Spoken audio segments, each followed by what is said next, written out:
So you want to start? You could come and play the task while you're talking, okay? Pleasant good morning from the El Camino Village Park. We have slightly overcast conditions. The last time we were here, we had some interruption. The play started late and then it was delayed. But I have beside me Frankie Claxton. You're about to see the start of this fourth round encounter here at the El Camino Village Park between the Leewards and Trinidad and Tobago. Well, we're looking forward to seeing these two play. Leewards have won one game, lost two. Trinidad has lost 2 games as well, or all 3? 2 games as well. So another toss-up in terms of losses, both meeting each other in this round here. We are hoping that each and every one of you out there listening and viewing can make your way to the E.T. Willett Park, El Camino Tonito Willett Park, formerly Grove Park. Very green indeed. You could see the flamboyant trees in their flowery colors around amongst the green. And, you know, it is a kaleidoscope of color when it comes to the tree lines. We're hoping that we could get the folks out here to add to that color in their colors to support the Leewards. It's the home team coming up against Trinidad and Tobago. So, Nevisions, wherever you are and all who are in Nevis, you need to come on out and support them. Gary, looking forward to a good game. Yes, so we tell you that the Leewards would have won the toss and they have decided to insert the Trinidad and Tobago on the 19 team. The captain has indicated because of the overcast conditions, Frankie be looking to make use of the overcast conditions here at the El Camino Village Park. Sure, right move, but let's see how much they're going to make inroads into the Trinidad and Tobago team. They have not really performed that well thus far, so they would want to make early inroads utilizing the conditions wisely. So it's going to be the Leewards coming up against the Trinidad and Tobago team. It looks like Riyad Mohammed is one of the openers, and Riyad Mohammed is left-hander, and he'll be facing the first delivery. He'll be coming in from that far end. So is that, yes, this Mohammed. Riyad Mohammed is the opener. So the Leewards will start with 2 slips. There's a point, there's a cover or extra cover on the mid-off. On the onside we have fine leg, backward square, and a mid-on. So we're about to see the first delivery being bowled from that far end.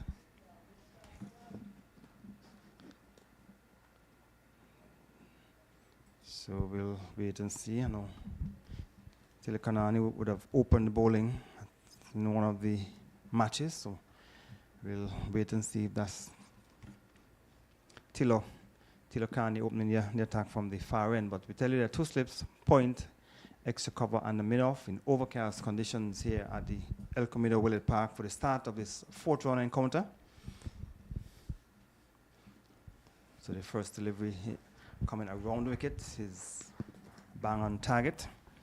So the opener for the Leewards actually is Matthew Miller. So Matthew Miller with number 2 on his back. He is the captain as well of the Leewards under 19, opening the attack from the far end, Frankie. Okay. Nice delivery to start with.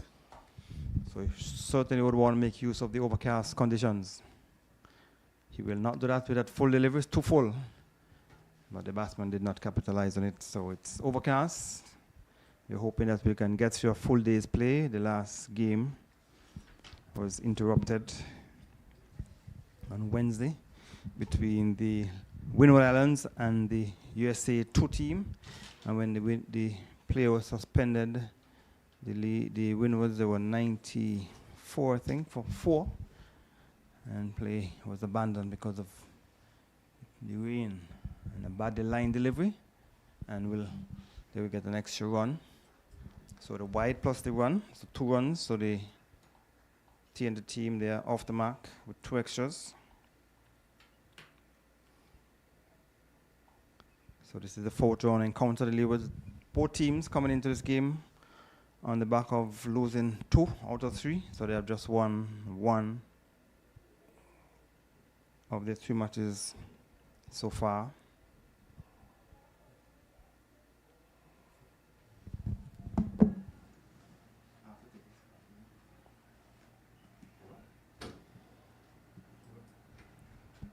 Miller comes in to bowl to the right hand, and Mohammed with down the leg side, and there is no run.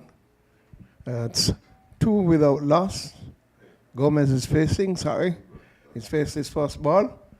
So it's 2 without loss. That the Trinidad and Tobago inserted by the Leeward Islands. The bowler Miller is bowling from the far end, the southern end, the Bath Hotel end, the high school end. He comes in towards us here and bowls, brings the batsman forward, and he plays it into the onside. There is no run. So 2 without loss. We're in over number 1. Some 4 balls being bowled, and off to a slow start. But the bowlers looking to utilize the strip, utilize the overcast conditions, have been on target thus far, except for 1 wide. Here comes the man himself, Matthew Miller. And it hits straight over, not with any power to talk about. Oh, almost ran away. Underestimated the time in there, and it's gone for 4. It looks like it had slowed up, but it had the legs. It beat both chasing fielders of mid-off and mid-on into the boundary for 4. So the first boundary has been scored, and the score goes on to 6 without loss. 5 balls have been bowled. Gomez goes on to 4. And Miller is not yet off the mark. Gomez is the right-handed batsman. Miller is left-handed. In comes Miller to bowl to Steve Gomez and plays it into the offside to the left of the man at mid-off, who moves to his left, collects cleanly, brings to the end the first over of the day in this match. It's Trinidad and Tobago being inserted by the Leeward Islands. It's Rising Stars, West Indies under-19 Rising Stars competition here being played at Grove Park. So West Indies Rising Stars under-19 championship, and we are at E.T. Willett Park. Grove Park is stuck in my mind. I grew up with that.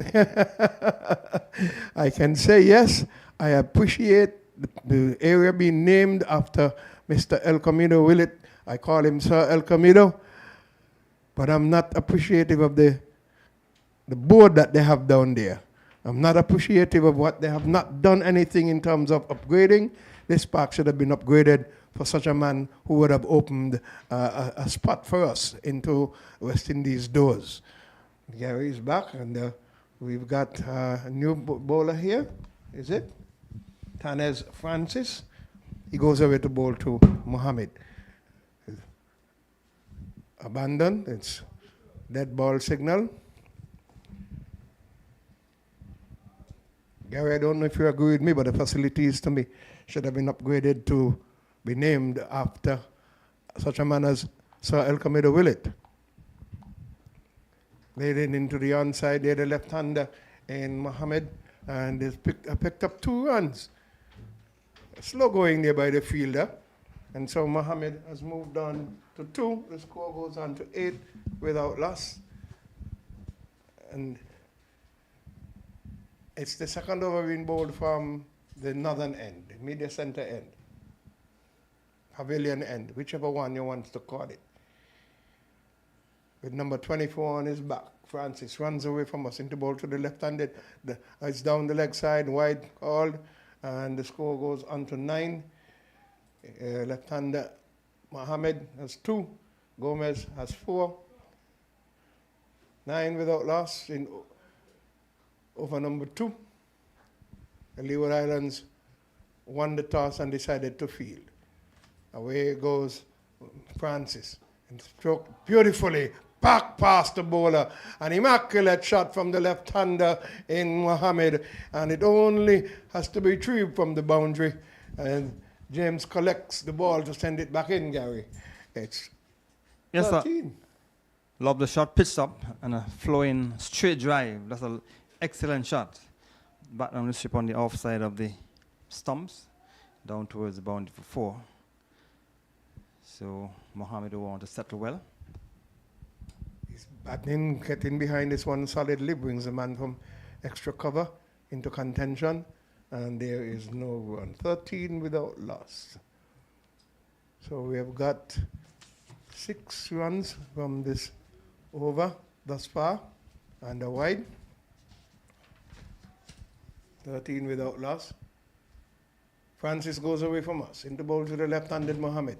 Up on his path, he tucks it into the onside a bit airily, but safe, brings the man from long leg, comes around into that deep square area on the leg side. They've picked up another 2 runs, around into that deep square area on the leg side.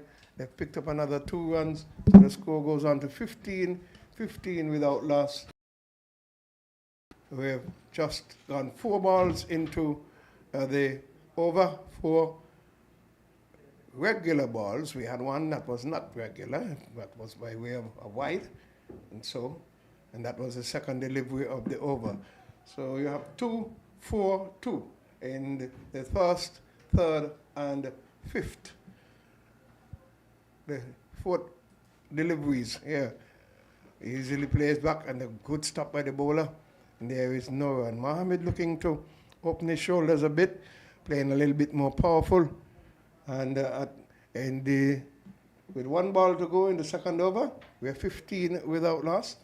The Leeward Islands bowling first, trying to utilize the conditions. Thus far, I have not seen anything that would bother the Trinidadians. He plays it beautifully into the onside, runs on the stroke, brings the man from mid-on to his left.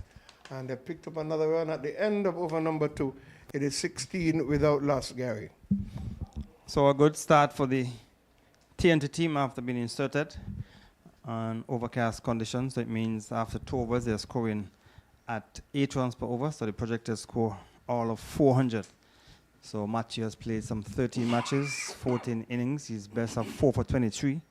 He's the captain of the Leewards under 19. He's bowling from that far end. His first over cost 6 runs. So he certainly would want to make use of the overcast conditions as it's getting a little lighter, but it's still some high clouds, high grey clouds.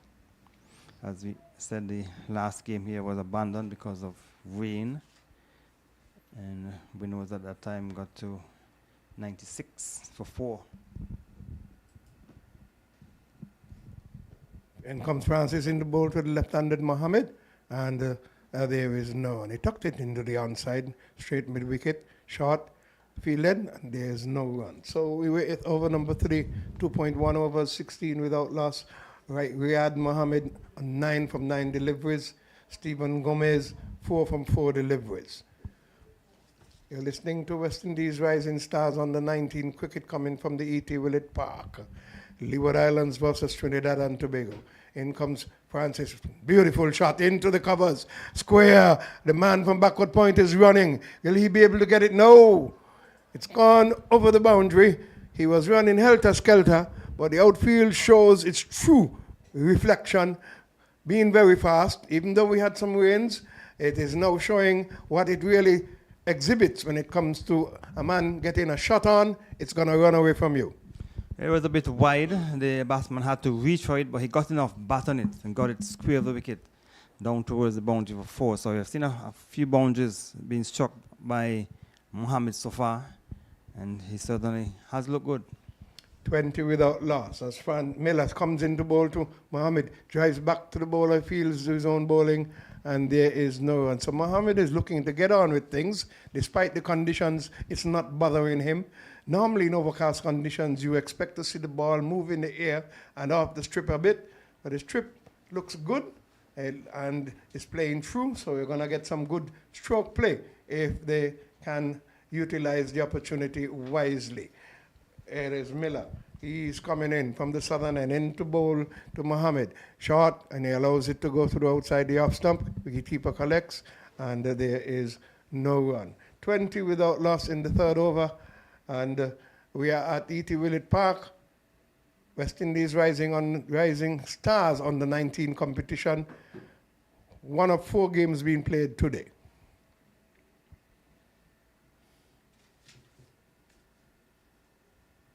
Miller turns away from, comes in from the southern end, but in bringing him forward, get him to play down in front of him, or inner edge onto the pad, and the bowler looks at him, wondering how come he didn't go through. But that was not to be. He will have to wheel and come again, as they would say. We think, and it is Miller itself is going to go over the wicket and bouncer, and it comes through to the keeper.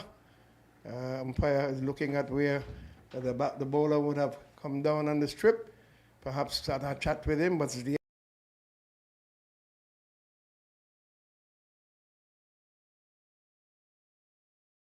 over the wicket. As a right armer, you can move the ball across the left hander and use the slips, but he decided to go around the wickets, which means the ball probably would come mainly back into the left hander, and you had 2 slips. You want to make use of the 2 slips. So the 2 umpires in this game are Crawford and Ebanks. Thompson is the 3rd umpire.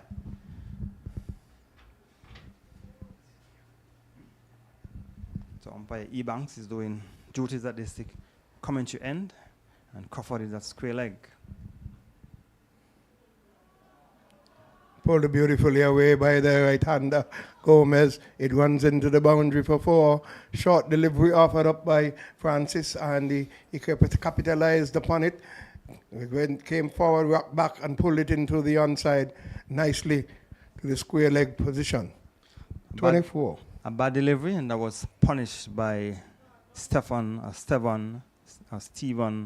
Gomez. So with that shot, he has gone on to 8. So we tell the Leewards left out Carlton Pluck and Xavier Henry, and also Caden Francis are the 3 left out for the Leewards in this game. Away goes Francis into bowl to the batter. He plays it into the offside. That's Gomez. No run. He remains on 8. 8 from 5 balls. Mohammed has 13 from 14 balls. So TNT leaving out Luke Ali, Fares Ali, and Aaron Bassant. As Francis goes away from us, the ball to the right-hander, trying to play it into the offside. It cut in a portion of the bat and rolls down to the mid-on area, who fields, and there is no run. 24 without lost rain over number 4. Trinidad batting. They have lost 2 of their 3 games, so too as the Leewards. So it should be a good battle between these 2 teams. He plays it into the offside, runs on the stroke, gets the 25th run, and he goes on to 9, and it's the end of the over, is it? No, they change for the left-hand, right-hand combination.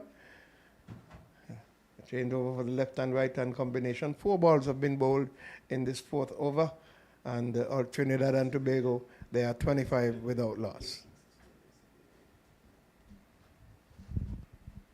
Francis goes away from us to bowl to the left-hander, and he's playing it into the offside over the wicket as he bowls, and there is no run. So 5 balls bowled, and we've got 5 runs already off of the over. 4 of the first ball, 1 of the 4th ball. Francis runs away from us, passes the umpire. Ball to the left-hander, strokes it again, but firmly more on this offside again. It's the end of the 4th over, and the score is 25 without loss, Trinidad and Tobago. Mohammed, 13 from 16 balls, and Gomez, 9 from 8 balls. So this is the 4th round match. So as you would have indicated, 4 matches have been played today. We give it the point standings after the 3rd round. The United States on top with some 12 points or 15 points. They have gotten 3.6 bonus points and 12 match points. Barbados, they're in 2nd. They have 15.2 points, and they have gotten 3.2 batting points. In 3rd place, we have the Windies under 19. They played 2 matches, lost 2, and they have 13.2 points. As Miller comes in from the southern end into ball to the right-handed batsman, he's struck on the pad looking to launch it into the onside, and there is no run. Their field is a 1 slip, a gully, a backward point, extra cover, wideish mid-off. We've got a mid-on, a straight mid-wicket, and suspect the 2 other fielders are down on the 3rd man and the fine leg boundaries. In comes Miller to bowl to Gomez. He plays it obviously. No, it actually came off of the pad. Perhaps maybe got a little bat, Gary. The gully ran around, picked up on the bounce, but the arms were in the air. So must have got some bat on that. I'm looking at on the monitor as well. It might have been going down the onside too, because it looked like it was just drifting down the leg stump as well. If you look at it on the monitor, it might have been just chopped just on about the leg stump, but with the distance away from the stump, it probably would have gone past it. The batters have met in Gomez and Mohammed to have a little chat. Perhaps he's telling him, be careful, play straighter, not across the line. But Miller may have other ideas in his head. Passes umpire, delivers now to the batter. This time it's a little fuller, and he rolls his hand as he plays it back onto the onside, using his wrist in that shot. He picked up 2 runs, and so he moves on to 11. It is 27 without loss in over number 5. The Trinidad and Tobago team going well, so they're in over number 5 and scoring just about 6 runs per over. So good start. I'm sure they'll be satisfied with where things have gone so far. Leewards won the toss and inserted the Trinidad and Tobago team. Miller into Gomez. He looks to pull this one into the onside, brings the man from the wide, long on area, and that's long leg. Picks up 1. He goes on to 12, and the score goes on to 28. without loss. We're in over number 5. He tried a bouncer this time. It was not as good as the one of the previous over. And the man himself, Gomez, was able to roll his wrist and get it down into the long leg area and picked up a single. And he comes around the wicket. Foolish delivery, slower but wide, not directed properly at all, and indirected delivery, and wide has been signaled by the umpire. Score goes on to 29 without loss. We're in over number 5. Projected score 311 at the rate that they are going. Let's see how deep these two batters will go for their team. In comes Miller. Shot by the batsman who backward point, threw himself, was unable to.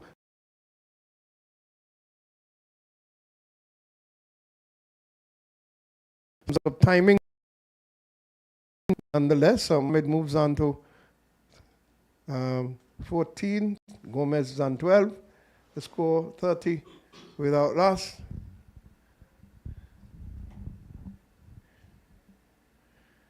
Without loss. We're in over number 5. Miller comes in over the wicket to bowl to the right-hander. You could see him advancing towards the off stump, making a gesticulation in terms of feet movement, trying to throw off the bowler. He ended up in stroking it straight back down and has picked up 2 more runs. So he has gone on to 14, and the score goes on to 32 without loss at the end of over number 5. So they continue to do well. They continue to pick up the runs, and I'm sure that's what the management would have wanted from the openers, to give them a good start. So 32 after 5 overs, certainly that's a good start. They're scoring at just about 6.40 runs per over, and the management would want them to continue to bat. On the other hand, I'm sure Tannis Francis would want to break this partnership. He's bowling. He's a third over from the commentary end. Runs away from us. Number 24 on his back to the left-handed, who just gets behind it and plays it into the onside, straight mid-wicket, short fields, and there is no run. 32 without loss. We're in over number 6. Good going. They run beautifully between the wicket, and that is something that I've seen in all the matches thus far being played here, Gary.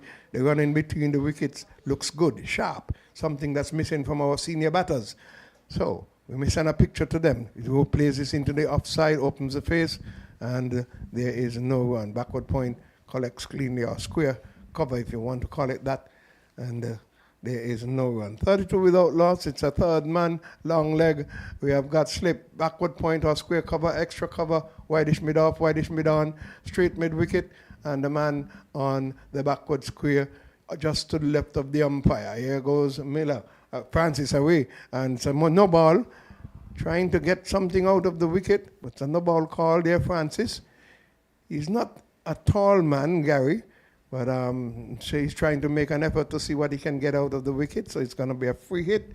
33 it is, and over number 6. So he has to re-bowl that. Let's see what he will do. There was an attempted bouncer, but it was a no ball.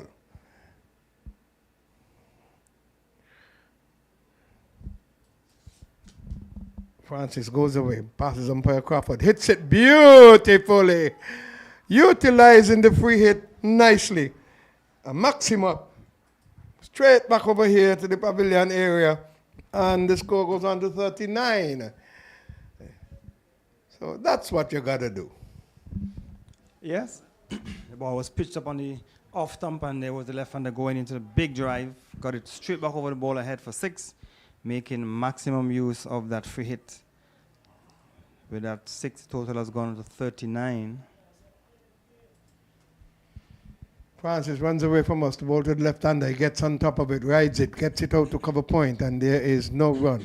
39 without loss. We're in over number 6. Trinidad and Tobago being inserted by the Leeward Islands in this West Indies Rising Stars Under 19 cricket competition. We're at the E.T. Willett Park. We're asking you to come on out and support. It's a weekend So get your shopping done and come to the E.T. Willett Park. I did delivery, well, more of a foolish delivery, trying to get something for himself, some movement, but there was none. The batter played it into the onside firmly. 39 without loss over number 6.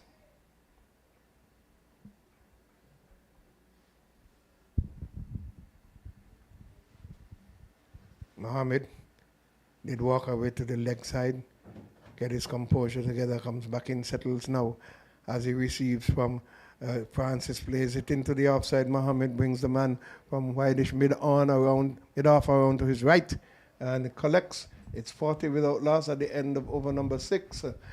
Miller on 17. That's Miller 17 off his bowling and 23 off the bowling of Francis. No wickets to any of them.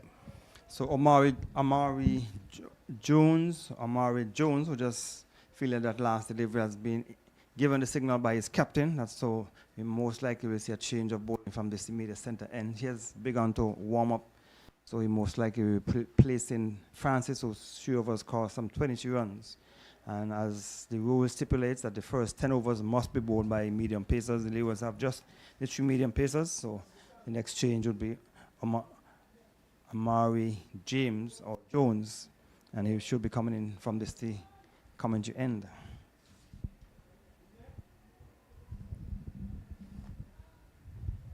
So Miller, who has got 3 overs for 17 runs, is going to be bowling his 4th.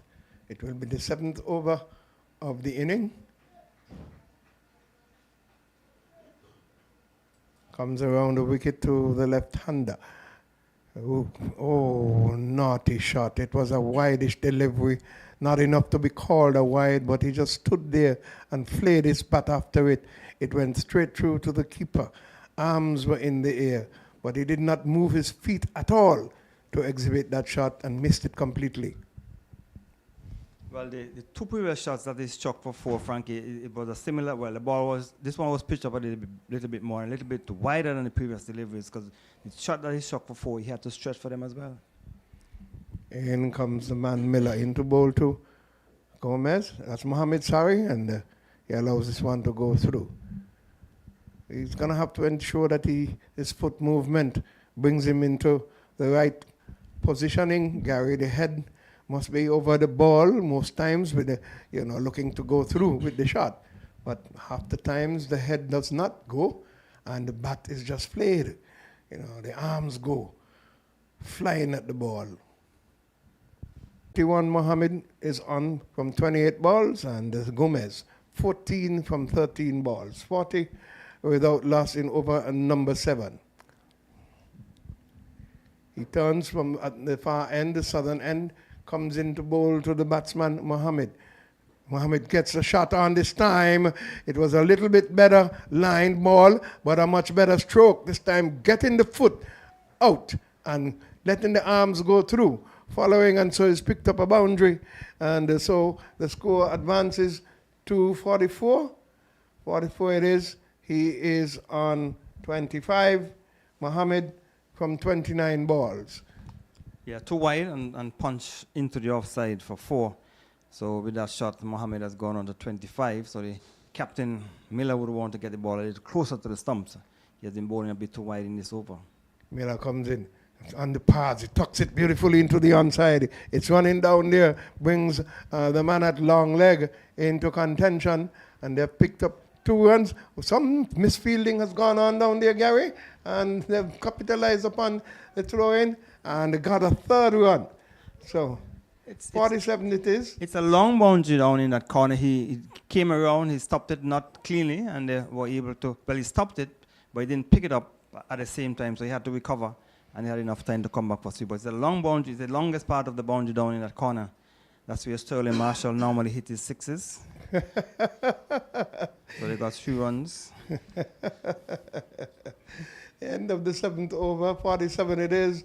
Mohammed is 28 from 30 balls. Gomez is 14 from 13 balls. And the 8th over is about to come up. How are we with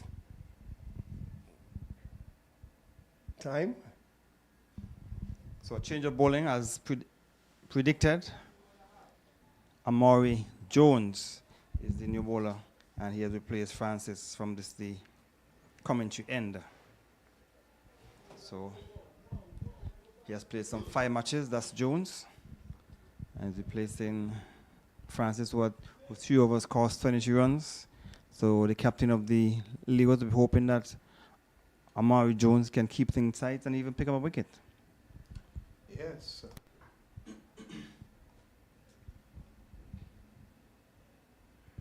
Away goes Jones with number 28 on his back. He does not go through.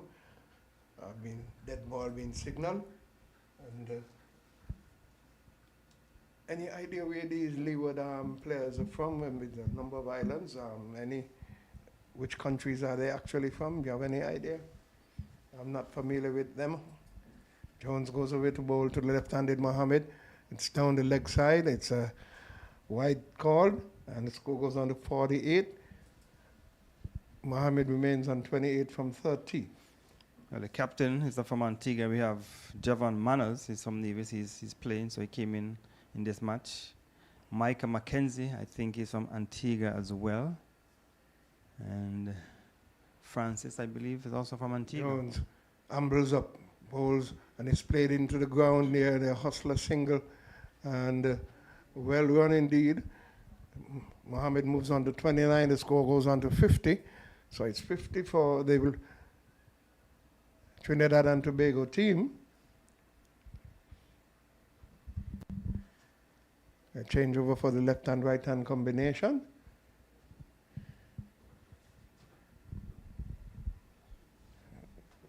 Showing 49.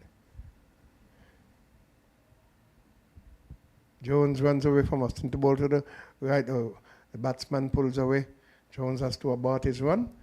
And he's bowling from the pavilion end, the media center end, the northern end. For those of you who know Grove Park, E.T. Willett Park. Gary was complimenting my comments, I must say not complimenting, comments about the facilities having been named, the ground been named after E.T. Willett. The player before opens his shot, arms, but not getting the timing, not getting the power, and they're hustling for 2 runs. Good running indeed, there by the 2 Trinidadian batsmen, Gomez and Mohammed. The score goes on to 51. He goes on to 18, I think, 16. So 51 to Trinidad and Tobago in over number 8. But he went for that shot, Gary. It was not good. Well, he was a bit wide. He was stretching. He didn't time it well. Just managed to clear the field at cover. Jones goes away into ball to the right-hander. He allows this one to go through. And there is no run. 51 in over number 8. You're listening and watching West Indies Rising Stars under 19 cricket coming from the E.T. Willett Park. Jones doesn't have a very brisk run.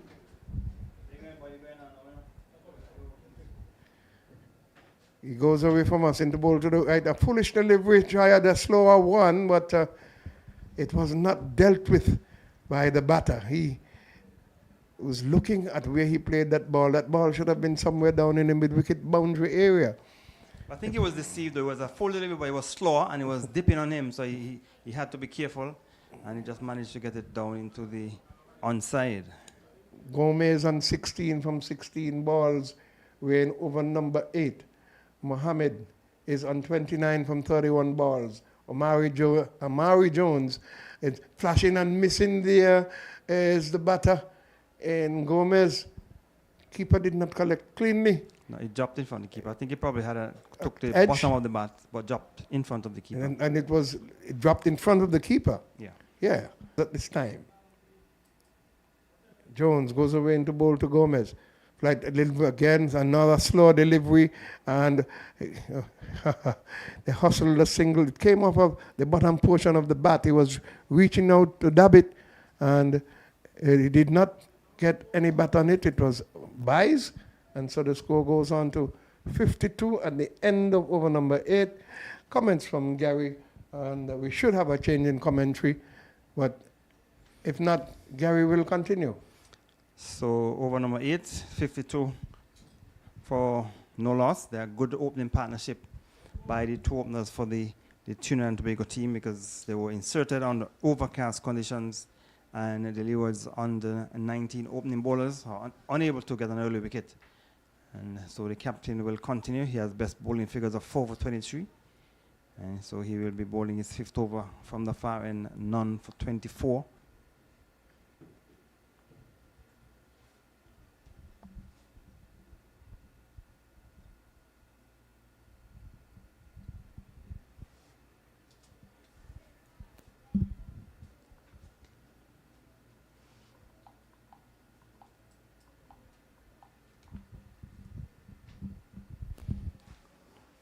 First delivery from a new over from the captain.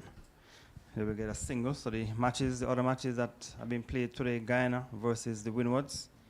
Leewards playing Trinidad and Tobago here. So Guyana versus the Windwards, that is played at Keon at St. Mary's Park. And the two United States teams are playing at Connery, and then in St. Paul's.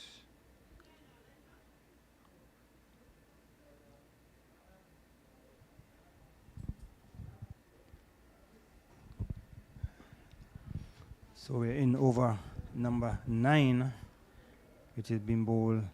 So the two United States teams are playing at Connery, and then in St. Mary's Park you have Guyana and Windwards, and then Barbados and Jamaica playing at St. Paul's. So those are the other matches.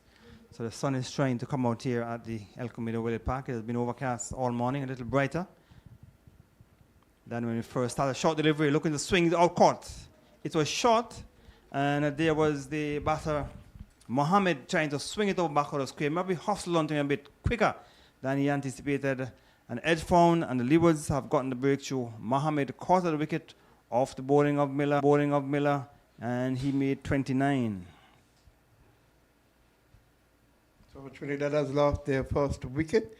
He was looking to get on with things, and it was tell it 53 for 1 it is, and in over number 9.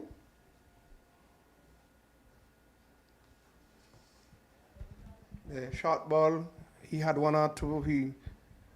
One he got away, one he ducked under. This one he yielded up in getting a thin edge. It went straight through to the keeper. It was over his his right shoulder. And all he had to do was to move further in, but he did not move inside to get the coverage to pull the ball. He just stood there, swung his arms, ended up in getting an edge straight to the keeper, who collected beautifully. So Brendan Boudou is the new batter for the...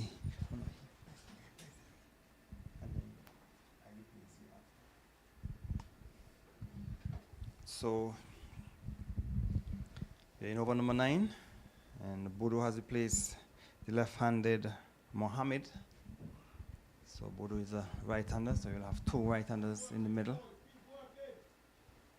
So with the new batter, the captain seems they're going to strengthen the slip.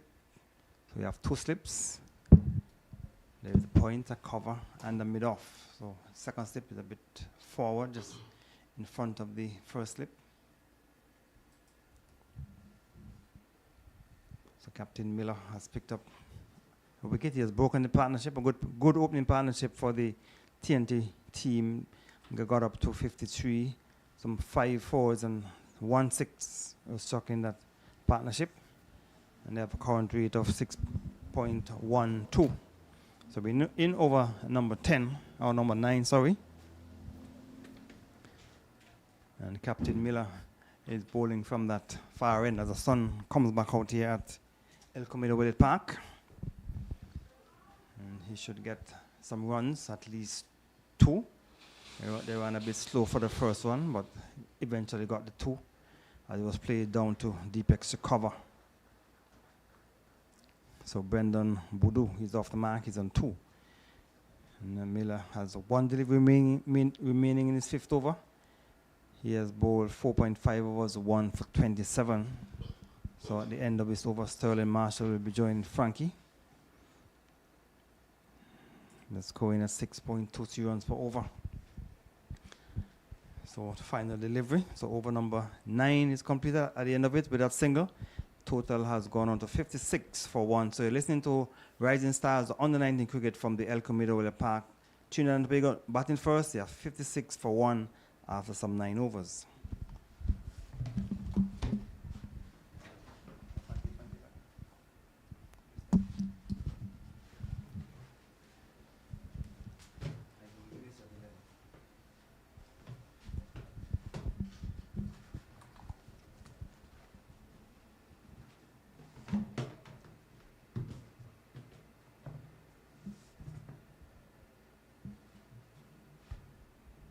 So they've lost their first wicket in the 9th over. Sterling Marshall is to my right. Good morning, Sterling. Good morning, Frankie. Good morning to the entire listening and viewing public.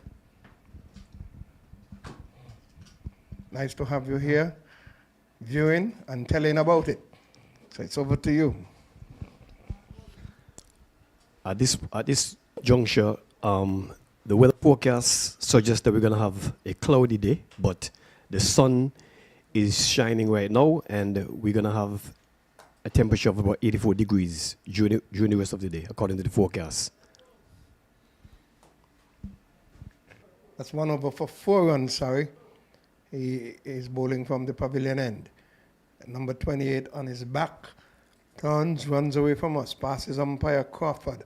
Delivers now to the right-handed batsman, plays it into the onside, brings a straight mid-wicket around to his left. Covering him was Wideish mid-on, but mid-wicket fielded cleanly. The score remains on 56 for 1. Budu is on 3. Gomez is on 17. They lost the left-hander in Riyad Mohammed for 29, and he was caught at the wicket when the score was on 53. Yeah. Hits it over the Wideish mid-off area, the man from wide mid-off trying to stop it, and it's 4 runs. The score goes on to 56. It was 60. As I know, it was 56 at the end of 9. So 60, he had a desperate effort, but when unable to stop it, they're putting him a little wider at the wideish mid-off area. Away goes Jones in to bowl to Budu. Budu gets solidly behind this one, plays it back up the strip, and there is no run. 60 for 1, Trinidad inserted by the Leeward Islands, taking perhaps good move in terms of the run rate, 6.21 at the moment, and because of the overcast conditions, the Leewards thought that they'd have been able to make some further inroads, but it's even Stevens for the moment. They've gotten 1, and already Trinidad and Tobago is 60. Bullish delivery, trying to get a York out of it. That was Budu. Came down hard on it, unable to pass the man at backward point, and there is no run. 60 for 1, Budu is on 7 from 8 balls. Gomez on 17 from 19 balls. We're into over number 10 in the West Indies Rising Stars under 19 cricket competition held here in the Federation of St. Kitts and Nevis. 3 matches in St. Kitts and 1 here at the E.T. Willett Park.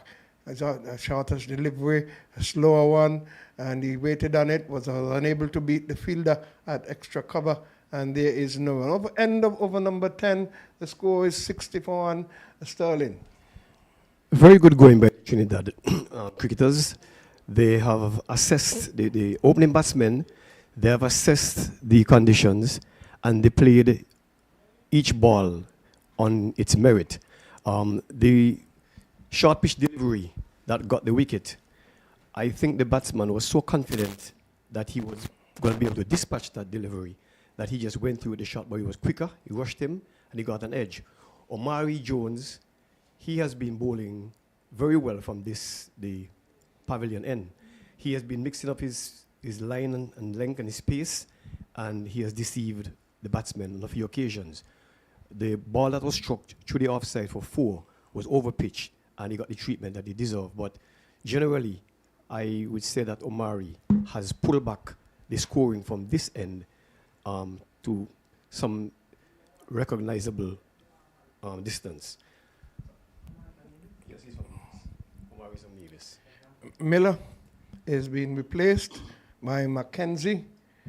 So Miller bowled 6 overs, no maidens, 25 runs, 1 wicket. And we'll get some other bowling figures for you in a while. It's a slip. Man at backward point. Man's 3/4 of the way to the cover boundary. Wideish, short, extra cover. Man on the long on and long off boundary.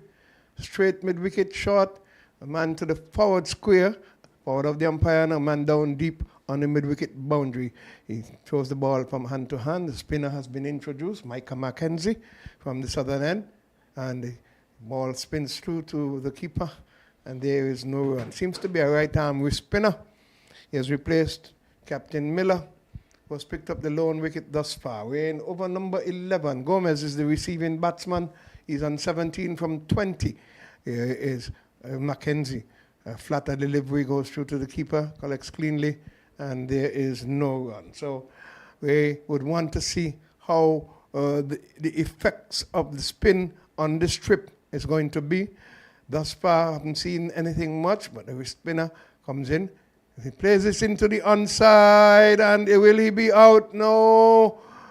He got it, and got it over the boundary, got a maximum. Was nicely timed. He got it into the gap. And will this be the approach of the batter? Gomez, he goes on to 23 to the spinner. Let us wait and see. But wrist spinners usually take a little bit of time to settle in. He does not look good. It does not look bad, sorry, but that was a little bit overpitched. And Gomez utilized the opportunity. Shot and delivery, plays it into the offside, brings short mid-wicket into play. And there is no run. 66 it is for 1. Gomez had moved to 23. Budu remains on 7.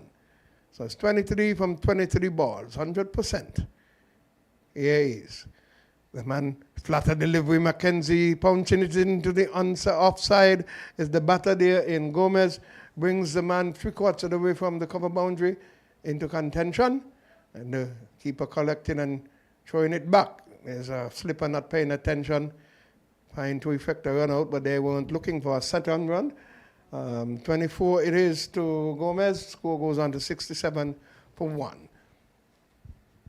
Mackenzie tossing the ball from hand to hand. Usual collecting and and his length, and he was flat and faster through the air, and that created some bother for the batsman. So I think that bowler is going to do very well. He's moving the ball both ways. He's bowled 1 over 8 runs thus far, as we see Mackenzie runs away from us down the leg side, wide delivery, and the score goes on to 69 for 1. 69 for 1, and Amari Jones is the one who's picked up from the northern end. He's continuing to bowl. He has bowled 2 overs and 9 runs thus far. He's into his 3rd over as he turns away from us. Goes his past umpire Crawford into bowl to Budu, and it's up into the black hole, comes down nicely on it, gets the man from Wideish long off to do the fielding. The score moves on to 70 for 1. We're in over number 12, and over 8, it's 6.27, and perhaps a continuum of that may see them to the 300 mark. The projected score seems to be 314. Will they be able to do it? That will be a mammoth task. So far, the Leewards have not chased anything up to 200 as yet. And so here is a man coming down on 8, hustling for a single. He started off very late, doing some ball watching there. But they got the single. Gomez moves on to 24, 25. Score goes on to 71. 71 it is for 1. We're in over number 12. Very good run in between the wickets by the Trinidadians.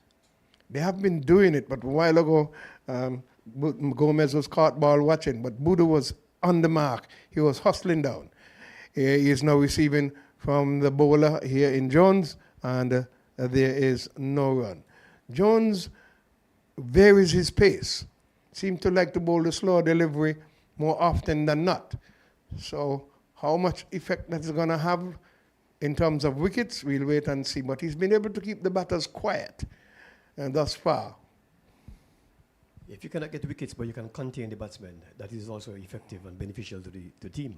That can help to build pressure as he runs away from us into ball to Budu. Budu slaps it into the offside, brings mid off, more of a long off into contention. Another run, and the score moves on to 72 for 1, weighing over number 12.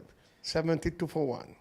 The wickets seem to be playing true, Frankie. I don't know if you have been assessing the conditions and looking at the monitor and even looking at the balls, but the wicket has been playing true. I have not seen any deliveries shoot, keep low, or bunks unnecessarily. Away goes Jones into ball to Gomez. Gomez comes forward with a firm arm. He plays with a firm bat and gets another single. He moves on to 26, and the score goes on to 73 for 1. 73 for 1, weighing over number 12.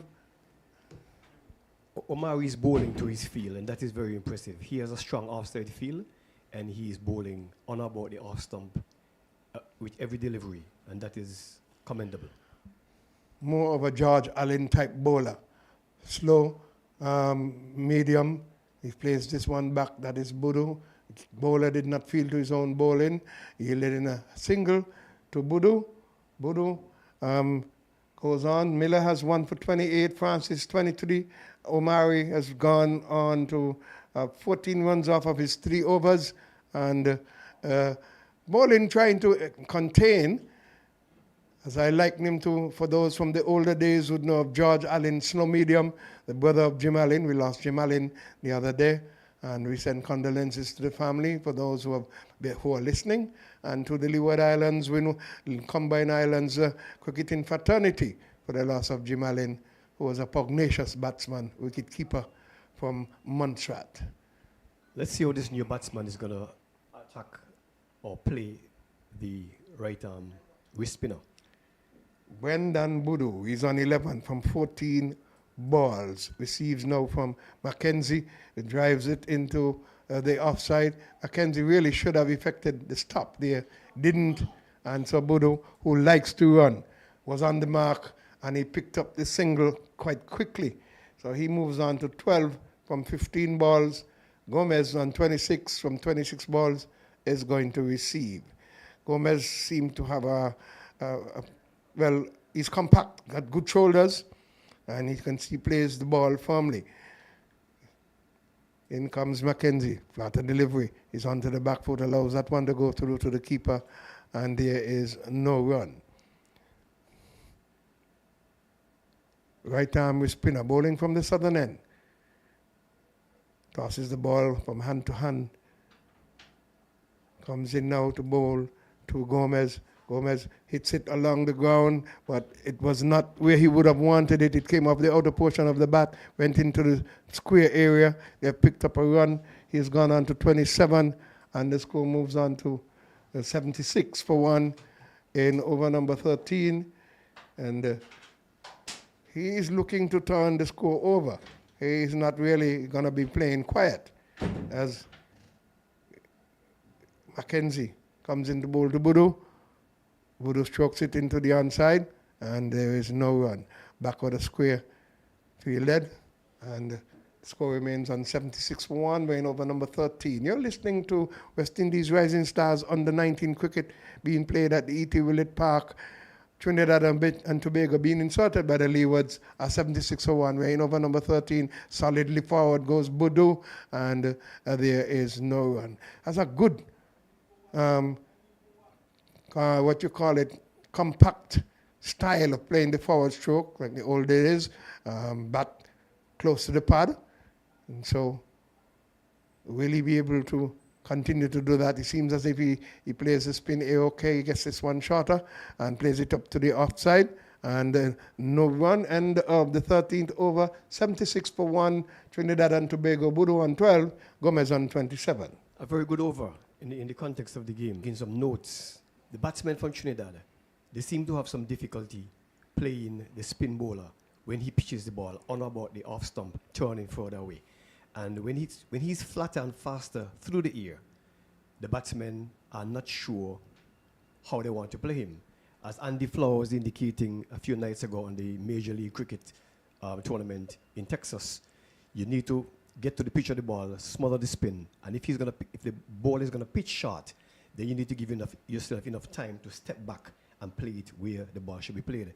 And so right now, the spin bowler bowling from the bar to end, he just needs to continue the trajectory outside the off stump, spinning further away. Well, we've got Israel Morton out of St. Martin. It's onto the back foot, short delivery there. That's Gomez, and there is no run. He is a gran of the soil. Marjorie Morton is his grandmother. Brian Morton is his father. And he plays this one that's on the pads down the leg side. That's Gomez.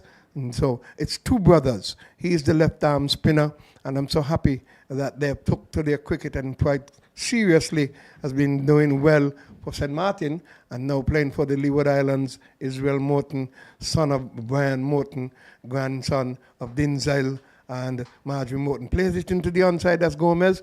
And lovely fielding there by straight mid-wicket, and there is no run. Morton is a little bit too short, but this is first over. I'm sure he's just trying to get his arm in and to ensure that he adjusts his line accordingly. Flight of delivery, and it cannot be put away. Finds a short mid-wicket. That's short cover in the way, and there is no run. So his first over, dot deliveries onto the back foot. Punches it this time, finds a square cover or more of a backward point, and there is no run. He's a short, diminutive guy. Don't know if he'll get any taller because his father is not that tall. Israel goes away from us. Flight of delivery onto the back foot. It was a little bit shorter in terms of, he got a little bounce, and Mackenzie, being a tall man, was able to get on top of it, and it's picked up 2 runs. Gomez, so he moves to 29. The score goes on to 78. So just 2 runs been yielding from that over of Morton, and a good start. Very good start, Frankie. Very good start. I'll tell you what I realized also. He doesn't waste any time. He gets back to his bowling mark quickly. He doesn't give the batsman a chance to relax and assess him. And he is on to you very quickly. Even though he bowled short, he had a little pace, so the balls got to the batsmen quicker than they expected. And with some of them probably not playing him before, they probably need some time to assess him, but he didn't give them any chance. He went through his over less than a minute. So the Leewards bowling spinning tandem, Mackenzie and Morton, M&M. Here is Mackenzie into bowl to Budu, and plays it into the offside, brings the man from long off around to his left. They picked up a single. The score advances to 79 for 1 in the 15th over. The Trinidadian team being inserted by the Leewards. Here is Mackenzie from the southern end. Into bowl to Gomez.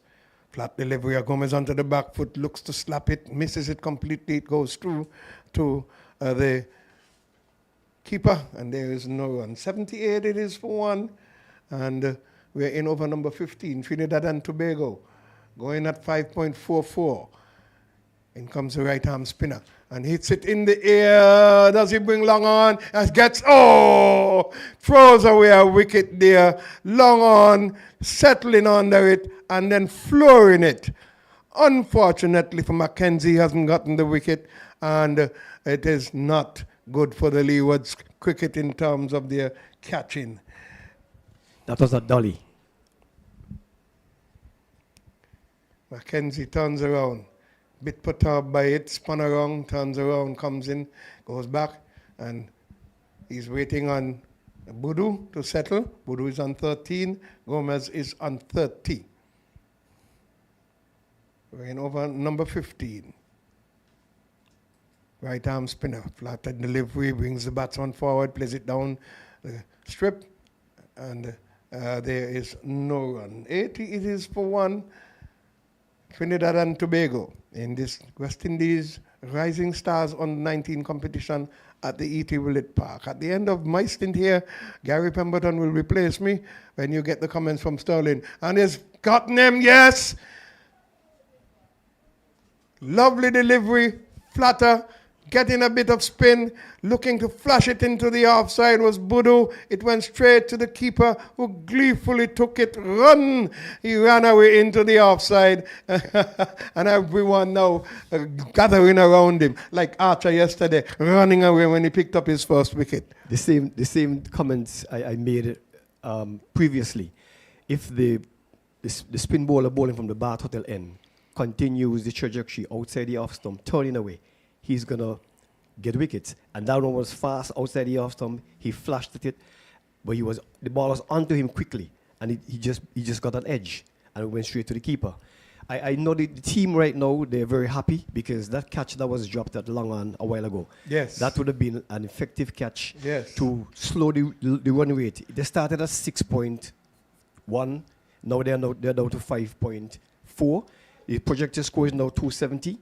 And so the spin bowlers are doing a great job.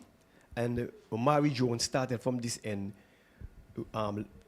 building pressure with his variety and slower deliveries. And so at this point, current run is 5.39. Projected score 2. Omari Jones started from this end, building pressure with his variety and slower deliveries. And so at this point, current run is 5.39. To hand, prepares to come into bowl to Rampasad. Short batsman, one shot, replacing another shot, and his hands go up looking perhaps one LBW decision, but wonderful over there from the batter. Definitely. So it is clear that the Trinidad batsmen, they prefer the slower flighted deliveries where they can just rock back and cut, rock back and pull, or in some cases just lean forward and hit through the line through cow corner or over the long on or long off. But Morton bowling as quickly as he's doing, they're going to have a problem with Morton because they first have to read the ball off the pitch because he's bowling very quickly. And so we're going to see how the new batsman approach his innings. Gomez, he's on 30 from 36. He's doing well, very strongly built youngster. And he's going to be facing Morton, 37 on his back. That one was pitched up outside the office and turning further away, and the keeper just collected. Good afternoon, Gary. Or good morning, Gary. Good day, Sterling. So the Leewards were able to pick up another wicket. We saw catch going and begging, but they're able to pick up the wicket of Budu. So we have seen another single to the total. So with a single, total has gone on to 81 for 2 in over number 16. Leewards won the toss and decided to insert the TNT on the 19s. They had a good start of first wicket went down with the scores on 53. So Morton is going around the wicket. Good delivery, nice flight. And spinning across the right-hander. So Morton not afraid to flight. And those are the type of deliveries that normally get Sterling. So Morton will continue to flight. Pitching on a good line and a good length. He's in his second over, none for 3. Right arm or left arm bowling around the wicket from the commentary end. So the wrist spinner Sterling. And once the wrist spinner get a wicket, they add a point, 2 of a point to the team. Also the pacers. But you have to indicate who are your wrist spinners, who are your medium pacers before the match referee at the start of the game. So we see a good shot. Will go down towards the boundary. It was spinning outside the off stump. And it was pushed through cover. The two fielders, the one at extra cover and the one at cover couldn't get to it. They went to the extra cover left and to the cover right. And they were able to get 2 runs to bring up the end of the over. Over number 16 has come to an end, 83 for 2. A very good over still, because only the last ball, the batsman was able to penetrate the field. He was bowling a predominantly off stump line, and he had the backing of the fielders on the offside inside the ring with a sweeper. The ball was turning away from the right-handed batsman, and only that one was able to penetrate the field. So a very good over from Morton still. So Mackenzie will continue. He has bowled 2 overs, 1 for 12. And the captain, Miller, would have gotten the first wicket when he got the wicket of Mohammed caught for 29 when his score was on 53. Second wicket went down when his score was on 80. So we're in over number 17. We're going to start over number 17. They're scoring at 5.19 runs per over. So the sun is a bit brighter here at the park, a bit brighter than when it started this morning. It was overcast. And the Leewards won the toss and inserted the Trinidad and Tobago under 19. The Leewards left out Plock, Henry, and Francis. Mackenzie has been able to pick up some wickets already for the season. He has got no wicket already. Maybe that single total has gone on to 84 in over number 17. That's not a bad single, no, Gary. That's not a bad single at all. I prefer the new batsman to face Mackenzie because he does not know what is going to come at him. But the other batsman who is set on 32. A bit flatter and faster, a bit too short. Maybe should be looking to fly to the new batter. Rampasad has only faced some 7 deliveries. We want to bring him onto the front foot. You have the slip. The outer edge can be taken a slip by Jones. This is too full. So easing the pressure somewhat. Down to deep cover. 85 for 2 with 1 delivery remaining in over number 17. I can see the captain continue with the spin from both ends. They have restricted the batsman to some extent, and they have lowered the run rate tremendously. So Gomez, who was dropped on 29, is facing up to Francis. Thinking about this thing, but he went straight down to backward square to bring up the end over number 17.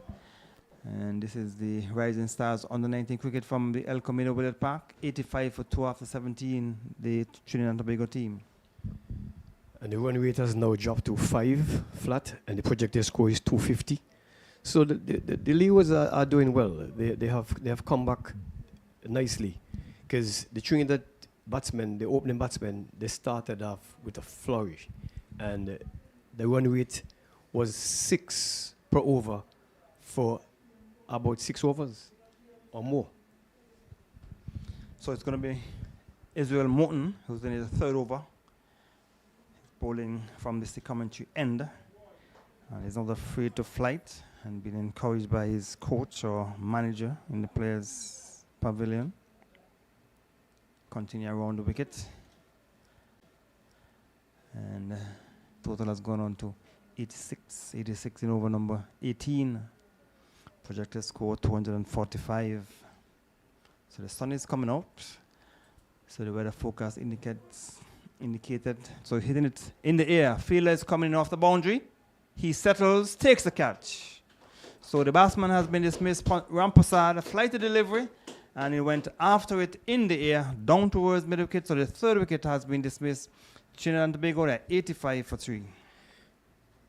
Very good catch. That ball stayed in the air for a little while. It was swirling around, and the fielder, he positioned himself nicely under it and took a very good catch to dismiss the batsman. So again, the run rate is lowered 4.9, projected score 246, and Morton, who has been very, very fast and flat through the air from since he started, has gotten some success. I'm wondering when Manners will be introduce, because Manners, who has played a lot of cricket here locally, he's a force to reckon with.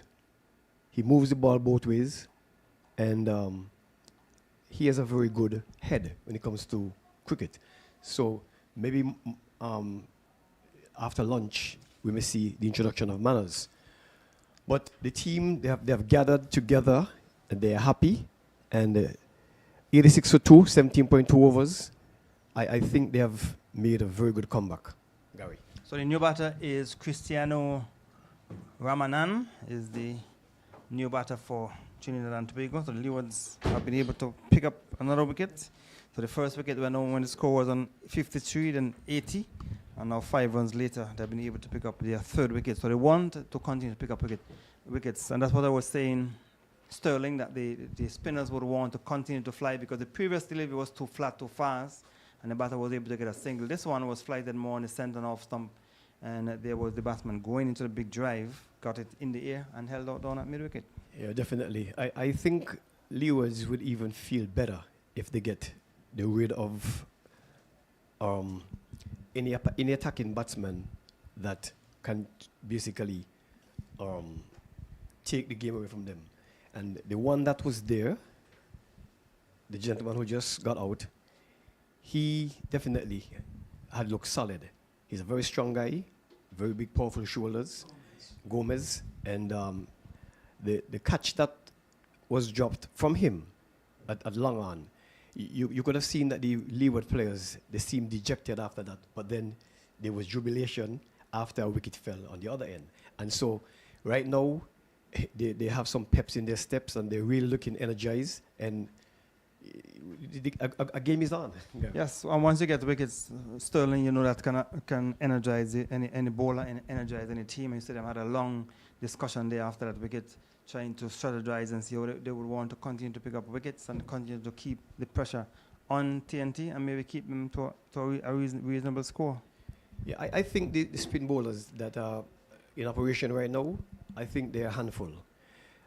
Morton, he's, like I said, he's flatter and faster through the air at times, and he's getting the ball to spin to the batsman, to the right-hand batsman. He's getting the ball to turn away, and he has a pack offside field with a sweeper and most of the fielders in the ring, in the 30-yard circle on the offside. And most of the times, the batsmen are only able to get the ball punch to those fielders. And so I think the captain is going to process with these two bowlers as long as they are willing to do so and able to do so. So Morton will continue after there's still a slight delay. The umpire is probably maybe having a conversation with the third umpire to clarify things. I don't know what the discussion might be about, but there's a slight hold-up in play at the moment. Umpire at this end is, we get the name for the umpire at this end for Crawford is at the far end. Ebanks is the one doing duties as at this the commentary end. So play will resume.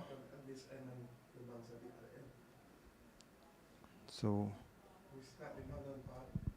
Morton will continue from the media center or the commentary end. So it's 86 for 3 in over number 18. So he's in his third over. Picked up 1 for 6. So Ramanan is facing up to Morton. So Morton would want to pitch on a good line. This time he's going over the wicket to the left-handed batter. He has number 37 on his back. It's a good flight to delivery. And you know any player, Sterling, that had number 37 as the number in one-day cricket? No, sir. That's your homework. You have to. Okay. But I'll bring the answer for you. One specific player that you need to Renaka Morton? Yes, Okay. Morton. Renaka Morton. No, that you mentioned. Number 37. Yeah, Renaka Morton. So wide delivery, so 2 wide of the off stump, an extra to the total. And this time Ramadan will Ramanan will get off the mark. Too short. Gave the batter enough time to destroy into the youngster, but successful over. Some 3 runs coming from it at the end of 18 overs, 87 for 3, the Trinidad and Tobago team. The word from the Leeward's management and coaching camp is nothing easy, nothing easy. You can hear Cornwall screaming, nothing easy. And I think the bowlers will definitely try not to give the Trinidad batsmen any easy time out there at this point. And a slip has been introduced for Mackenzie, who will continue from that far end, the Bath Hotel end. And the left-handed batter, there was a bit of a hesitation because the non-striker was ball watching. And so another single to the total. So Ramadan got another single. 89 for 3. Rampasad will come into strike.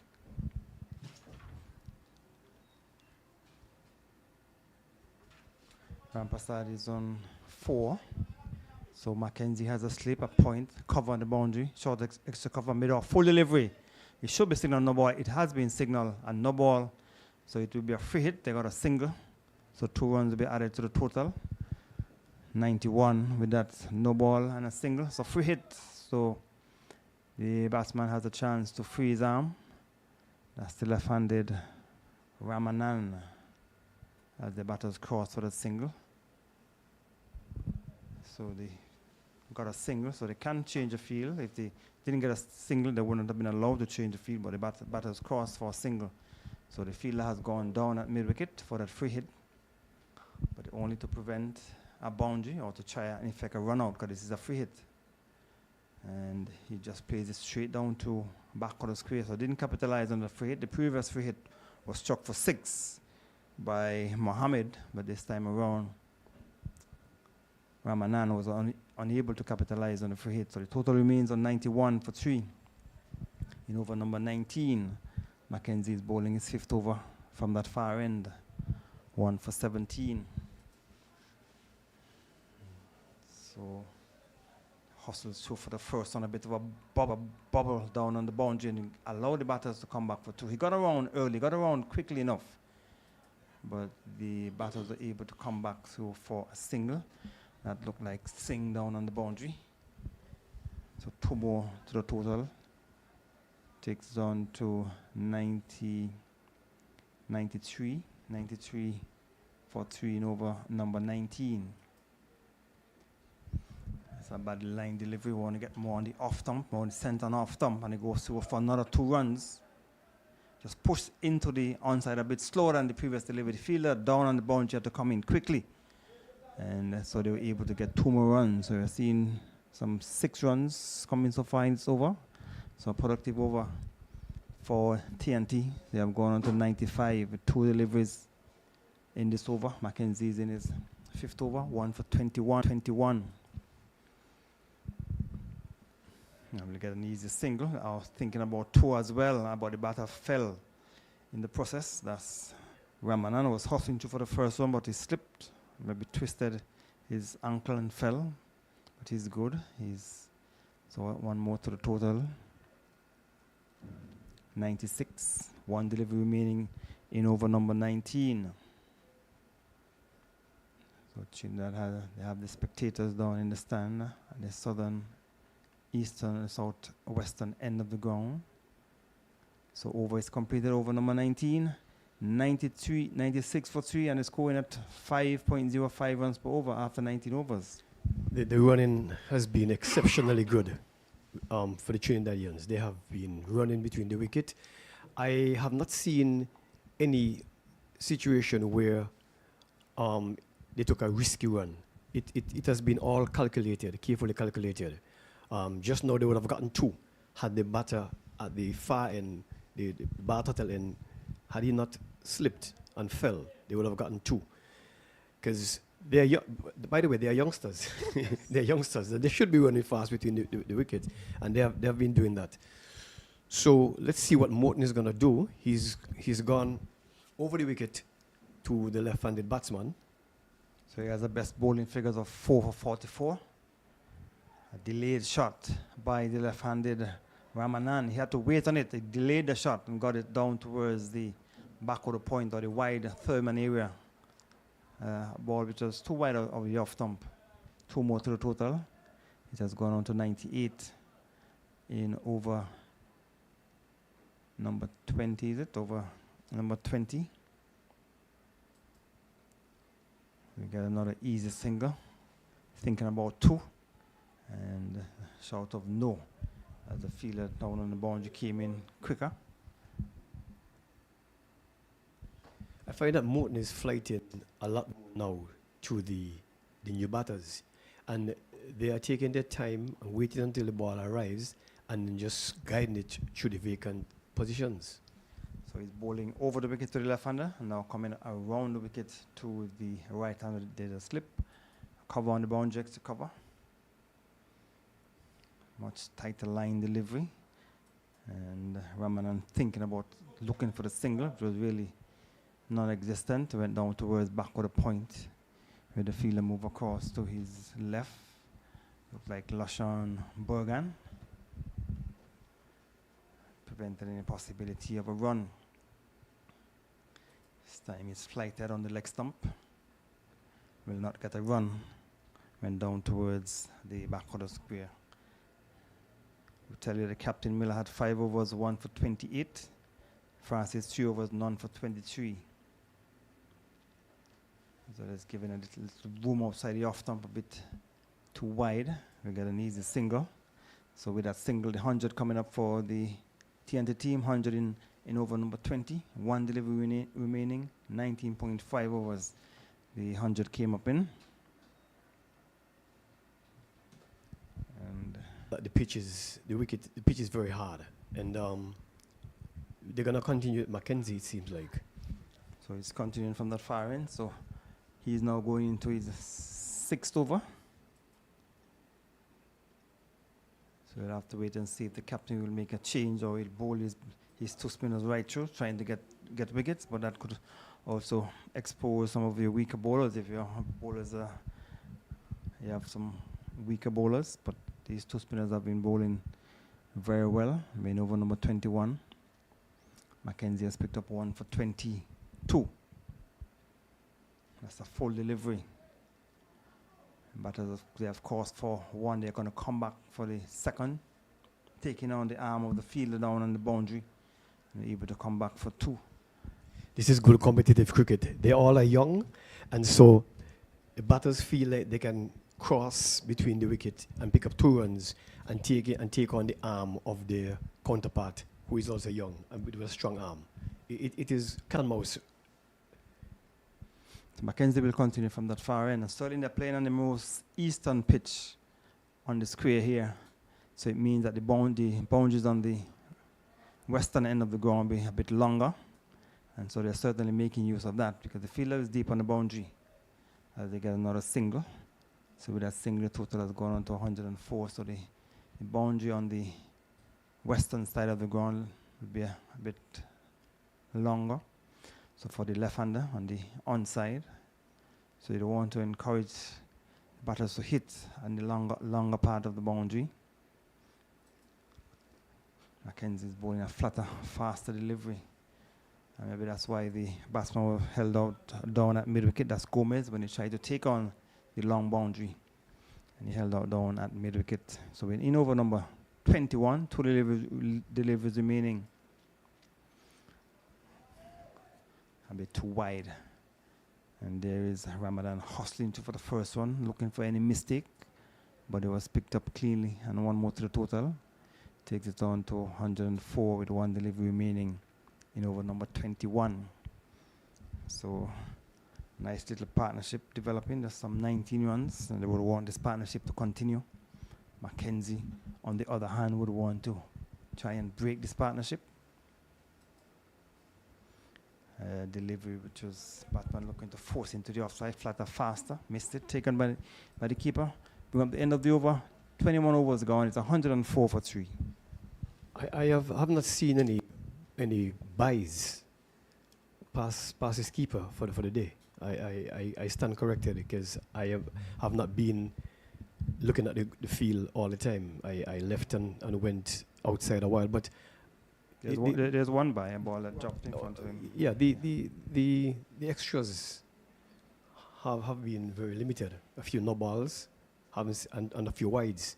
So there's some discipline from the Leewards camp in terms of the general feeling and bowling.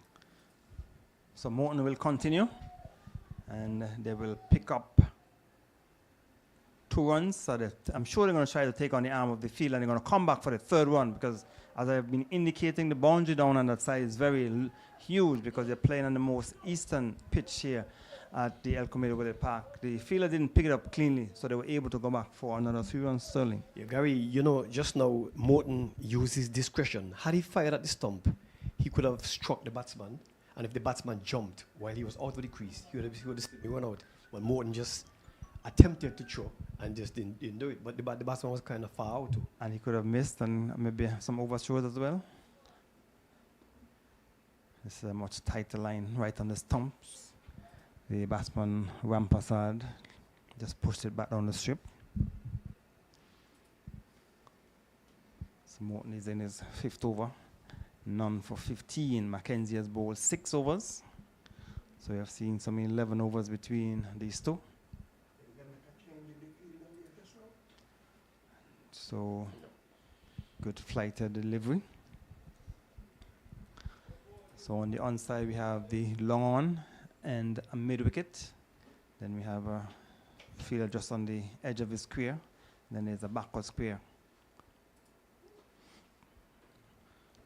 Rampasad looking to give himself room, but he was cramped. It's a good tight bowling. So 2 runs came off the first delivery. We're seeing some 4 dot balls since that. And so he'll end with a single, although a bit too short outside the off stump, and goes down towards deep cover. 1 more to bring up the end of the over. 108 after some 22 overs. Yeah, Manners on the boundary has a very strong arm. That ball was whipped into the keeper. He didn't have to move, and he was complimented by the coach. So the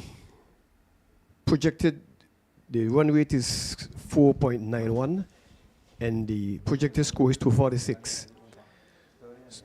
So definitely the Leewards have pulled back this game, and it's now up to the Trinidadians to definitely get to the projected score or beyond by increasing the number of boundaries they hit going forward. But they've only lost 2 wickets, and so they still have some firing power in the camp. We seem to have a bowling change, Gary, from the bat hotel. Tilakani. So Kunal Tilakani has replaced Mackenzie from that far end. Start with a delivery, a wide, and then we get an extra run. So he starts with a wide, so 2 more runs to the total. It has gone on to 110 at the start of over number 23. So Leewards winning the toss and inserted TNT. They lost the first wicket on 53, second went down on 80, third on 85. So some 25 runs partnership so far between these two. Delhi, which is keeping a bit low on the off stump, looking to play square the wicket. So Tilakani bowling his first over. And he's bowling around the wicket to Ramanan. A bit wide, spinning away outside the off stump. Pushed it down to cover. Down to Lashawn Bergan. We have seen some 3 dot deliveries since that, so tight over in the process, in the making. Keeping it tight. 110 for 3, 2 deliveries remaining in over number 23. So Tilakani bowling his first over from the Bath Hotel end, keeping things very tight. Apart from the first delivery, which was wide, everything else have been on the stumps. Keeping Ramanan quiet. This time a delivery on the leg stump will be signaled wide. So he would have wanted to end with a good delivery, but this last delivery was pitched down on the onside. 111. So that delivery to the end of over number 23, 111 for 3. The end result, it turned out to be a very good over still. I am happy that the captain is keeping this slip in play, even though we haven't had any edges. The slip being there is an assurance that if one were to back the edge, you have somebody to take it, and then you won't run to third man. And every ball that the gentleman bowled just now, except the two wides, they were on the stumps and forced the batter to really play punch to the infield. So Morton, as Sterling makes his exit, will continue from the commentary end.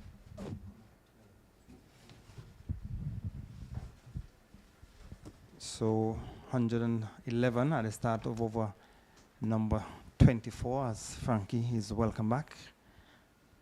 So Morton continues to bowl well. He's in his 6th over, 1 for 16. So certainly the two spinners, Mackenzie and Morton, have been bowling very well.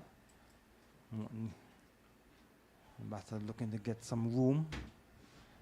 We'll get a single, thinking about the second, but so Mackenzie bowled 6 overs, 1 for 28, and Morton is in his 6th over, picking up 1 for 18 so far. And so the left-hander Ramanan will come into strike. He's on 14, right over number 24. So Morton will go over the wicket to the left-handed Ramanan.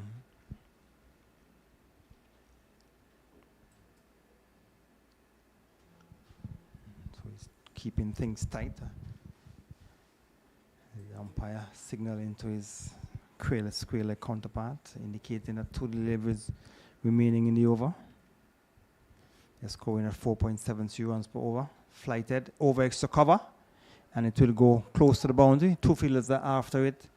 They should pull it back, but they should be looking for the third one. They will be coming back. No, they changed their mind as the return came in. I thought they probably could have taken on the arm of the fielder down at the widest long one area because they're deep and a far distance down, but they decided to stay with the 2. 2 more to the total. 114. Still overcast, but no immediate threat of rain. This time Morton is tight on the off stump to bring up the end of over number 24. Another tight over for Morton. 6 overs, 1 for 19, Frankie. Very good bowling indeed. He's bowling very tight, making sure that the batters have got to work for their runs. And I like the look of him. You know, himself and Mackenzie bowled pretty well. Mackenzie was a little bit more expensive, 1 for 28 from his 6. Morton 1 from 19 from his 6. And they're looking good. The Leewards are trying to keep the pressure on Trinidad and Tobago. I don't think the Leewards have chased 200 runs, so they're going to want to ensure that they keep Trinidad and Tobago as far as possible, as low as possible under the 200 mark, and as they continue with their spinning.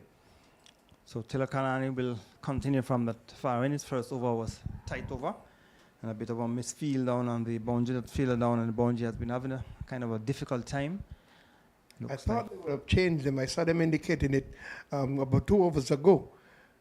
But, you know, they would have to revisit that because they need a stronger fielder over there. He's a bit slow and not picking up cleanly. And his arm is a bit weak as well.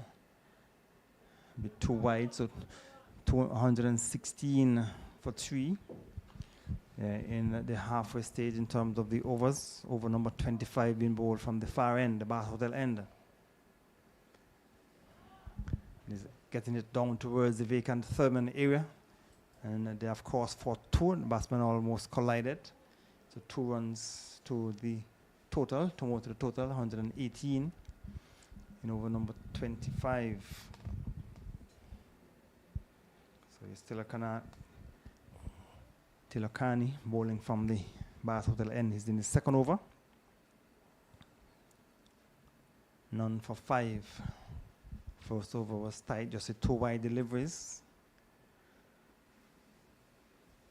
They'll now get a single into the forward square area. So with that single, total has gone on to 119. 2 deliveries remaining in over number 24. And the left-handed Ramanan has come into strike. He's on 16. Rampasad is also on 16, a non-striker. They have put on a good little partnership of some 34 runs. So a good partnership developing for the 4th wicket between Ramanan and Rampasad. So they will get a single to bring up the end of over number 25. So we're at the halfway stage, 120. It is for 3 wickets, the Trinidad and Tobago team after some 25 overs. So we have not... 120. Good going for the Leewards. They're going to have to work hard, Gary, to keep the Trinidad and Tobago team under that 200 mark. I believe they can do it. They have the bowling to do it, and they just have to ensure that they tighten their fielding, because they have not really batted well throughout the tournament. It's an opportune time for them to try and restrict Trinidad and Tobago to as low as possible a run rate. Morton was the 27. No, Morton is continuing. No, the batters were changing their gloves. So we want to make sure that they continue to bowl as tight as possible and to pick up the wickets when they can. So Captain Matthew Miller is continuing with Morton from the commentary end. 6 overs, 1 for 19. He has bowled very well. So he's keeping it off stump line for the left-handed Ramanan. Ramanan is on 17 from 27. This time he's looking to give himself room to force into the offside. We get a single. Thinking about the second, but the return came in quickly from the fielder down at cover. So the change has been made, Frankie. The fielder who was on the boundary has been brought now into the inside the circle, inside the 30-yard circle. Yes. So there is Rampasad just making some room and get a single. So we have seen 2 singles so far in this over. 3 deliveries have been delivered, so the field changes over for the left-handed Ramanan. He's on 18. 122 for 3. 2 wide. The batsman couldn't get back on it. Well, he got back on it, but not good enough to pace the field. Was a bit too wide on the off stump on that occasion. So we'll wait and see if the captain will go and bowl Morton right through for his 10 overs. That's a good shot, but we'll only get a single as the fielder Jones off the boundary down at cover. So he replaces Singh. Jones has a much stronger arm and moves quicker off the boundary. Another single, 123 with 1 delivery remaining in over number 26.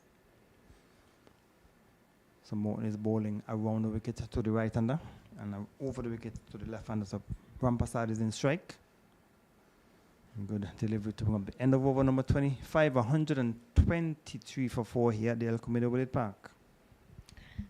Morton continues to bowl well. 1 for 22 from his 7, Mackenzie 1 for 26, and Miller 1 for 28.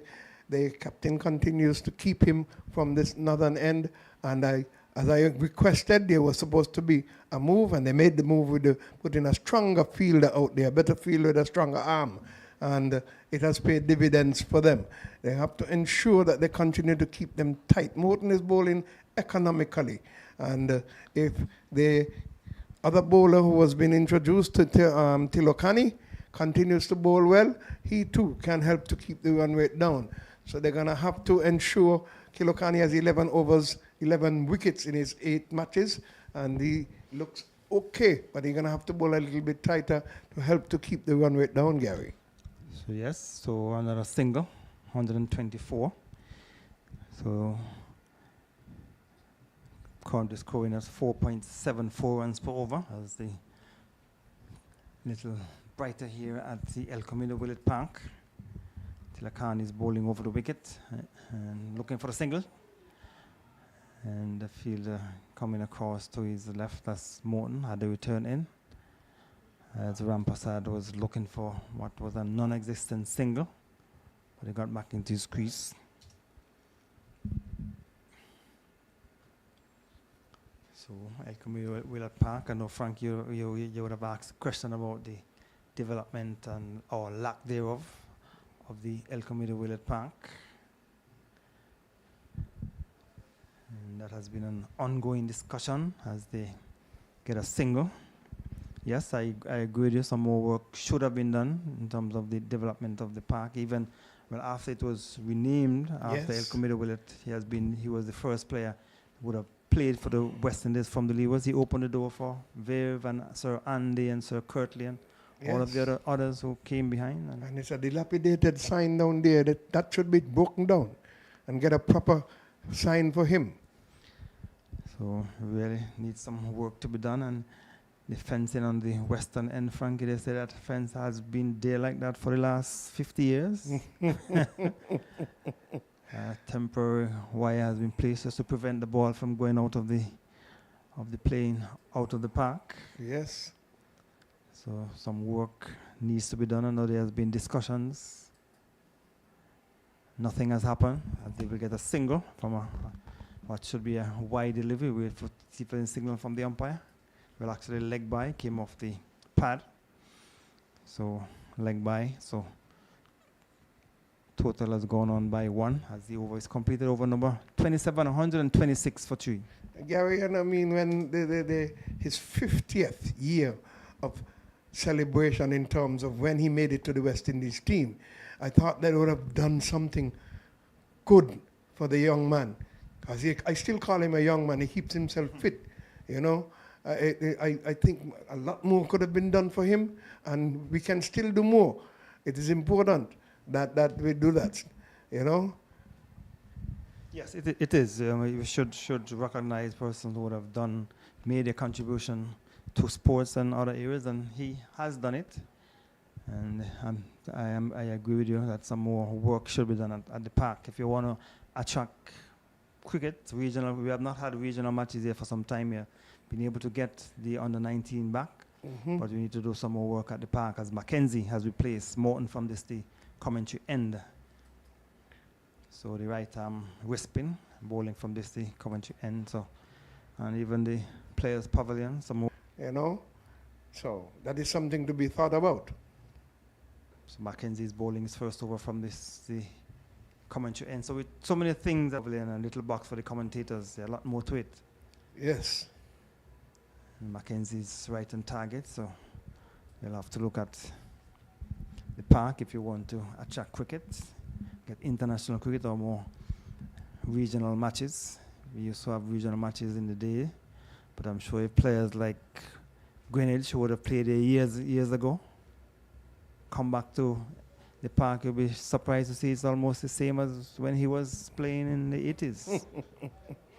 Well, you got the man out there who would have gone on to almost play for West Indies. I thought he would have gotten a chance too. The guy from Antigua who's with the team there. Cornwall. Yes. All arounder. And a short delivery not capitalized on by Ramanan. Played it straight down towards the back of the screen, and the sun has come out. You know, it's brilliant, the brightest it has been for the day. Peeping through the high grayish color clouds. But the weather forecast is indicating just a 20% chance of passing showers today. So hopefully we get her in the air. And the fielder at mid-off, jumping in front of him, had a try at the stump, but it was deceived. Wow. Played it in the air. The fielder at mid-off was a bit too deep, and jumping in front of him, and he got a single. So with that single, total has gone on to 127. One delivery remaining in over number 28. Mackenzie is in his 7th over, 1 for 27. Almost induced a fall shot, but he was dropping in front of the fielder at mid-off. So the right-hander Rampasad has come into strike. We get a single. So the single will end over number 28. And delivery, which was a bit too wide and kind of eased the pressure. The over is completed 128 for 3. He eased the pressure in those last two deliveries, but I really thought that he would have had a wicket there, but the ball fell short of the fielder. Mackenzie has come back, has kept bowling tight just about 4 points in his 7 overs. Gary, they need to keep the pressure on to make Trinidad and Tobago work for their runs.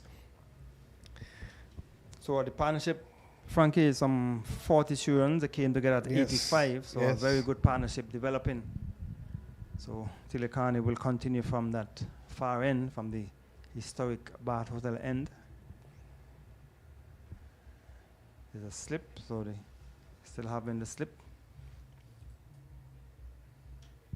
Captain himself, Miller Andrew, is at slip, so he'll get 2 runs.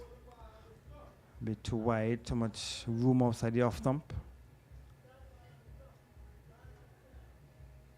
So more to the total, takes it on by 2 to 130 at the start of over number 29. So the coach or manager shouting some advice to the bowler, asking him to get it on the stump.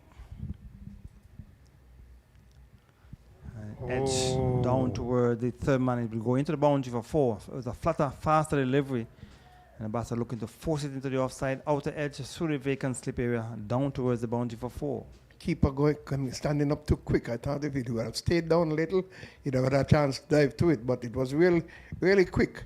And that's the idea. Bowl it on the stumps. It defeated the batter in terms of an edge. You know, so kudos to the bowler. That's a win for him, even though it yielded 4 runs. 134 in over number 29. Rampasad is on 25. Ramanan is on 21. So the partnership is inching closer to the half century, so some 49 runs. So 1 more run to bring up the partnership, the 50 partnership. The first wicket fell at 53, so had a 50 partnership for the first wicket. Then we have 2 quick wickets fell, and then now they're trying to consolidate. 80 for 2. Into the offside, so a single to bring up the 50 partnership between these two. And Rampasad moves on by 1 to 26, 135 for 3, with the 1 delivery remaining in over number 29, scoring at 4.68 runs per over. So nice and sunny now at El Camino Willet Park. The system blast in the distance. I think today is a bar call. I believe that. Maybe our producer can tell us. But the over is completed. Over number 29, 135 for 3. 135 for 3. And the Leewards are continuing to try and keep the pressure on. The Trinidad and Tobago team looking to pick up the singles and looking for the odd boundary as they go along. They have consolidated well, these two, 26 and 21. The last wicket fell when the score was, 120 for 3? Something like that? And is it? 85. 85. So the 50 partnership. Yes. So Mackenzie will continue. So the music blast in the distance. We're getting close to the Culturama season. So they're having a Culturama bar crawl. Frankie, have you ever participated in the Culturama bar crawl? No, sir. So they're going around the island to the different bars and making stops. And so this is Culturama. It's coming close to the Culturama season. Now we're in the Culturama season, as a matter of fact. Some activities would have started. You have the tent. I think they have a Caliper tent tomorrow evening at MEMS. But here we have the under-19 Rising Stars West Indies cricket playing here at the El Camino Willet Park. Mackenzie, his bowling is 8 over. Bowling to Rampasad will get 2 runs. He's guiding it down towards the wide third man. They're going to come back for 3 runs. So the fielder had some running to do for 3 runs to Rampasad. So with those 3 runs, the total has gone on to 138. So 52 runs partnership from 73. 138. Bit of a misfield there by the young man. So Mackenzie will continue from this the commentary end. He's in his 8th over. Ramadan is on 21. So Mackenzie looking to continue to keep things tight, but they would want to break this partnership. You don't want this partnership to continue to blossom for the TNT team. Good flowing drive by the left-hander Ramanan, but straight down to extra cover. And there is no chance of a run. Mackenzie, one delivery remaining in over number 8. So 3 runs coming from this over so far. 2 wide outside the off stump, but will not get a single. Has a good bit of feeling at backward point as the fielder had to run across to his left. So the over is completed. That's Jones. Over is completed. Over number 30, 138 for 3. Yes, Gary, I wish them well with the back call, but we are more interested here, hoping that the crowd can come out and support the youngsters, rising stars of the West Indies Under 19 Championship. Again, the pavilion at the top, the greenhouse pavilion, I call it, with the vehicles parking on either side, getting their set themselves together to endure and enjoy what is being offered here by the youngsters as they've taken a water break. Gary, we need to take a break at this point in time as well. We have not really seen an official water break. What we have seen is that the 12-man and the 13-player for Trinidad just come onto the field between overs. We have not seen an official water, because normally they break every hour. Maybe it's because it's overcast, I don't know, but the rules say that you should take a water break. I'm sure that the fielders would want the refreshment as well. 30 overs out of the 50, and so they really need to allow it, since they're not taking an official water break, but it has to be done. The players must be hydrated. But the fielders have to get something as well. So they need to officially take a water break at some point in time. Yes, they should. So we tell you the game is continuing. 30 overs have been completed, 138 for 3. They're scoring at 4.6 runs per over. And it seems as though the captain has come back into the attack. So Captain Miller has decided that he wants to come back into the attack. 5 overs, 1 for 28. We placed in Tilakani from the far end. Tilakani bowled some 4 overs, none for 18. So the captain has come back from that far end. Oh no, he's not the captain. It's I thought it was the captain, but he's not the captain. It's Miller. Francis. You look like Francis, the fast bowler? Tennis, Francis. Tennis.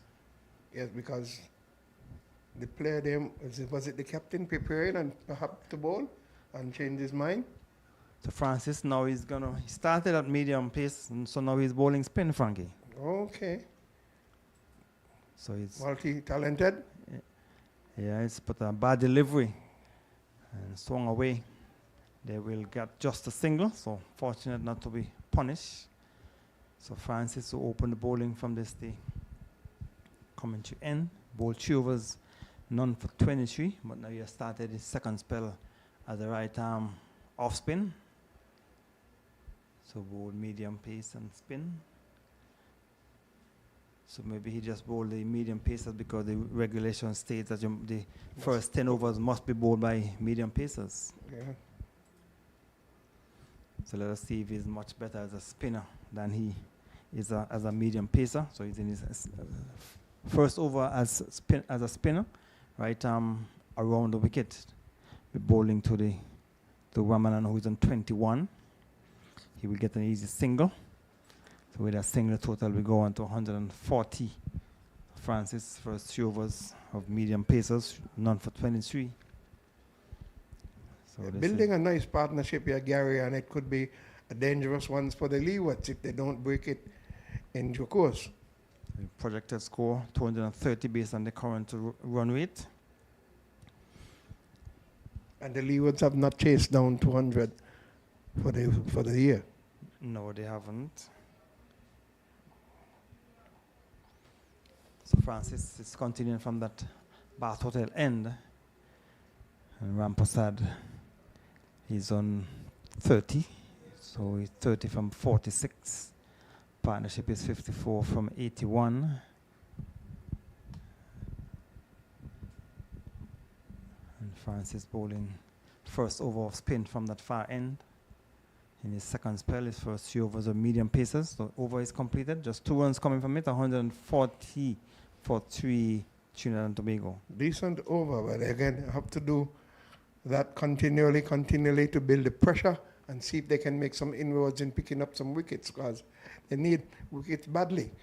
Otherwise, Trinidad and Tobago is going to go beyond 200 the way they are batting at the moment. Yes, they do need to break this partnership because the Leewards batting has not really done well for the season. They have played 3 matches and have won just 1.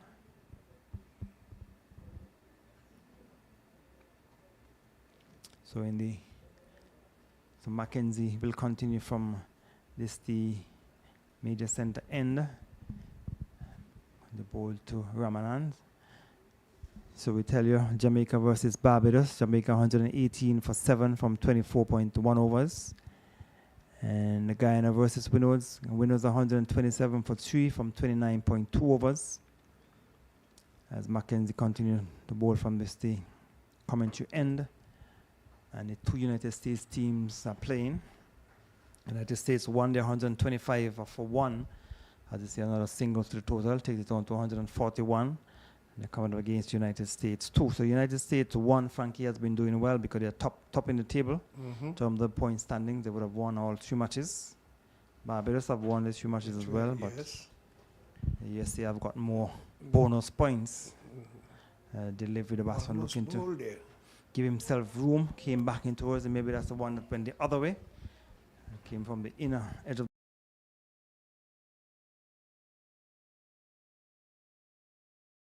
the what base and almost went back onto the stumps. So Mackenzie bowling over number 33. So at the end is over. Sterling will join Frankie. Get a single. Away to his right. That's Jones from backward square. Can't stop the single. So with that single, the total has gone on to 142 with 2 deliveries remaining in over number 32.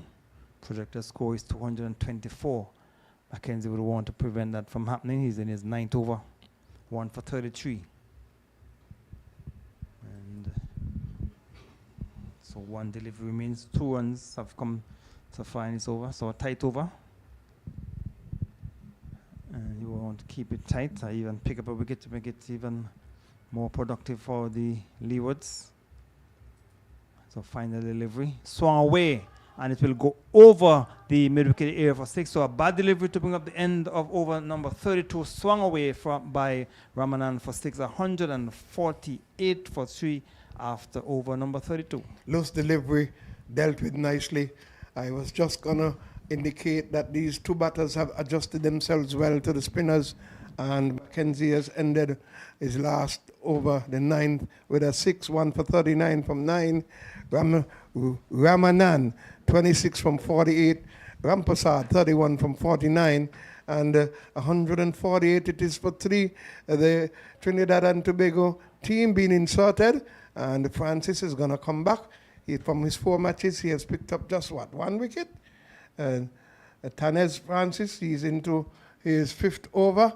It's 4 for 25 from his first 4. Swinging and missing. And the ball comes down to the keeper who does not collect cleanly. It's a wide 149. Sterling, welcome back. Trinidad and Tobago have settled and they're looking to get a big score. In comes Francis. Right, a delivery. That's Rampasad. Comes easily forward, plays it into the offside. And there is no run. He's 31 from 50. And he's negotiating the spin rather well. In comes Francis. The ball to him is onto the back foot, punching it into the offside. Has gotten 1. And it's fielded cleanly there at the backward point area. The score goes on to 150 now. That's Rampasad goes on to 31. 149 for 3. We are in over number 33.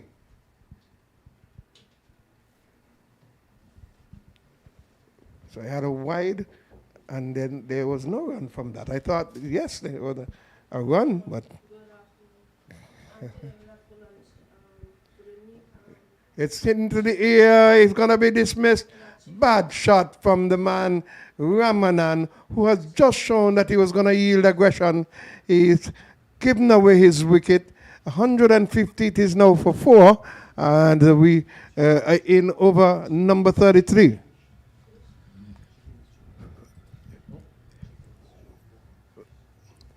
Good day, Frankie. Good day, Gary. Good day to the listening public. I just said downstairs that the Trinidad team have consolidated. They have consolidated well after losing the 3rd wicket. But I don't want to say it's a commentator's course, Frankie. I don't want to say that because you just said a while ago that they have consolidated well. Yes. And I thought they did well. 29 or 48 and 32 or 51. That's the situation before the wicket fell, and you can see that they were getting runs, even not boundaries, but they're getting the 2s, the 1s and the 2s with ease. It's spin bowling, and they were playing the ball, each ball on its merit, and picking up the 1s and 2s, and they were going out nicely. You still have another 17 overs to go, and that can easily give you 100 runs. You know, he has just hit a 6. He had just hit a 6 in the last over. Came down on this side, I'm saying, consolidating well, and he gave it away. It was not a ball that merited a wicket, but they say bad balls get wickets. He wasn't under any pressure at all. Under pressure, He was no pressure at all, no pressure at all. But the Leewards are happy for that, and the scoring rate would drop. They know the projected score started at 311. Now the projected score is less than 250. It's 231. The run rate started at 6 with the opening batsman. Now the current run rate is 4.62.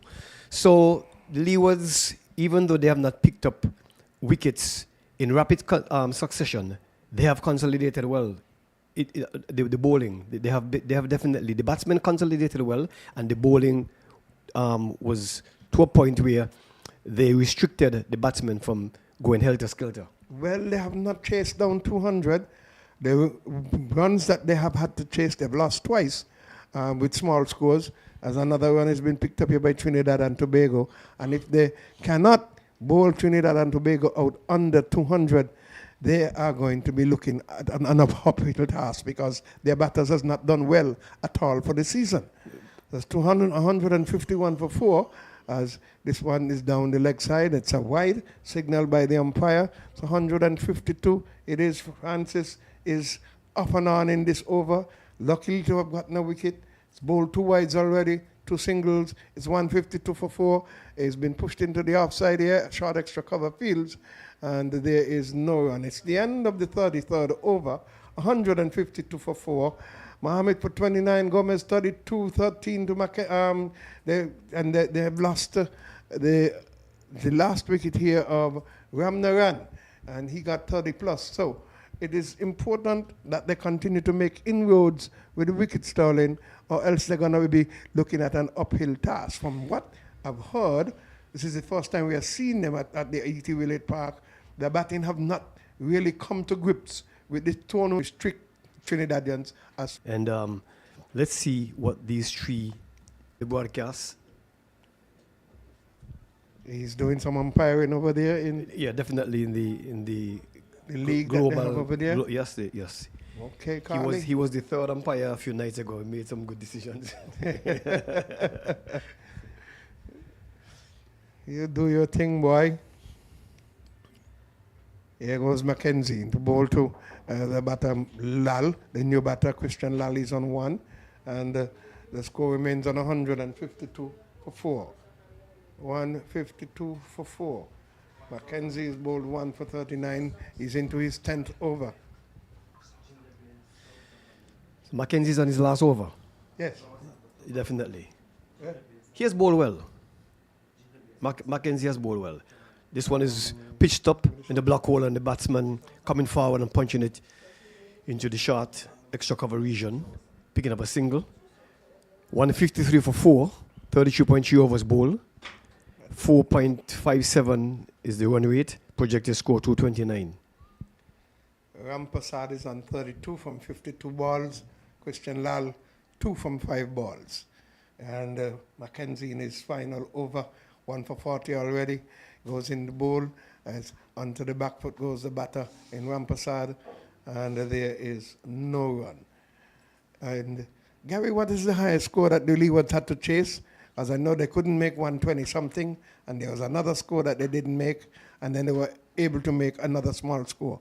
So give me an update on that, because I think their batting is going to have to really come 200% today for them. That's a single to the Trinidad and Tobago team. 154 it would be, and 154 for 4 in the 34th over. It's a situation where they have to bat and bat decently, but they got to bowl Trinidad and Tobago out inside the 50 overs if they want to achieve that, or else 200 plus is going to be too much for them, I can tell you that. Away goes the bowler, Mackenzie, onto the pads of the batter. Bowler finishes his own bowling, and it's the end of his stint. 10 overs he has bowled, and Rampasad 33, Gomez 32 and 29 is the other batter gone. And this one here is Rampasad is 33 not out, and it's a full water break, it appears this time. So we will take a break here.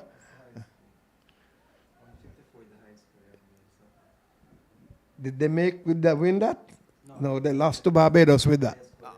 They made 154, the highest. I am a little bemused by that. I'll tell you why. 50 overs, 300 balls. From the time you're chasing 150, you're under no sort of scoreboard pressure. So you don't have to go out there and start attacking the bowling. You can afford 5 maidens and still make the runs because you have a lot of balls. So somebody will have to explain to me why the batters playing in a 50 over game would have approached the game as if it's a 10-10 or 20-20. That's a question for the coach, the management, and the captain and the players to decide. So cricket is normally played, as they say, 90% head, 5% on the field, and another 5% assessing the angles and the state of the game and stretching your mental capacity. So I don't understand. It's puzzling to me. I can understand if you're chasing 300 and you have 150 balls, then from the get-go, you have to basically go out there, hit the ground running. But you cannot tell me you're chasing 125 with 300 balls and you're going to go out there and start with a rush shot. No, that's not well, good the enough. scores they have lost with... wait. Take my break. Thank you.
It's 155 for 4. We're in the 35th over. It is Francis. He's bowling his 6th over. And check this. It's the end of the over. And he has bowled 6 overs, 1 for 31, Francis. Rampasad is on 34. Lal is on 3. It's 156 for 4 at the end of 35. 15 overs to go, Sterling. We were talking about the Leeward Islands having to bat. If they have to chase over 200 runs, it will be a task because they have not made anything more than 154. They did that batting first. They have lost chasing 124 and chasing 100 and something. They won. So it's going to be a mammoth task for them to chase 200 runs as Manners is about to come on. He has played 1 match thus far, and he's going to be bowling the 36th over to Lal. I'm a little surprised because if you're chasing 150 runs, you're starting off with an advantage of having 300 balls at your leisure and pleasure to do so. So there's no need to go out and start to play as if you're playing a 10-10 or 20-20 where you have the reverse, 300 runs and a limited amount of balls to get it. As Manners starts off his run from the pavilion and bowling outside the off stump, short, the batsman got back on his back foot and punched it through short extra cover. Frankie Manners should be a handful. He has been bowling well during the local tournament, and he has been able to pick up wickets and contain the batsman. He moves the ball both ways, and his second ball was pitched on about the off stump, but a little too short, and the batsman had enough time to punch it over to a wide long off. So in his first over, he's bowled 2 balls, 1 run. 157 it is for 4. Rampasad is on 34 from 59. Manners goes away from us. Right at delivery. And he bowls more of a stiff medium from a short run. That is what he does. He's a spinner that bowls it through. Yes, he bowls quick to the ear. This one beats the batter, goes through to the keeper, and there is no run. So he pushes through the ball. But he still gets some movement off the wicket. Yes. Off and on. Yes. Okay, I will watch him. This one is straight and is punched into the offside, brings the man from the cover boundary out, field. Score goes on to 158 for 4. He has bowled 5 overs, yielded 2 runs thus far. So he bowls stiff. So he pushes through the ball, driven Manners. He is onto the back foot, and this one is short, and it's pulled into the onside, brings the man from the deep mid-wicket boundary around to his left, reaching there before the man from long on, and they've picked up 2 runs. So Manners has ended his first over with 4 runs off. Miller 1 for 20, and we have Miller, and we have Mackenzie, and we have Morton, who have picked up wickets, and who else has done that? We will get that for you again. But the wickets that went early were good, but we had a consolidated effort between the man just went before Ramnaran and Rampasad. They made over 50-something runs together. And now we have got a new start. Lal has got 6 from 10. Rampasad is still there. You could see the number of balls he has faced. It's 65. As Francis comes in to bowl to him, and he plays it into the offside. They're running away to the boundary. He gets it now, and he will pick up 2 runs. The score goes on to 160. Francis is in his 6th over and has taken 1 for 31. So Francis, Morton, Mackenzie, and Miller are the bowlers who have taken wickets thus far. And he comes, right arm. That delivery onto the back foot is punched by Rampasad into the offside, and they've run on the stroke. Picked up a single, 163 it is for 4. We're in over number 37. Trinidad and Tobago, inserted by the Leeward Islands in this Rising Star, West Indies Rising Star under 19 tournament. This match has been played at the E.T. Willett Park as Francis comes in the bowl to Lal this time. Lal pulls it into the outside. Nice tap indeed, throwing himself full length there. A young fielder, he well built, has been able to restrict them, and they have taken 1 run. So Lal no, he did not run. Yes, he should have. He has, because I know I see him running. It's 7 to him. 38 is for Rampasad. He punches it outside the offside, brings him long off into contention, and he moves to 39. So he's looking to settle himself and get a 50. Trinidad and Tobago has made over 200 runs already in the tournament. They have won, they have lost, and they're here looking to get a win for themselves. These two teams have lost 2 matches each and have won 1. So it's a battle between them. I think Jamaica is the only other team that, and even I don't see any reason why they would not be told the same thing that we were told.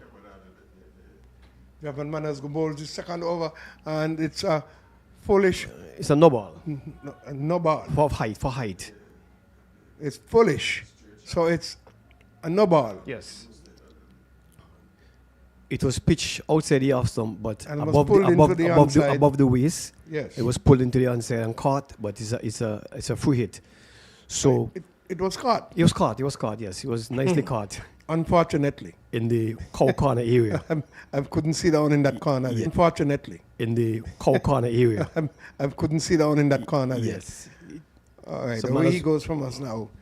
Into bowl, and the batter is swinging hard, and the ball beats him. Ball beats the keeper, and so the score goes on to 169. It is for 4. We're in over number 38. That's good though. Normally what you call normally no balls. Free hits go for boundaries. That one went for a bye. He was fortunate. He was fortunate. So he had 1, and there's a leg by, so 3 runs thus far in this one. So 6 runs off of his bowler, the 7th come up, and he's bowled his second proper ball. Yeah, Manners, once he gets a hang of things, he's a handful. He's a force to well reckon built. with. Javan Manners goes in, bowled a little hard, a little bit, pushes the ball on the back foot, who brings that straight mid-wicket to his left to field, and there is no run. To me, bowls to me a little what you would call slow medium. He moves the ball both ways. So this one looking to bowl it from the back of the arm, a slower delivery, but they have hustled through, and the score goes on to 171, and it's a leg by signal. So in his second over, 7 runs have gone off of his bowling, a couple by the way of extras. Here he's at the delivery, hit it hard and high, got good under it, and this time the catch is taken. This time he has gotten the wicket. He pitched up the ball, the batter went straight under it, looking to hike it down to Swannies for some shopping, and it was taken beautifully by a young man down there in that dead mid-wicket area. See, Manners, Frankie, Yes. Manners, like I said, he's deceptive. I would have played with him in the local league, and he moves the ball both ways. But the batman just now, he made a miscalculation. Gary and I were talking earlier about the pitch that we're playing on, and the longer side of the boundary is what the batter took on just now, and so he had no chance of getting that ball over that long boundary from the area that he was batting. And so with more ground to cover and more protection on the onside, Manners was able to float it up and give him a little chance to go at it. And he ended up hitting it just a few yards from the fielder, who was in a sort of cow corner area. And he made a good catch. He's So- in his second game. He has picked up a wicket in this game in his second over, 1 for 7 thus far. my good friend who had been not doing too well with the fielding out there, took a brilliant catch. And I give him kudos. He's made amends. He's taken a wicket for himself and his team. That lovely catch indeed. So 1 for 7 in his second over. Manners has dismissed the batter Lal, who's gone. And 2, it is 175 for 1, and Adrian Racha has replaced. So Trinidad and Tobago on 171 for 5. I keep saying that they need to bowl them out. I still feel that even though they got a wicket, they would have preferred to have Christian Rampersad back in the pavilion. Well, they're going to have to work on that. The left-hander in Aiden, Raka down the leg side, Racha. It's a wide signal, and the score moves on to 172. He's going to have to refocus. Manners, perhaps a little bit carried away, but it's a left-hander this time rather than a right-hander. But he made the right effort to try and get it on the stumps. It's a shorter delivery. It's onto the back foot. Extra cover, short. Fields. It's the end of Manners' second over. 1 for 8. Rampersad on 39. Gomez made 32. Mohammed made 29. And Manners have joined the wicket takers. Yeah, Manners, like I said, he's a mystery bowler. He's deceptive. That ball was pitched on about the center stump. Short. The batsman went back on the back foot in an effort to try and pull it through the onside, but the ball turned across him and he had to check his stroke. So even though he was short, he was quick, and it turned off the pitch towards the off stump of the left-hander, and he just had to put back to it and play it into the off field. I smile when you say mystery. Well, he's not a Narayan mystery, or yeah, he's not that kind of mystery. But Francis is in his 8th over, continues to bowl. It's a short delivery, punched into the leg side, straight mid-wicket fields, and there was no run. I think he got away with that. The batter in Rampersad, left or right of that fielder would have gotten a boundary. He flatted delivery, pushes it into the offside this time. Short extra cover fields, and there is no run. Francis has bowled 7.3 overs and has picked up 1 for 37. 172 for 5 is Trinidad and Tobago, and it plays it into the offside this time, gets a single, moving it wide of the short extra cover, bringing the full cover into Pandem, and there's another run, 173 for 5, and they run on to 40. He's going to be, he has to be the batsman that you must. He's going to see Trinidad pass if he stays there. Frankie, you know what I would like to see in the league right now? Oh, so you want to bring the mystery in? Yes, that's where I want the mystery. I want the mystery to elevate to that level, definitely. Francis from the southern end, flatted delivery on the pads of the batter Racha, and unable to get it away, and there is no run. So 1 run thus far off Francis in this over, 7.5, 1 for 38. He comes in from the southern end around the wicket to the left-hander. He punches it. Oh, he throws himself. That fielder has been throwing himself all around, but unable to stop it this time. Racha is off the mark. The score goes on to 174 for 5 at the end of the 39th over. 1 for 39 it is. Lal 10, 29, 40, 13, 32, and 29 are the scores of the earlier batters. Rampersad is there on 40 not out. Racha on 1 not out. 39, 174 for 5. Omari Jones is the name of the fielder. He did a brilliant stop in the over before, and he made an attempt just now to stop that ball, but it was struck powerfully, and he passed him. So it's 4.46, the current run rate. The projected score is 223, and that has come down tremendously from 311. So I can say definitely that the Leewards have pulled back this game. Definitely, they've pulled it back. Only 5 wickets have fallen. Trinidad, according to what the stats are showing, Trinidad under 19 team, they bat deep. And so they will have no fear of getting up to 200 runs. But if Leewards can continue bowling a tight line and length and be measured with their discipline and their feeling and their catching, I think they can restrict them, even at this late stage, to just a small total above 200. So Captain Miller has come back into the attack. So he'll be bowling his 6th over. So the Leeward's highest score for the season, 154. The Chaser, 175 if they are to win. So they have to score in excess of 175 runs if they are to win this game. Still overcast, but it's no immediate threat. So it should have a full day's play. So the captain will continue from the commentary end. So he's in his 6th over. Projected score 223 as the Leewards under 19 won the toss and decided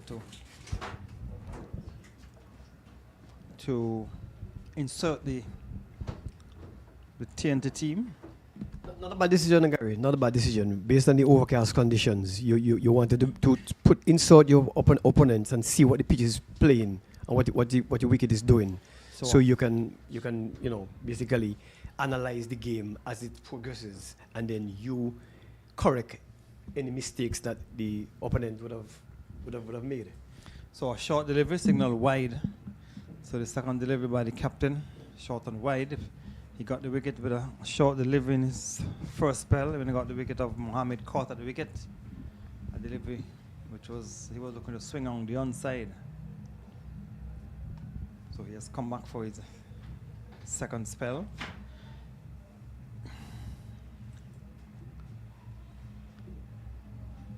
So the Leewards would have to score much more than they would have scored so far for the season if they had to win. So we'll give you some scores in the other matches as the captain will continue. So Jamaica 124 all out against Barbados in 29.3 overs. So Barbados, the defending champion, will look to win the 4th in a row. Jamaica would want to prevent that, so that's a small total for the Barbados team, who have been batting well the first 2 matches. They would have scored in excess of 200 runs, and then when they played against the Leewards only made 154, and they would have scored that for 2 wickets, made 156 for 2. And he's bowled. He's looking for a big drive. Missed it. So the captain, coming back in his second spell, has taken a second wicket. So 175 it is for 6. That was a wild shot. 175. That was a very wild shot by the batter. It's a shot out of nowhere. I know that the ball was short, but it didn't rise as much as he expected. And I thought that being on the center stump, he should have just tried to play the ball down. There was no feeler close to the bat in the event that he popped it to take a short catch from the infield. That was a wild swing. That was a wild swing, and the Leeward Islands captain deserved that wicket. A very tall, lanky batsman, number 63, has joined number 25. So Abdul Rahim topping for TNT. TNT team, the bat. Back immediately, so we tell you Barbados have to score back immediately. So we tell you Barbados have to score 125 to win against Jamaica. Guyana versus Windies. Windies was 164 for 5 from 38 overs. This game, Lee was against Trinidad and Tobago. Trinidad and Tobago 176 for 6. United States, 2 teams playing against each other, 151 for 2 in 32.3 overs. That's the United States 1 team. So a delivery which was on the leg stump. And batsman will get a single to bring up the end of over number 40. So 10 overs remaining. There are 4 wickets in hand. They should be looking to get up to 225 runs at least, Sterling. It's looking possible, but if the Leewards continue to bowl straight, bowl a good line and length, and force the batsman to hit to the longer part of the boundary. If you are right-hander and you're facing from the pavilion end, they will try to bowl you on the center stump and try to get you to hit into the onside, which is long. And if you are batting from the other opposite end and you're a left-hander, they will try to bowl you same way. So I think they're going to concentrate on protecting the boundaries by bowling outside the off stump, as in this case now. So Francis will continue. Too short, gave the batsman enough time to go back. And a bit of a misfeeling down on the boundary by the fielder at wide long off, wide long on, came across his left, couldn't collect. I think that's the same fielder who would have dropped the catch, would have dropped Gomez when he was on 29. We'll get the name for you in a minute. And he's looking to drive into the offside, caught at the wicket. He was wide, and there was the batsman Rampasar looking to force into the offside. Edge found, wicket has been taken, 179 it is for 7. That is the wicket the Leewards were always wanted. I'm not sure if he's the captain, but 43 off 74, that's the wicket they wanted. Definitely. You can see the jubilation in the Leewards team. And as I said before, they are 179 now for 7. The likelihood that they'll get to 200 is there. But if the Leeward can continue to press and bowl tight, they can restrict them to, like I said, under 200 or just a little bit over 200, maybe 205, 210. Well, they'll have to continue to pick up wickets. So they have picked up 7, so 3 wickets remaining. And they would want to continue to get the wickets and put some pressure on. So the new batsman is Zakari Madri. Zakari Madri is the new batter for. So the captain was just dismissed. And so Madri has replaced his captain. 179 it is for 7. And the captain was just out. Captain of the Trinidad and Tobago team.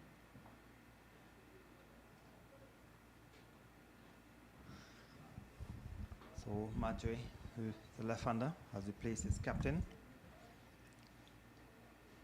Rampasad made 41 from some 74 deliveries, and struck some. Interestingly, he didn't score a boundary from his 74 deliveries. And so the left-handed Madri has replaced his captain. They're currently scoring at 4.42 runs for over 10 overs remaining. Well, just under 10 overs, 9.3 overs. And they go so quickly for the single. Return goes to the far end, not taken by the bowler Francis, but a single. So they went so quickly for the run. The return came in, not taken by the bowler. One more to the total, takes it down to 180 for 7.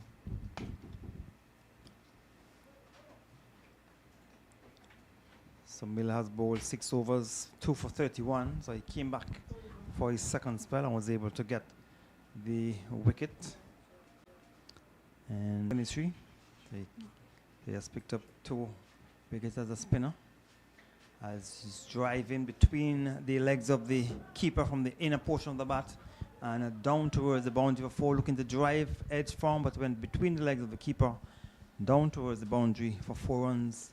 The batsman looking to drive into the offside, Sterling. That's 4 welcome runs by the Trinidad team, because the run rate has slowed down tremendously. There's now the current run rate is 4.51, and the projected score is 226. And so that is 4 welcome runs definitely by the Trinidad team. And so Francis, who has picked up 2 wickets as a spinner, because he opened the bowling as a medium pacer, and he came back in the 4th over and bowling some spin. So he has now bowled some 9 overs, and he has picked up his 1 wicket or 2 wickets. I'm trying to check the rationale here. I know the captain came back on and he got a wicket, but I didn't think that Manners bowled badly. But maybe the captain has other ideas. Maybe he's saving Manners for maybe the 45th over, somewhere in the division. So Miller will continue from the commentary, and it's quite interesting because based on the stipulation, the rules and regulation, medium pacers must bowl 20 overs. Francis started as a medium pacer. He only bowled 3 overs. I'll get back to that in a minute. He started as a medium pacer. He only bowled 3 overs. Then you have Amari Jones. So Jones will have to come back to bowl some overs because he must bowl, based on the stipulation, you must have at least 20 overs been bowled by medium pacers. So Amari Jones will have to come back sometime or the other to bowl. Okay, so that's probably the rationale. That's probably the rationale behind the reintroduction of medium pace or pace. Okay. So the captain is bowling from the commentary end. So it's kind of putting pressure on the captains in a sense because you have to bowl based on the regulation. You must bowl 20 overs of medium pacers. The first 10 overs must be bowled by medium pacers. Francis has come back in his second spell as a spin bowler. I see. How many overs did Omari bowl? Omari has bowled just 3 overs. Okay. So Miller is in his 7th over. That's 3 and 7. That's 10. 10 and 3. That's 13. Because Francis only bowled 3 overs as a medium pacer. So I don't know if they are following it that closely in terms of the management and coaches, but the regulations state that you must have 20 overs being bowled. I would imagine they would have had a team meeting prior to the start of this game, and they would have probably implemented those rules in the previous game. So I think it's a positive for the captain. Well, slow delivery. Almost thought it was going to be a full delivery, but it did just before he got to the batsman. Almost received the left-handed Madri. Madri is on 1. He has faced some 7 deliveries. It's pretty slow going here at the E.T. Willett Park. Not many runs have been scored. So it's slightly overcast again here at El Camino Willett Park. Another tight over so far by the captain Miller. So he's coming back in his second spell. His first over of his second spell, he got a wicket. Now he has delivered some 5 dot balls, so putting some pressure on the new batter. Madri is on 1 from 7. Current rate is 4.40 runs per over.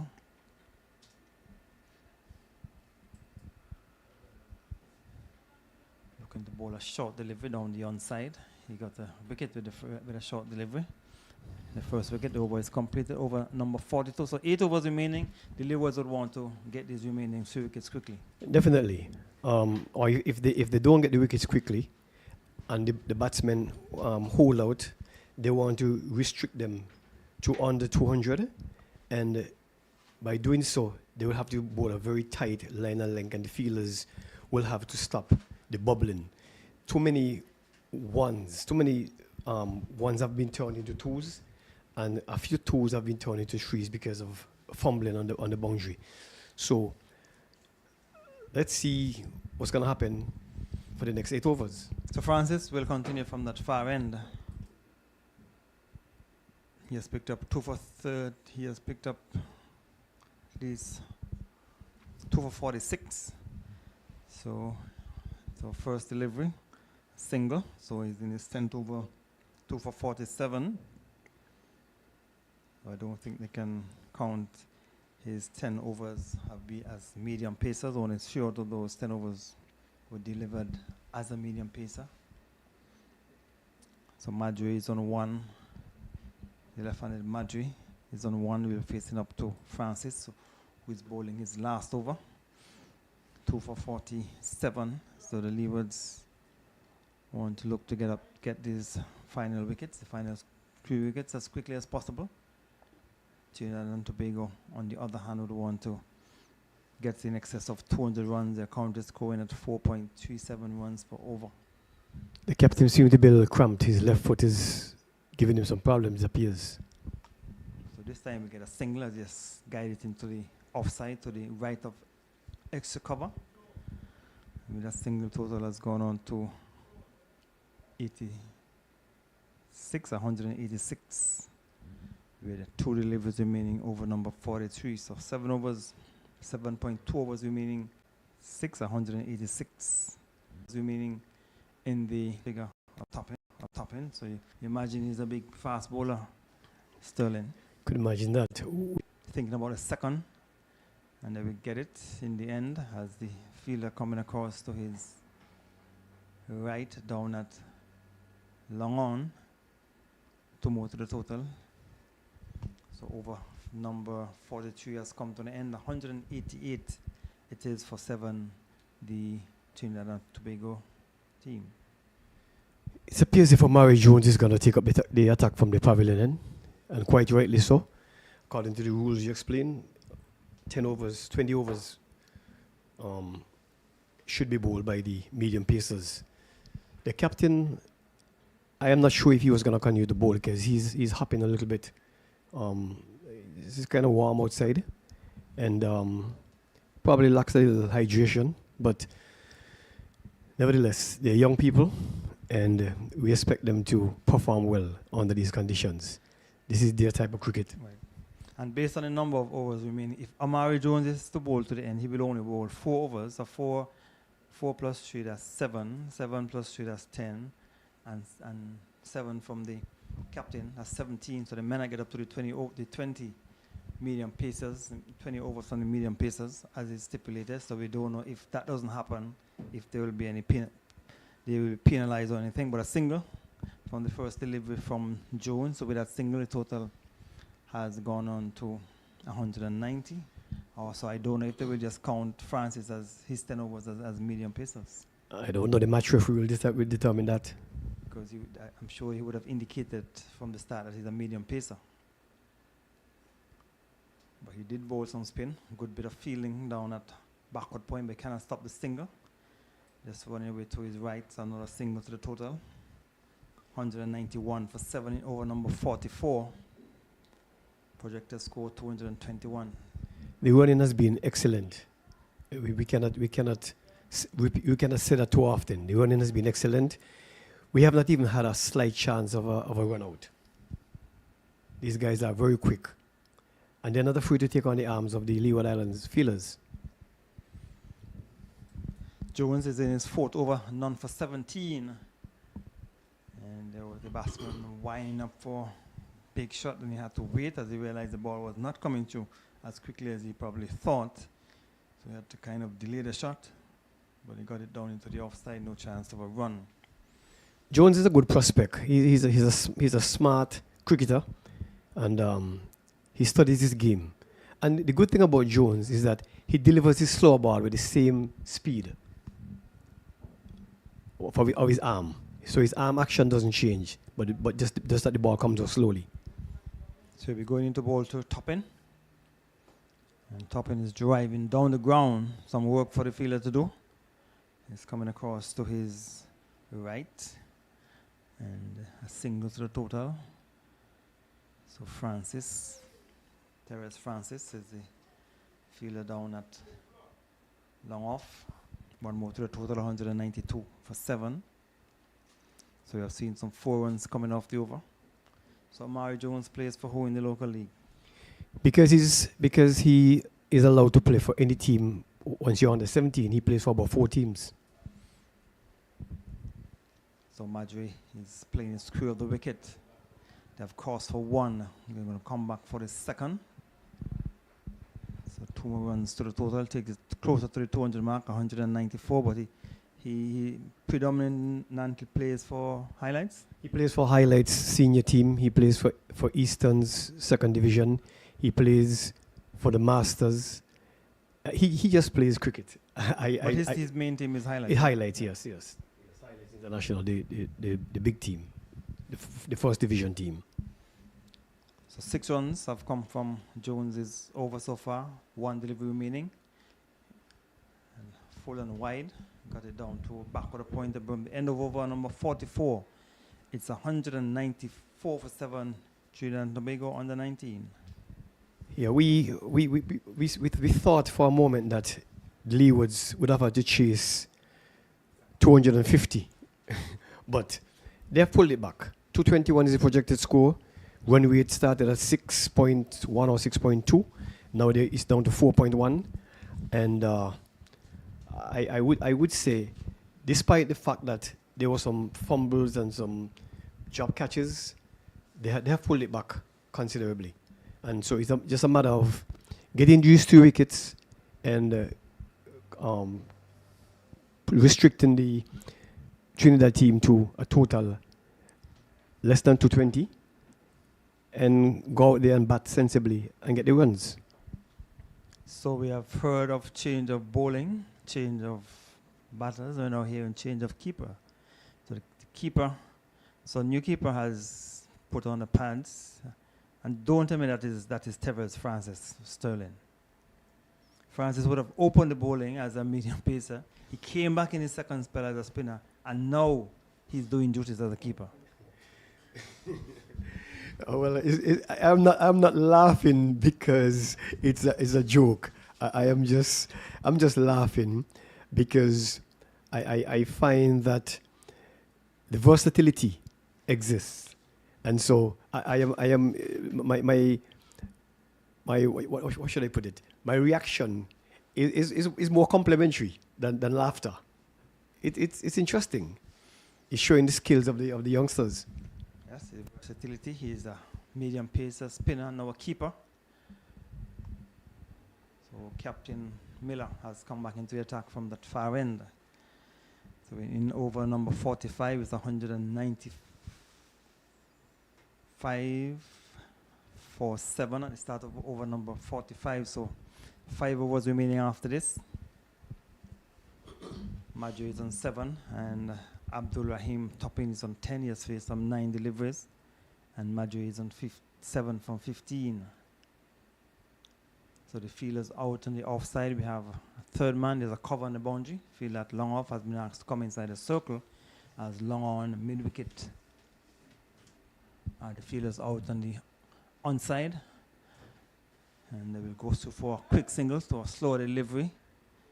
And Majid has pushed it and called his big non-striking partner for a single. They're doing right now. Every last one. The batter just now, as soon as he touched the ball, he started running. And the batsman at the other end, he just followed through. They were so confident that they're going to make it. The fielder was a bit deep as well on the onside, and he will get 4 runs from a short delivery. And Baez have been signaled, was down the onside. A big figure of Topping was looking to swing it over back of the square, missed it. The keeper also missed it and went down towards the boundary for 4. So with that 4, the 200 for the Trinidad and Tobago team has come on the board. So 200 it is for 7 in over number 45. I'm not trying to be hard on the youngsters, but I thought for a moment that was a little sloppiness on the part of the keeper. He thought the ball went off the bat. So a full delivery, help down towards long leg for 4. Was a bad delivery, slow delivery, and Topping picked it well and just played it through back of the square, down towards the boundary for 4. 204 it is for 7 in over number 45. And it's a no ball. It's a no ball for height and a free hit. So the Leewards have to be careful that they don't give away the opportunity that they had to restrict the Trinidadians to less than 220. 205 for 7, 44.3 overs bowled. 231 is now the projected score. So the umpire had a word, that's umpire Crawford at the far end. Had a word with the Captain Miller. So a chance for a free hit. We'll only get a single as the ball is pitched up. So with that single, total has gone to 206 for 7. 2 deliveries remaining in over number 45. So we're going to the point standing Sterling because the United States team, United States won. They are on top with 15.6. And they have a net run rate of plus 1.29. Off the edge, we'll get a single down towards the third man area. And that's Kunal Tilokani, a single. So with that single, total has gone on to 207. 207 for 7. One delivery remaining in over number 45.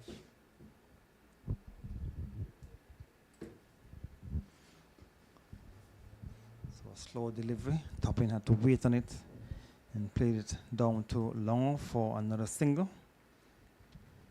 Over is completed. 5 overs remaining, 208 it is for 7. I think the Trinidad team, even though they are not where they expected to be, because the flying start they had, one would have thought that they would have already cleared 200 in the 40th over and heading towards 250.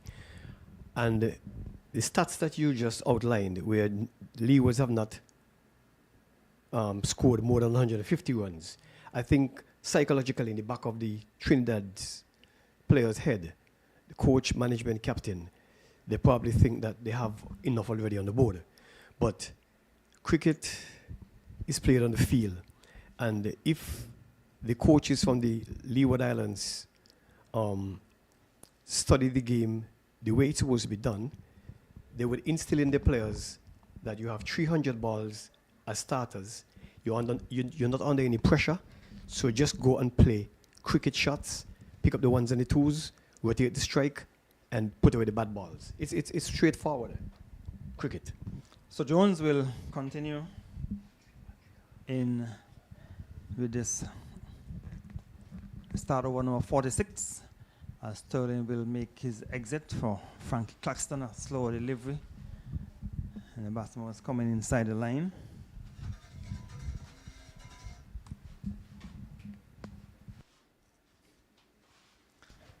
.208 for 7 at the start of over number 46. Amari Jones is bowling his 5th over. None for 20 as Frankie come back into the commentary position. Good afternoon to you, Frankie. How was the lunch? I haven't had lunch yet, Gary. Is it Jones runs away and this ball is played on the bounce, brings the man from extra cover around. As he's playing games, not looking to see. He thought the ball had gone through, but he has gotten 1 run, and that's Toppin or Madre. So it's Toppin under 16. Yeah, 17. Madre is on 9. I learned when I went downstairs that Amori Jones is my cousin. His mom came to me, hugged me, and told me we are doing a good job, and I thanked her. She said, but that's your cousin there, who's been throwing himself around. So I'm happy to hear that, Gary. So you learned something today, Frankie. Yes, very much so. As Toppin goes on to partnership between them is what about? 31. 31. So Madra goes on to 10, Toppin is on 17. So they got rid of the man that was making the runs, else I'm sure they would have gone past 220 already. But Jones runs away to us from us down the leg side, wide delivery. Score goes on to 211 for 7. I still feel that the Leewards have got an uphill task, Gary. The fact that they have not passed 150 for the season, they're going to have to take some great batting for them to take this match today. Trinidad and Tobago may feel that they have the upper hand as Jones runs away from us. He's into his 5th over, into bowl to Toppin, and goes after him, hits it into the onside, brings him from long leg around, and picked up a single. So 212 for 7, with 2 balls to go to complete the 46th over, Gary. They may get close to 240. The way they are going, because they're running their runs. No bad deliveries yet for dispatch, but this one he slaps it into the offside, brings the man from long off this time. That was the left-hander. Just a single restricted. But they're looking to run the singles and get the twos as much as possible. 213 for 7, with 1 over to go in the 46th over. 4 overs to go, possibly another 20, 30 runs. Well, 4 overs, if the score at 5 runs per over, they get 133, 6 runs per over, 7 runs over. Yeah, if they'll have to go in excess of 6 runs per over. So 213 for 7. Final ball in the 26th over. Slowish delivery. He's going to get the wicket this time. And this is second wicket it is? Or his first? Amari Jones has picked up his wicket, bowling a slow delivery, lured the top in into a shot, which he miscued, and extra cover. Took an easy catch. It's the 8th wicket. So am I going to get my bowled out? One of the two. I did say that they need to bowl them out. 213 for 8, Trinidad and Tobago at the end of 46 overs. So it's Tilakalani took the catch in the offside. A slow delivery went for the big drive outer portion.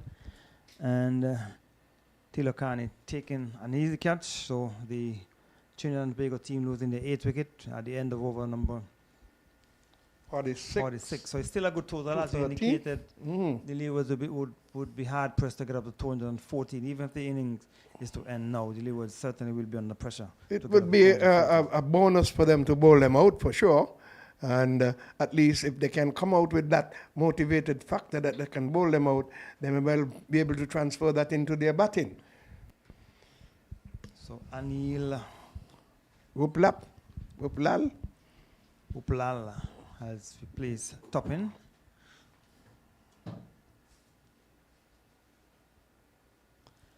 Jones picking up his first wicket with the last delivery of the 5th over. So 1 for 25. It means going at 5 runs per over.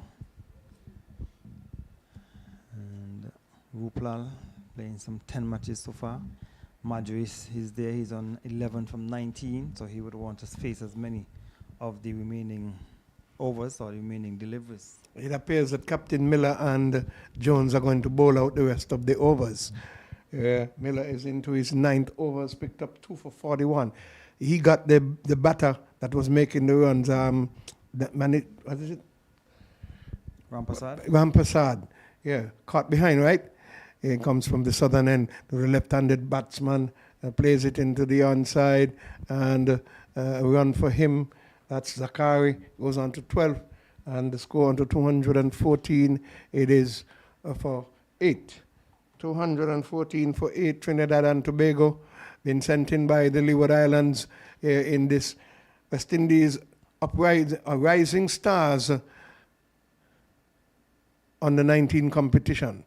It's at the E.T. Willett Park, and we're encouraging others to come on out. Mr. Elliott said he forgot the match was today, and he was driving by, and he could do no other than just turn it into the onside. Mr. Elliott turned it into the park.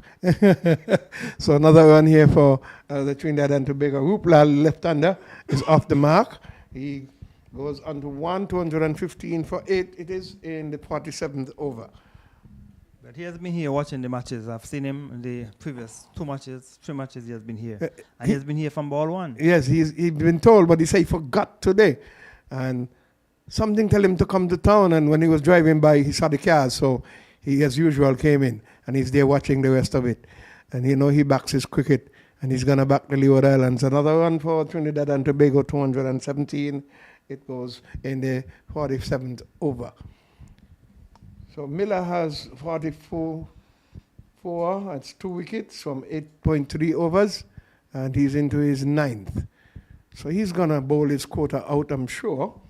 And as captain, he's going to want to do it in a positive way. Comes in from the southern end. The left-hander just flailing his bat. And you could see him ducking his head into the ground saying, wow, how did I miss that? And that's Ruplal. He's on 1 from 2 deliveries, 216 for 8. It is in the 46.4 overs have been bowled. Madre is on 13. So Rampasad would have been the top scorer, right? I think so. 41. Yes, he made 41. Lovely try there, trying to get a run out effected. But the Trinidadians have been running well between the wicket. That brings up 217th run. And 1 more ball to complete the 47th over. Rampasad looked good. He consolidated well. He played the spin well. And he turned the score over.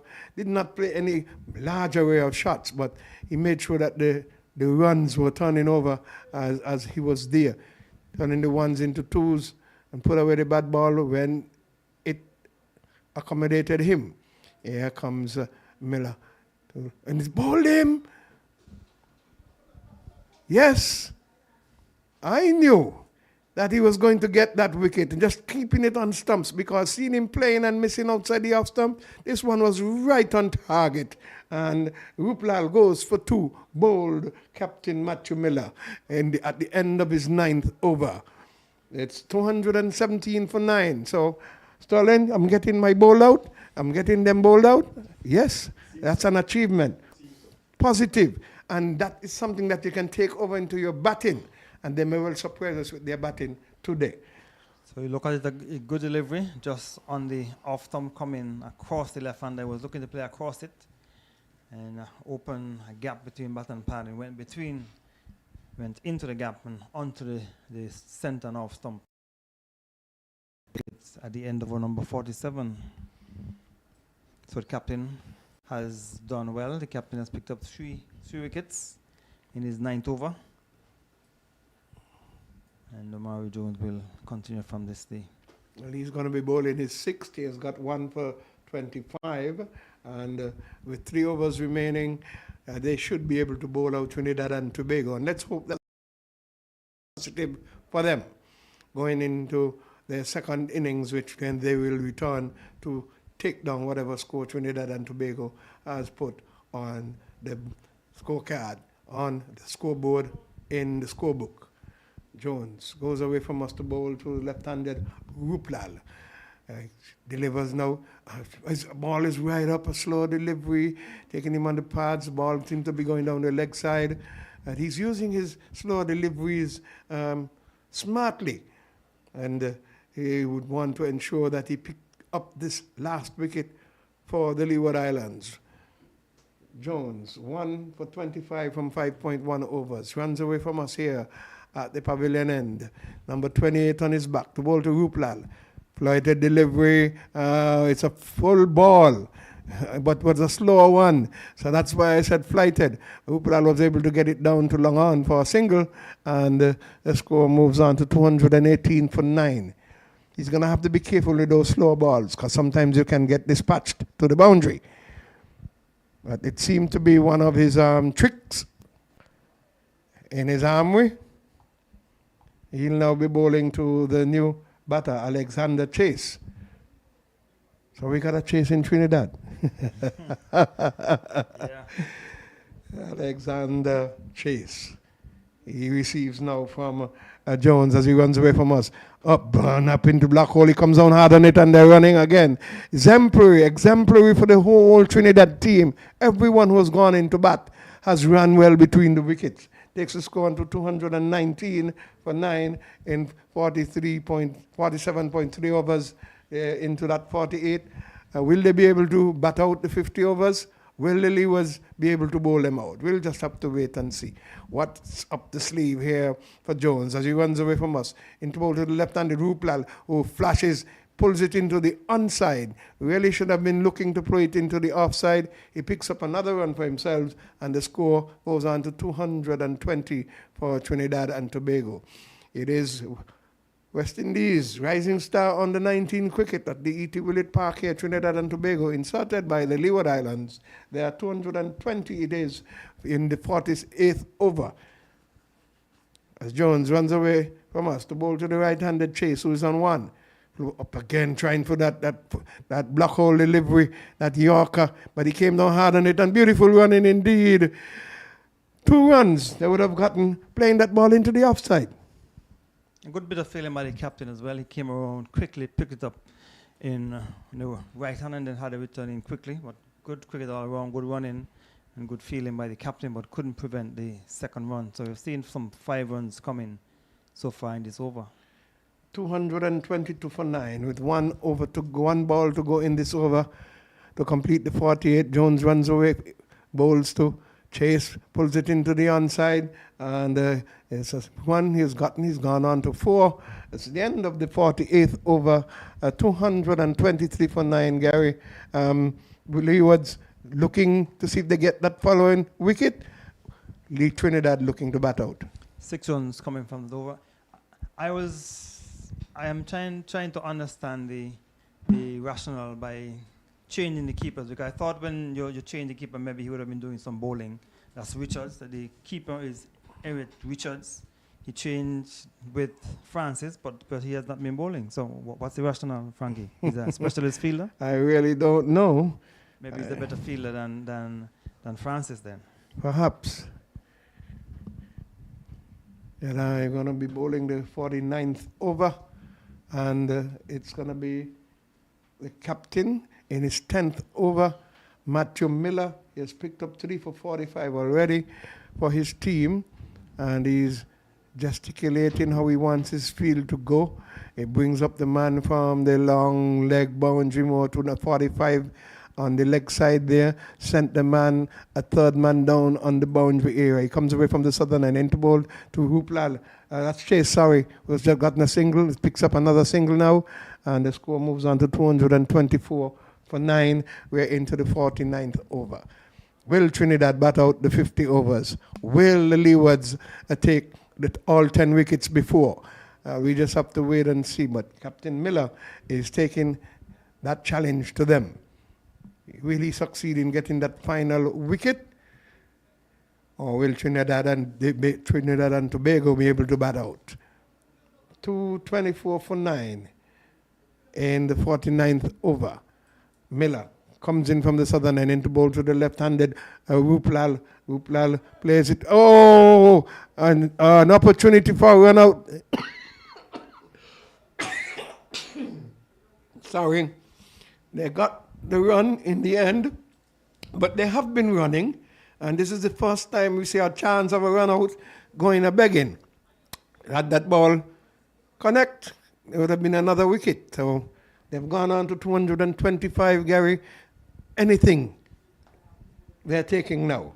Yes, they are running, because the fielders inside the circle, when they're not even inside of the circle, some of them are back on the edge of the circle. Yes, so they're allowing the chance for the single. In comes Miller. The ball to Chase. Chase, the right-handed batsman, plays it out into the offside, brings the man from the long off boundary, comes in, and he picks up, sends one bounce into the keeper, and the score goes to 226. The left-hand, right-hand combination sees the field adjusting, and they are about to settle. But I agree with you that they're right back on the circle or behind, outside of the circle, so allowing the easy singles, perhaps looking to maybe cut down on the boundaries where necessary. It's a lovely delivery. He comes down hard on it. The bowler feels to his own bowling, and there is no run. It's 48.4 overs completed, and 226 for 9. The Trinidad and Tobago team. Hooplal on 5 from 8, and Chase on 6 from 5. A good score for Trinidad and Tobago under 19. Here comes Miller, and looking to pull into the offside, the onside, sorry, goes down the leg side. The wide is signal, so 227, and Sterling did predict 225, outside of what was predicted. 100. I did say anywhere above 200, and one ball to complete the 49th as Chase comes down to face. He's on 6 from 5. So the field that made off was Lusher and Bergen, so he probably would have been the one that would have dropped the catch against Gomez when he was on 29, fielding down at long on. In comes Miller from the southern end, into ball to the right-handed Chase down the leg side. Another wide signal. The score goes on to 229. Wide. Can we see that replay again, our producer? I thought the ball went between the legs of the batter, but umpire is in the best position. Okay, just outside the leg stump, so he's correct. 229 with some 7 deliveries remaining in the Trinidad and Tobago innings. In comes Miller. The ball to Chase, comes down hard on it, and they run a single, maybe looking for 2. Hooplal is turning, already looking for 2, but the fielder came in quickly, was able to stop the second run, and the Leeward Islands goes on to 230 for 9 in the 49th over. So 1 over remaining, and that over should be bowled by Omari Jones. So it seems the captain had his maths worked out to a T because he bowled 10 overs, and now Omari Jones will be bowling his 7th over, plus the 3 overs from Francis when he started as a medium pacer. Will take it up to 20. So he has his maths worked out perfectly, Frankie. Well, I suppose they had their science to a T, and that is why he gave the bowler Richards some spinning to do, so that he can bring Jones into the back end to finish it up with him. So Jones is going to be bowling his 7th over as he runs away from us as 1 for 31. We're in the 50th over, looking to slap this one into the outside. And oh my goodness, the wicketkeeper misses. The ball came off of the inner portion of the bat. Wicketkeeper got it, fumbled a bit, but tried to throw down the stump. He had more than ample time, and he missed it completely. But he's not the designated keeper. He's the opening bowler who has been transformed into a keeper. If there had a regular keeper, Or a stopper. he would have been able to take off the glove and break the Or a stump. stopper. Oh my goodness.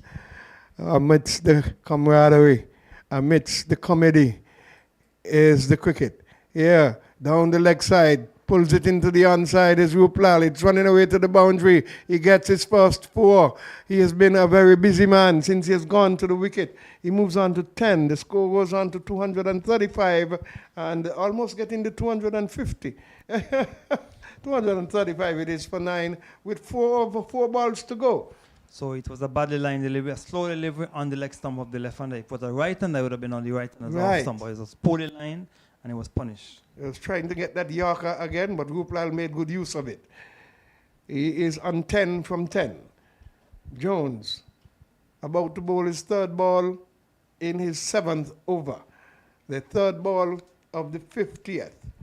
Trinidad and Tobago, inserted by the Leeward Islands in this West Indies Rising Stars under 19, is in the 50th over. He slaps it into the offside. It's going down to the area down at wideish long off, and Ruplal, very quick between the wickets, has picked up 2, and he goes on to 12. The score goes on to 237 for 9 in over number 50.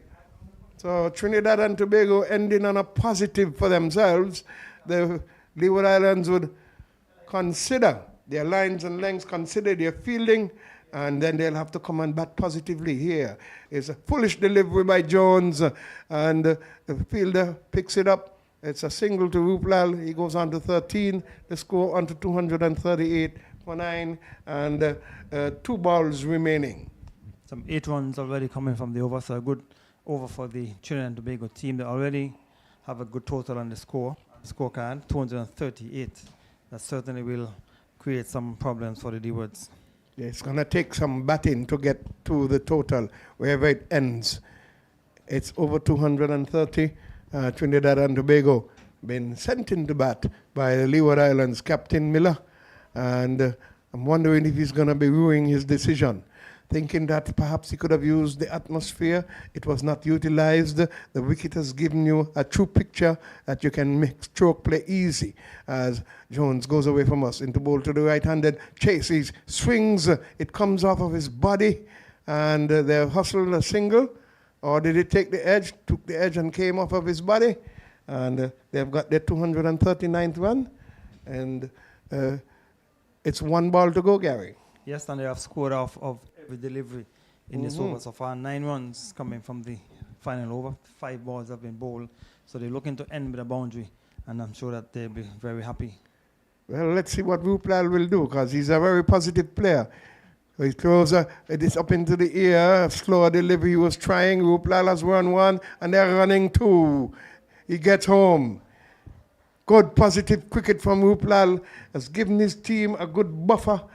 He's gone on to make 13. The score has gone on to 215 for him, 241 for 9. The Trinidad and Tobago team ending in the 50th over. Yes, a good over to end the innings for the Trinidad and Tobago team, 241 for 9. So the Leewards would have to score 242 if they are to win the second game here at the El Camino Willett Park. Yes, so it's going to take some exemplary batting from them. They have done their work in the field. Now they have got to go and do it with the bat on the pitch. He's hoping that they would not eat too much to become sleepy, to become lethargic, but they'll come out positive. And they are a sign for the roller. I'm wondering if it's the big roller they want, or the small roller. But Gary, the Trinidad and Tobago's batters has done themselves a positive in terms of taking their team over 200. It's 241 from their 50 overs, 15 not out to Ruplal and 9 not out to Chase. A very good target for the Leewards to go at. Yes, it's a good score, and the Leewards will certainly be challenged to get up to 242. So a top score of 43 coming from the captain, Prasad. He batted, he faced some 75 balls, and he didn't strike a boundary, and had some, how many singles? Just 75 balls, 43 runs, a top scoring. And then the bowling for the Leewards, the captain, Miller, had 10 overs, 3 for 52. He was the most successful bowler. Francis had 10 overs, 2 for 50, and 1 wicket each to win. So we will. I did some research for you, Gary, and I found out the reason why the captain made the change for the keeper. The captain himself is slightly injured, and the keeper is capable of bowling medium pace. So in the event that the captain was unable to continue his spell, he was going to use Francis to do the medium pace bowling to fulfill the requirement of getting 20 overs. So I thought I'll solve the mystery, because somebody from St. Martin asked me the same question a while ago. They're listening to the broadcast, and they asked me why did they move the keeper. So I went and did my research. I'm not going to tell you my source, but my source is pretty reliable. Okay? All right, so Sterling has done the research, but I suspected that obviously the fact that he would have changed the keeper is that he was going to be bowling, but the fact that he didn't bowl, then that's why I was a bit surprised. That means the bowler was injured, and they put him to keep.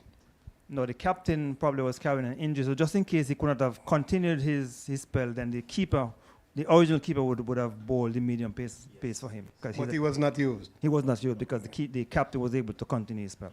So that's the explanation. So at the halfway stage, Sterling has cleared up the situation with the keeper being changed. So Leewards would have to make 242 runs to win from 50 overs. We will be back in about half an hour time for the Leewards reply.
We start 2 o'clock? The time is, 1:30, no? I think probably it's 10, I think it's 10 to, you know? Hmm? Might be 10 to 2.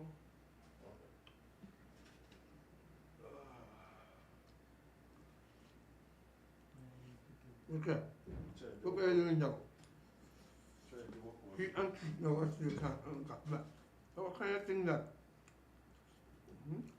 First thing that celebrities do, keep let the bats from him and then 23 players them. What do I do? Yeah, It's not video, no, not our reward that. It's just some pictures at the end of the day, all they gonna see. All the people gonna see your pictures.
So we are here with the Leeward Islands replying to Trinidad's 241.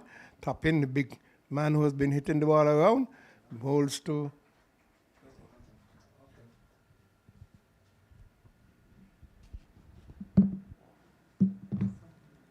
Tulakani. So we are here with the Leeward Islands replying to Trinidad's 241.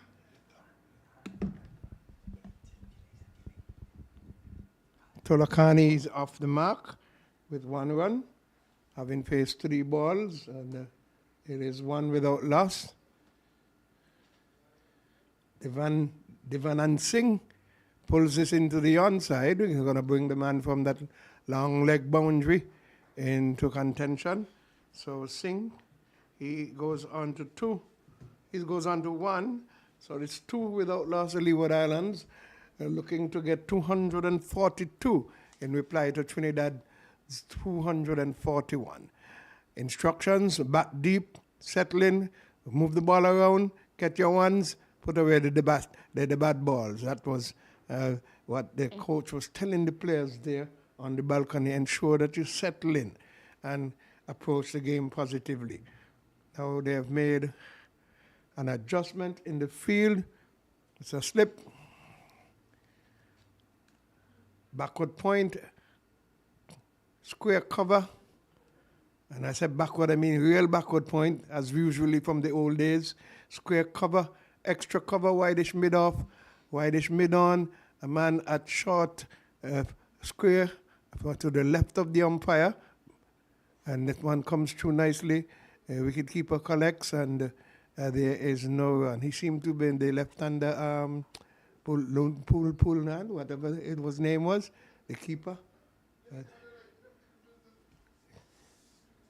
It's a bright sunny afternoon here. The cloud is still in the skies, but they're high, and the sun is shining brilliantly. So it's a very, very bright day. We had some cloud cover this morning, but as Frankie indicated earlier, it didn't affect the bowling in any way.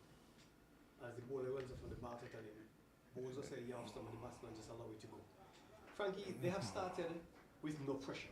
There is no scoreboard pressure. I'm hearing people saying that 242 is a very big score because Leewards have not passed 150 in the tournament so far. But who says that the approach wasn't a bad approach? A lot of the players here are coming out of 2020 local and domestic tournaments, and so they have to make the adjustment.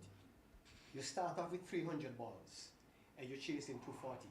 You can afford to allow a bowler to bowl a maiden over on you and don't feel like you are inefficient, because you have to place ball on its merit. The pattern to follow is take the singles, rotate the strike, turn the ones into twos safely. You have to calculate your run. Know the feelers, know the strength of the arms, and just run and rotate the strike. If you can get 6 runs per over for the first 10 overs, you're 60. You're ahead of the game, but the required run rate is 4 points. So it should not be much pressure. And if you approach the game positively, then you would know exactly what's going to go on. It's Alexander Chase, looks like it's going to be at pace. He was there batting positively, looking to hit the ball hard, and he is going to be bowling from the northern end. Toppin bowled his over, which yielded 2 runs from the southern end. And at the end of that over, there was 2 without loss there. Leewards into the second over now. Toppin Chase is going to be bowling, and he seemed to be a left armer. Batted right, and is going to bowl left. He's ambidextrous, that's good. Guns are with us from a good rhythm here, and playing and missing. The appeal goes up, and there is no run, no positive reply. Umpire just walks away, and the score remains on 2 without loss. We're in over number 2. Chase is bowling to Singh. Singh is on 1. Tolakani is on 1. Tilokani is on 1. And the Leeward Islands looking to get 242 in reply to Trinidad and Tobago's 241 plays and misses, and there is no run. It's the West Indies Rising Stars under 19 cricket competition being held here at the E.T. Willett Park. Leeward Islands are looking to reply to get 242. The Trinidad and Tobago team made 241 for 9 in their 50 overs. Turns away from us. Number 32 on his back, Chase. Passes umpire now, delivers, brings the batsman forward in Singh, and there is no run. Nothing is wrong with the approach that the batsman has right now. He's just trying to feel his way. He's just trying to see what the ball is doing, and there is no lateral movement at all. The moisture has been dried out by the bright sunshine. The pitch is hard, and all the batsmen have to do right now is just play each ball on its merit. Rotate the strike, and they'll get there. 290 runs, 290 balls, 240 runs to get. He punches it into the offside. That Singh runs, and he gets his second run. The score goes on to 3 for the Leeward Islands, and in their second over. So, it's a run rate of 4.94. It's not hard. Just captain short turnover the rate, and put away the bad balls, get your odd boundaries in between, and stay with the run rate that is required or above it. It's only 4.94 needed at this time. So, if you were to assess the Trinidad innings, they didn't hit many sixes, and most of the runs came from twos and singles, rotating the strike. They ran quickly between the wickets. A few fours were struck in the opening part of the innings with the aggressive batsmen in the first power play. But the majority of the runs came from those twos and threes. Yeah, here goes Chase away to bowl to Tilokani. Plays it into the onside. Now he runs quickly. And that is what Trinidad tried to do. They are looking to exemplary follow that. And it's a second run to Singh. So they're both batsmen are on 2. The score on 4 without loss in the second over. What is noticeable, Frankie, is that the Leewards camp, they are clapping for every single. You have to be positive. And that is positive. You saw that with Barbados when they were here. You saw that with the Windies when they were here. That is music to the ears of the batsmen. Yes. Yes. Encouragement. Yes. You have to motivate them as much as possible. It allows this one to go through outside the off stump. It's the end of the second over, and it is 4 without loss. Leewards, in reply to Trinidad's 241, looking to get 242. Rampersad top score with 43. Gomez got 32. Those were the top scorers for Trinidad and Tobago. And the captain for the Miller got 3 wickets for his team. The Leeward Islands, he was the top bowler. Frankie, I'm not sure. I've never seen this bowler before. I don't know if his first over was an attempt to set up the right-handed batsman. You realize he never brought back one delivery into the batsman, a right-hander. Everything went from off stump further towards the slip. So if he's capable of bringing the ball back, next over, he may try to pitch one on the offside, bring it back, hoping that the batsman will leave alone, and then he gets the off stump struck out of the ground. And he has played 3 matches, has gotten 4 wickets already, and he's running in an angular run. I haven't seen that for a long time by a fast bowler. They normally come up straight. He comes from an angular run from the southern end to bowl to the right-handed batsman. This one comes through, nice little bounce. The keeper collects, and there is no run. So Tilokani wants to settle in. He's a short man. The 2 batsmen that have opened are short men, and we will see how well they negotiate these 2 fast bowlers. The man Toppin is coming from the southern end in an angular run. You remember Kishma Santoki? Yes. Okay, that's how he used to run in. Yeah, he usually runs in, but he's a left armer. Yeah, I know, but this is a right-hand Toppin. What I'm just saying, Yeah. he used to run from an angle. Plays it into the onside, hustle for 1. Is he going to hustle for 2? That is the right way to approach, and he gets home safely. Ball comes 1 bounce into the bowler, and not to the keeper, and that is good. He moves on to 4, Tilokani.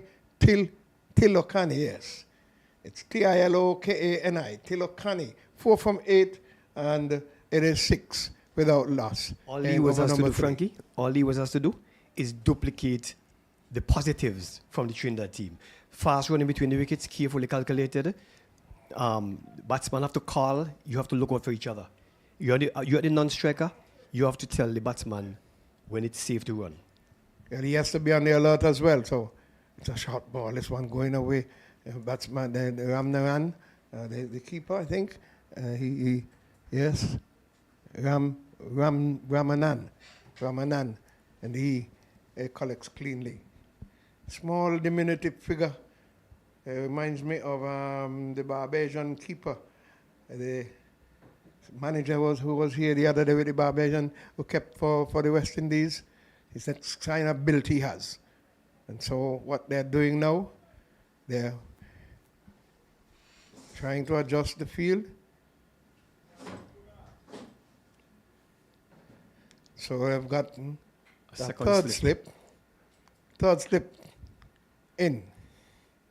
He plays it easily up into the offside, and there was no run. So you've got a first slip, a gap, a second slip, and they made the adjustment. They're bringing in another fielder in here, exchanging positions. So he's going to take up the third slip position, perhaps is the better catcher.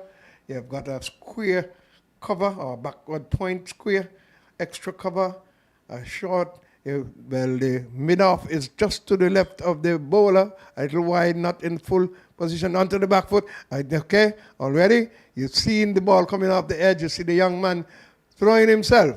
So they must have brought in that man because he's maybe more agile.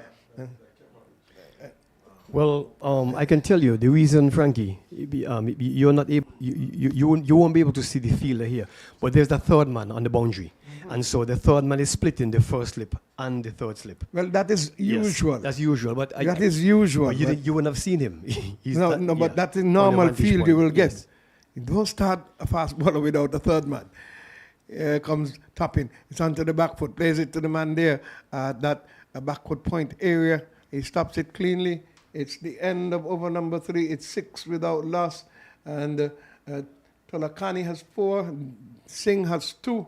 It's 6 without loss in over number 3. The Leeward Islands in reply to the It's Trinidad good. 241. It's good going, Frankie. It's good going. I can tell you, the batsmen, for whatever reason, they are there, and you can see that they are compact in their shot play. You can see that they are relaxed. There isn't any panic. I guess they had a very good session of lecturing before they went out, and to let them know that they're not under any pressure. 242 runs with 300 balls. You have 50 plus balls that you can play with. Chase, the left armer goes over the wicket to bowl to. The batter comes under the back foot, punches it to that square cover area, and there is no run. Singh, he's on 2. Chase has picked up 5 wickets in 3 matches he has played thus far, and he's looking to make inroads here for his Trinidad and Tobago team. You're listening to West Indies Rising Star under 19 cricket, coming to you from the E.T. Willett Park. Come on out and support the Leeward Islands team as they do battle against the Trinidad and Tobagonians. Yeah, Trinidad and Tobago, and Mighty Sparrow celebrated his 90th birthday on the 11th of this month. Yep. The Calypso King of the world. Longevity. Looks good still. As Chase runs away from us, he's a left armer. Number 32 on his back, passes the umpire, delivers now. And beating the batsman. He was on the back foot looking to play it. I give him the benefit of the doubt. He pulled the bat in at the last moment. And so it went through to the keeper in Ramanan. He's been a diminutive figure. Dorwich is the name I'm looking for. The Barbadian keeper who played for the West Indies. He has that kind of a build. And normally when slim keepers are there, they normally are very agile indeed. Jeffrey Dujan was that. He was a little bit taller but slimly built.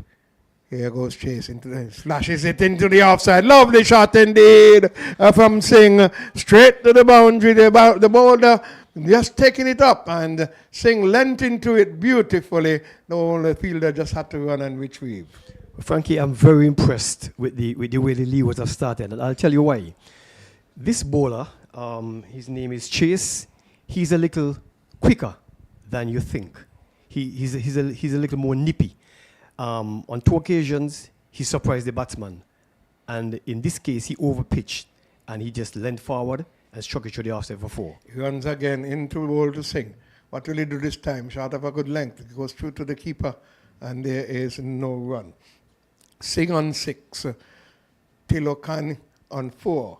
10 without loss. We're into the 4th over. Leeward Islands in reply to Trinidad and Tobago's 241, looking to get 242 already. The run rate for them is 2.73. They need to get up to 5 point. It's 232 runs needed from 278 balls. Can be done. Just have to turn over the score. Here it is. Onto the back for flashing and missing. Brought it in a little closer to him. The ball did not rise as much as you would have expected it. That Singh looking to play that square drive again, but it was not up. It was short of a good length, and it defeated him by passing him, go through to the keeper.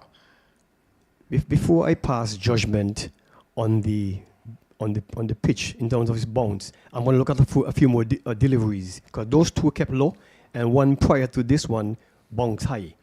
In goes Chase. A flat delivery again, same spot, same result. Took it up, hoping to get him to get the edge, but this time he was to the pitch of it. Stuck his foot out and drove it beautifully into the offside for 4. I think Frankie, I can now make my assessment and make it correctly. When when Chase bowls just normal pace, the ball rises past the batsman about 2 feet from the ground. When he bends his back and puts a little more pressure in the delivery, then it kicks off and rises. So I would say that the wicket is playing consistent. There's no inconsistency. You get out of the pitch what you put in. That is my opinion, because I've been looking. It is good for stroke play, Sterling. Yes. It's 14 without loss. A stopping comes in the bowl to Tilokani, and Tilokani allows it to go through to the wicket keeper Manan. 14 without loss. We're in over number 5. We have to say kudos and good work done by the groundsmen. They have done an excellent job so far. The wicket is playing true, and the same way the Trinidadians can get 240, I feel the Leewards will get past 240. Tapping comes into bowl to the batter Tilokani. On his body, turns it into the onside, finds short mid-wicket, straight mid-wicket, and there is no run. It is 14 without loss in the 5th over. And we have to say kudos to them for how they managed to keep the strip in good condition, despite those heavy showers we had there the last match, which caused the match to be abandoned. And the outfield is well prepped, and things are going well. Here comes the tapping into bowl to Tilokani, and it comes through to the keeper, and there is no run. Tilokani is on 4, Singh is on 10, has hit 2 beautiful 4s, and there is no run. So 14 without loss, looking to get 242. The Leeward Islands off to a steady start, run rate of 3.11, and they need 228 runs from 273 balls. So all they have to do is to turn the score over. Here he is, onto the back foot, and he plays it into the offside. Short extra cover into field, and there is no run.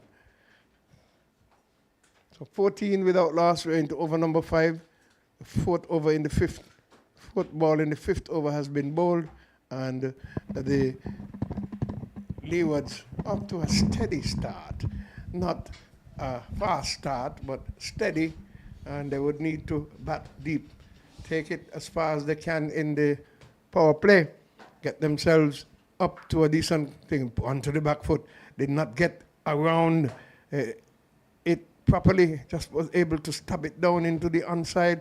A run there for Tilokani. He goes on to 5, and the score goes on to 15 without loss. But he tucked him up with that ball. Yeah, the ball was quicker than he anticipated. So by the time he got into the shot, the ball was already on him. Luckily, he didn't spill it. Toppin is a well-built man. Comes away from the southern end into ball two. As he plays it into the offside, opening the face of the bat. Lovely stop there by the young man that they brought into that third slip position. And it brings to the end the 5th over. They score 15 without loss.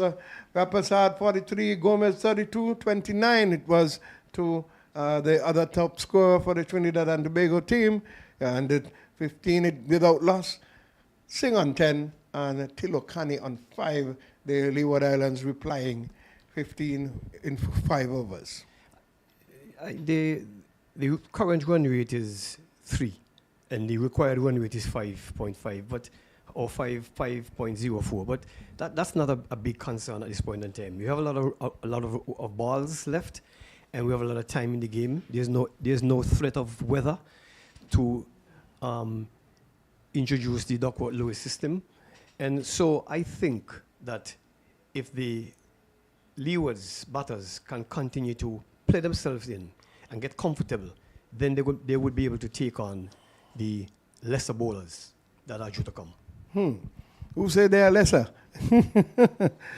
Yeah, Stalin, you're throwing the horse before the cat, man. And as Chase goes away, left armer, and now we need to go through is Tilokani. They need 227 runs from 269 balls. Still can be done, but they need to get singles.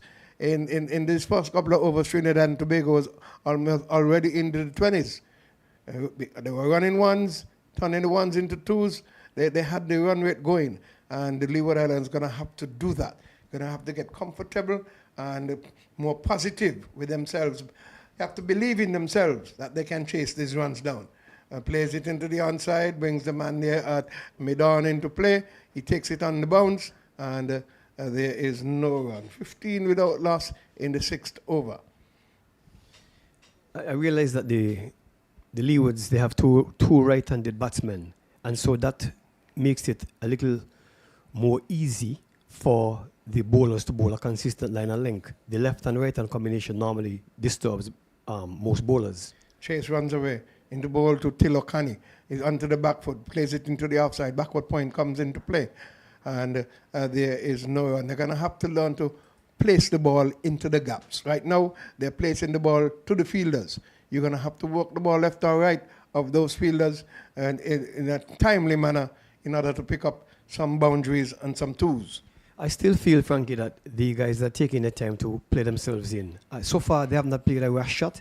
So far, they have not appeared to be in any trouble. You can't take too long to take your time, Sterling. You have to ensure that you maximize your singles as much as possible. He comes in solidly behind this one, and there is no run. We've got 2 balls left in the 6th over. They are 15 without loss. No runs in this over as yet. Chase keeping it wicket to wicket, encouraging the batter to play, and he's forcing him to play.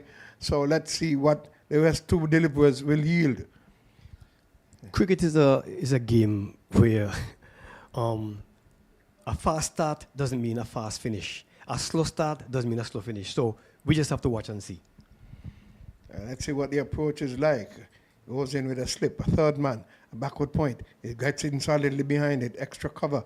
A wideish mid-off, wideish mid-on. One more ball to go in the over, and a straight mid-wicket. A man at the 45 there. A man out in the cover area on the boundary.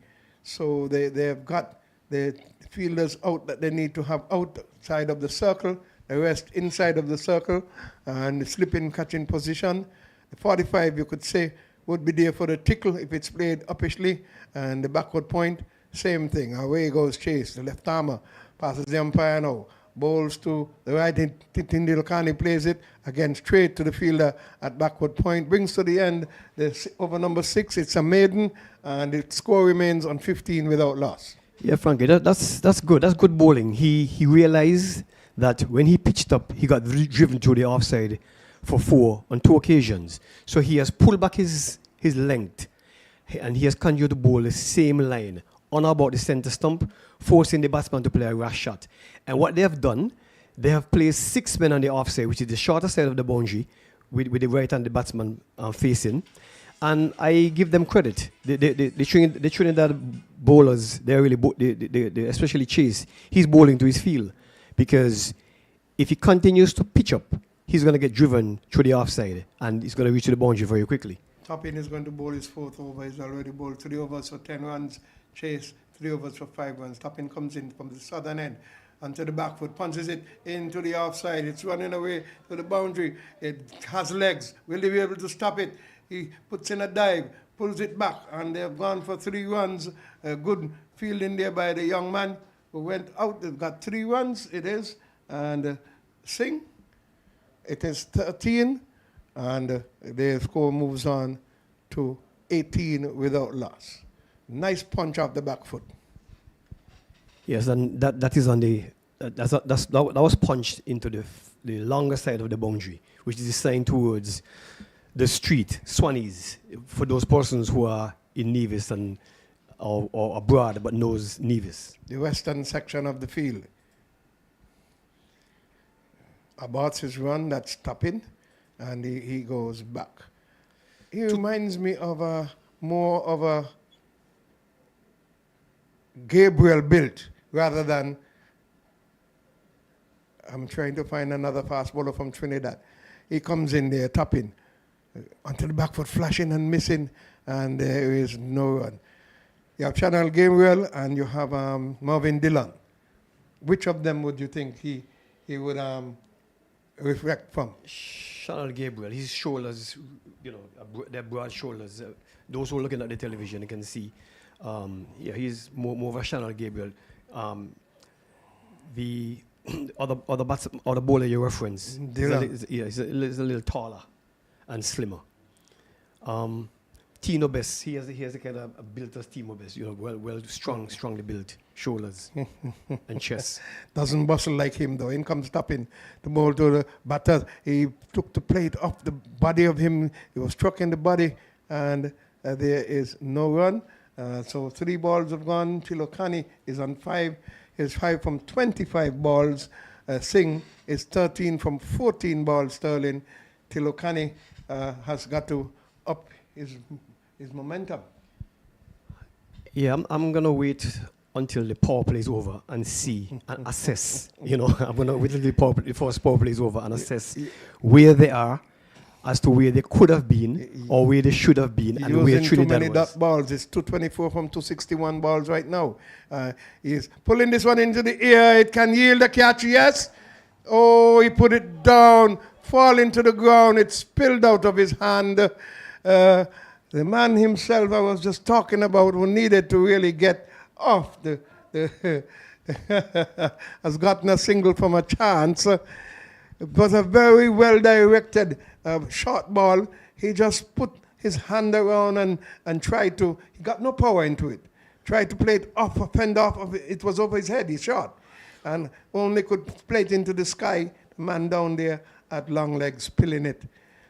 Leewards, lucky not to have lost that first wicket.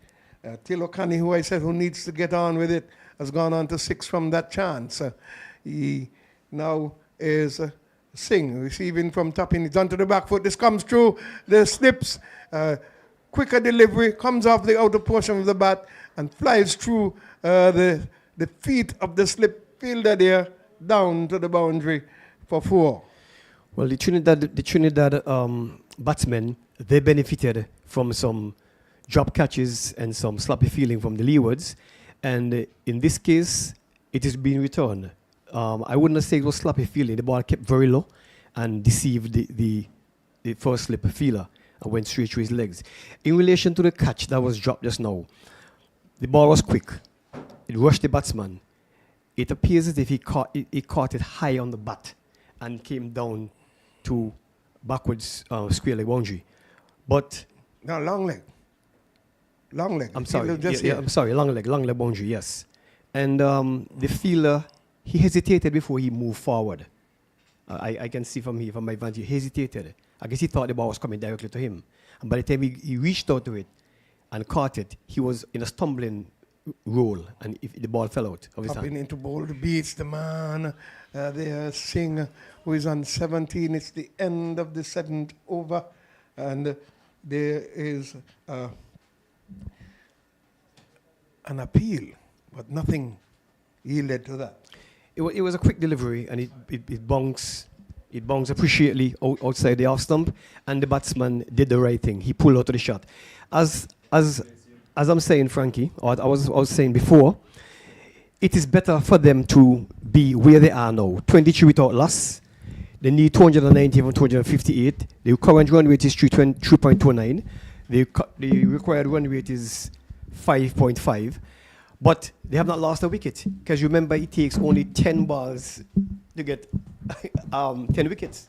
So they're better off at this point in time not scoring quickly, assessing the conditions, and putting themselves in a position where they can chase successfully. So 219 from 258, the batsmen are under no pressure, in my opinion, Gary. So good afternoon to you, Sterling. Good afternoon to the listeners. So Leeward would have to make 219 from 258 deliveries. A bit of a hesitation as the fielder moves across to his left.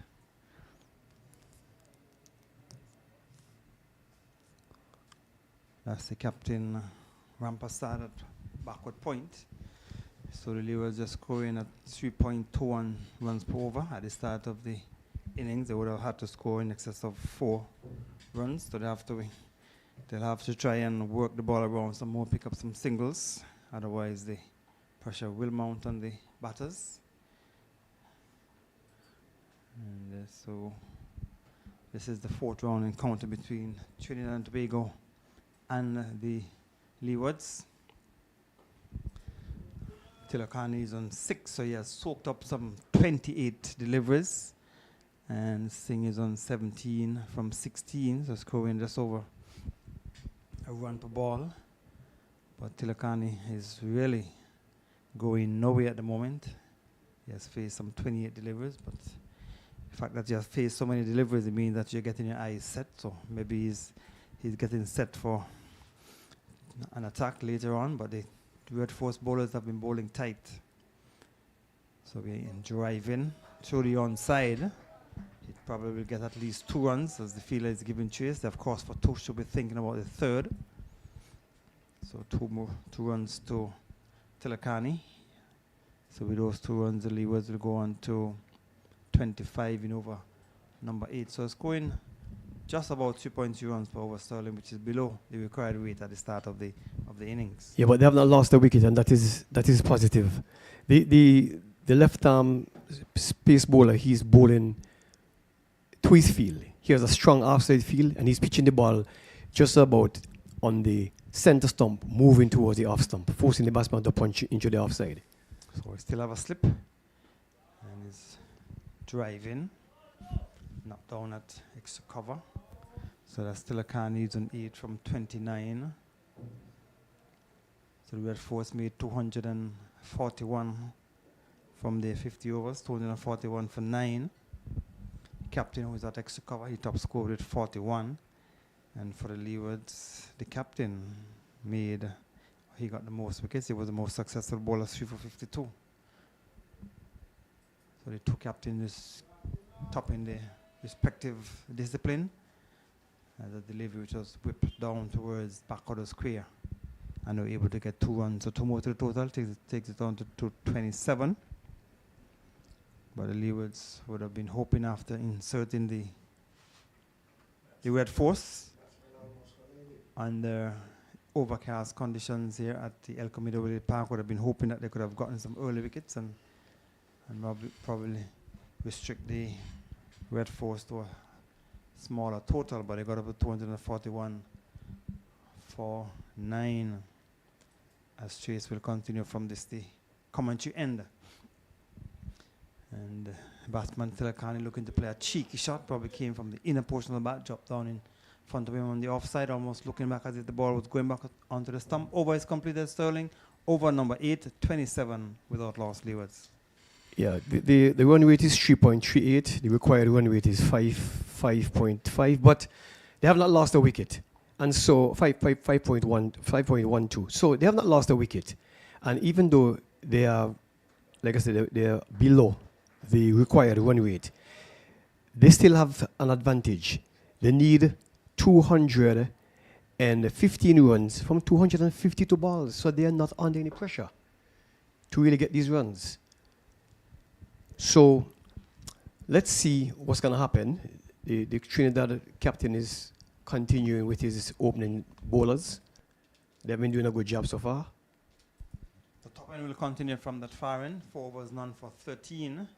And he has been able to extract a bit of pace and bound. I've seen a couple of deliveries that have zipped through quite quickly. Frankie has indicated that in the long time days, this pitch was the quickest of the 4 pitches here at the El Camino Village Park. But we are certainly seeing top end being able to get some pace and bounce out of the strip. We tell you in the other matches, Barbados 80 for 5 in 19 overs. They have to score just 125 runs. And the guy in 18 without loss having to score 263. The winner was made 263 for 8 from the 50 overs. And the United States won. They made their 274 all out in 49.5 overs. So United States 2 would have to score 276. And the United States won. They are on top at the end of round 3. They have won all of the matches so far, so they're certainly poised to make it 4 on the chart. Barbados also in a good position to do that. But here at El Camino El Park, a wide has been delivered by Topping, but with some pace, was on the onside, but it's seen back after he would have passed the batsman. So he is looking to generate some space, but it was badly lined, Sterling. Yeah, I can see that the keeper is gesticulating and questioning the umpire's decision. The ball passed outside the leg stump and swung back into the keeper after it passed. And so I guess that's why he's querying, but he has it all wrong this time. So top end will continue from that far end. And the Leewards have been unable to work the ball around to pick up the singles, and the longer you bat and the less runs you score, you could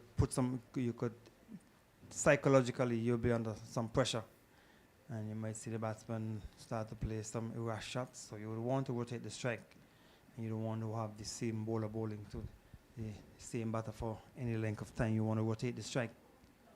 But the Red Force bowlers have been bowling well, keeping things tight.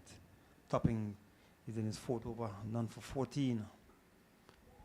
And Telekanani or Singh is on 17 from 20. And certainly the bowlers keeping the opener batters for the Leewards in check and keeping things tight, Sterling. Yeah, it's a good contest. Leewards would have been happy at this point in time to be at 40 without loss. But definitely the Trinidad bowlers, they have been consistent. Topping is bowling a line that's center, just center, going towards the onside. So delivery hand is playing at it. Good delivery, seemingly outside the off stump once more. And the keeper diving to his right.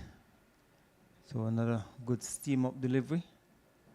Lots of movement as well. And a very good delivery from Topping. Yeah, I can see why the keeper would have questioned the wide, because this ball was pitched on about the off stump and moved further away. And when he bowls a delivery on the leg stump, he comes back into the batsman and tuck him up and force him to just play a defensive shot. So this time he goes through for a single, as the fielder is a bit deep at mid-on. That's the same fielder who was in the slips when the ball went through his legs. So 4, he was replaced by his captain. That's Gomez down at mid-on. So single to the total. So with that single, the over has come to an end. 29 without loss, and another 213 to win at a required rate of 5.20. What was the score for Trinidad at the same stage of the game?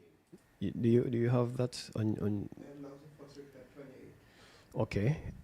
And the last opportunity, but Leewards are now, after 9 overs, they are 29. So after 9 overs, what was the score for Trinidad? Do you know? Trinidad 50 came up in the ninth over. Wow. Wow. They were going helter skelter. Wow. Well, we have a change of bowling now. So let's see if Trinidad can continue to apply the same pressure that they applied in the first 9 overs. So change of bowling. Adrian Racha. So Chase has been replaced by Racha. A tall, lanky figure. So there's a slipper third man, there is a point, cover, extra cover, and a mid-off. Then we have a long leg, mid-wicket, and mid-on. Frankie's saying that he reminds him of Riyad Emirates, the former Trinidad and Tobago and West Indies player. So we'll wait and see how we will fare on this pitch. First delivery outside the off-stump, taken low down by the keeper. He's not as nippy as Chase, but his first deliveries was pitched just on the off stump, bordering the blue line. And the batsman, his eyes opened up. He made a go at it, but the ball evaded his bat. Let's see how he plays the second delivery. I think, though, that he should have watched the bowler and see what he's doing first before he launch an attack. Singh, he's on 18 from 23. And Tilakani is on 10 from all of 32 deliveries. So his strike rate is 33. Not where we would want it to be. We're in the power play. Still 2 fielders allowed outside the circle. And Racha will bowl to Singh, and he has been unable to pierce the field, so the total remains on 29. 29 without loss in over number 10.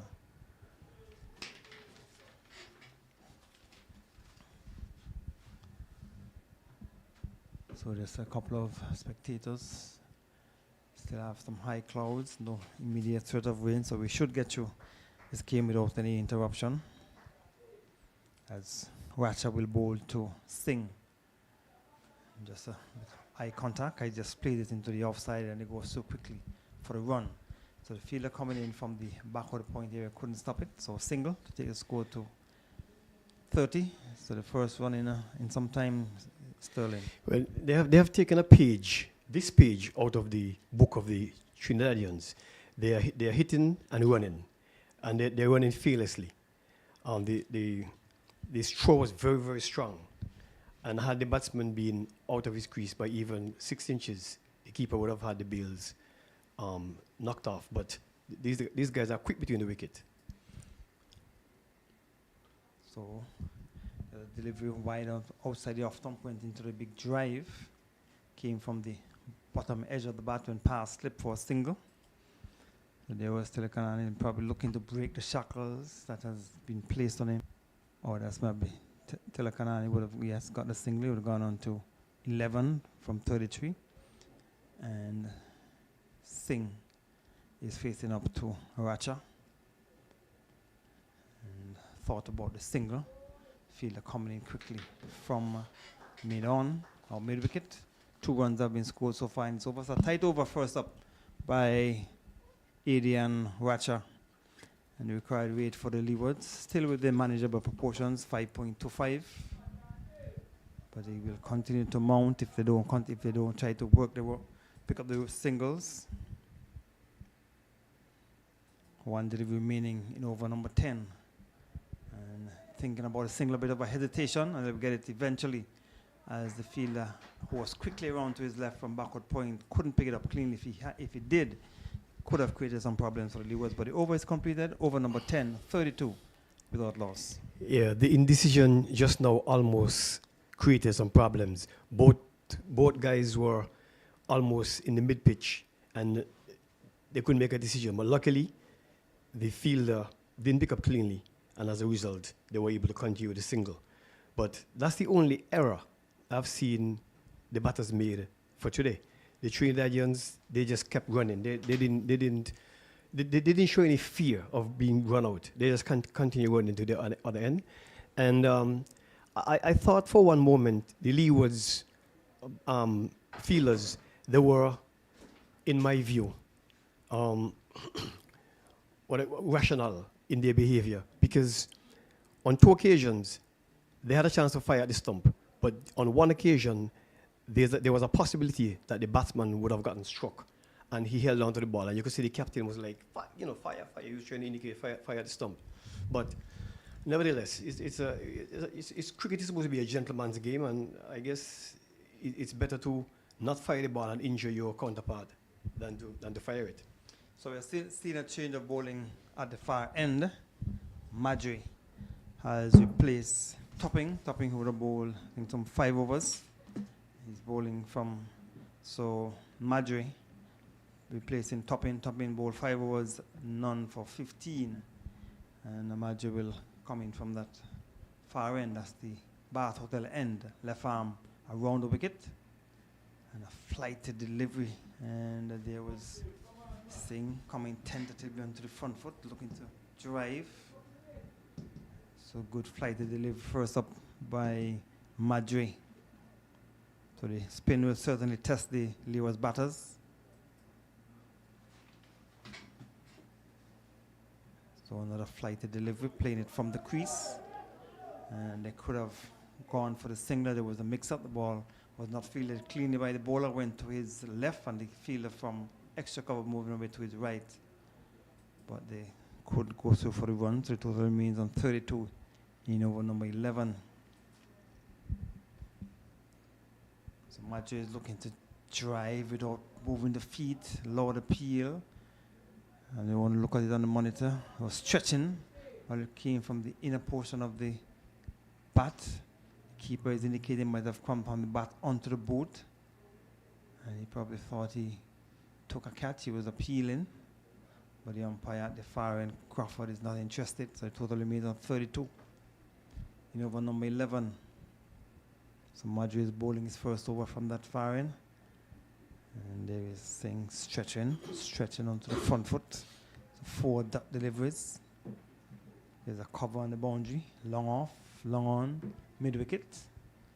Both of the fielders out.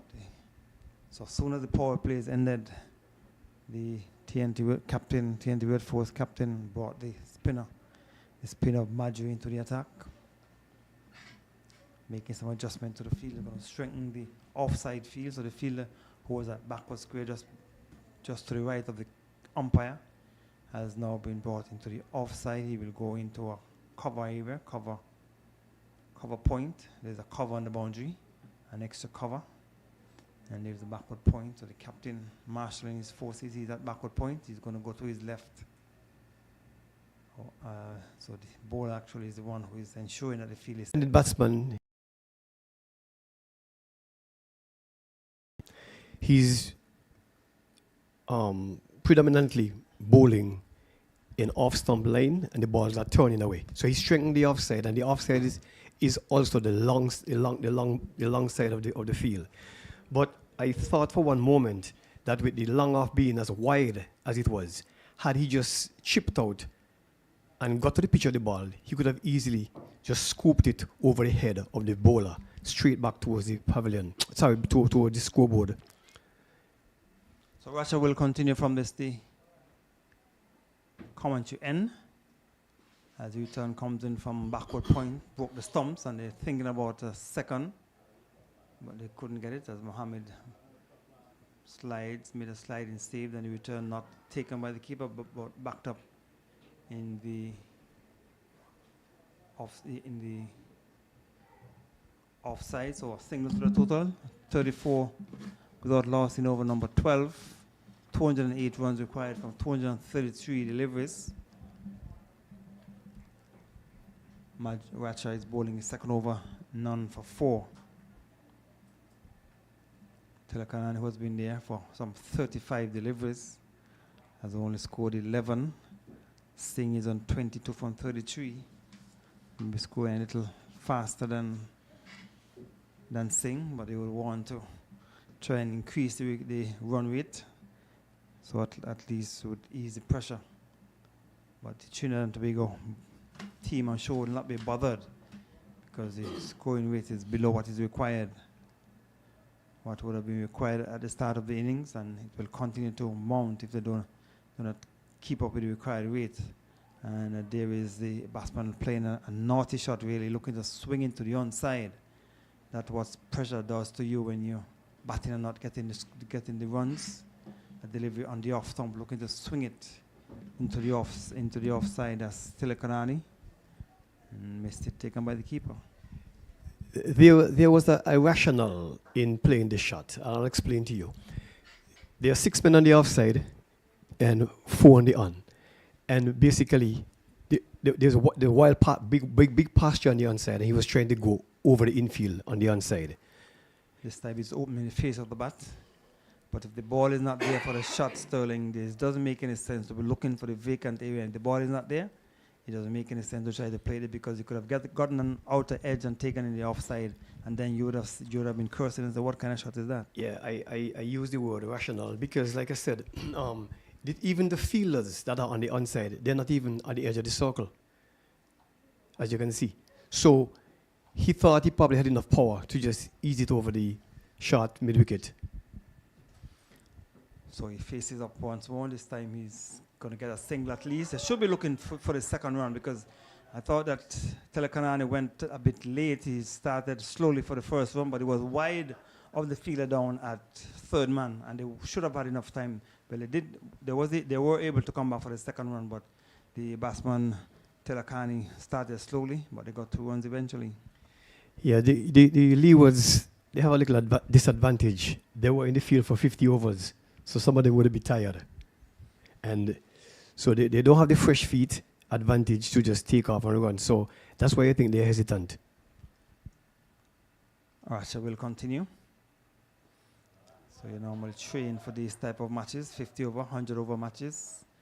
And this time at delivery it was on the leg stump, and they were able to get 2 runs down towards back of the square.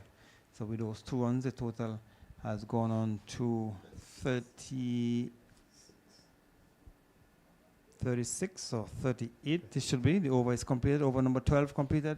Scoring at 3.17 runs per over. 38 without loss after 12.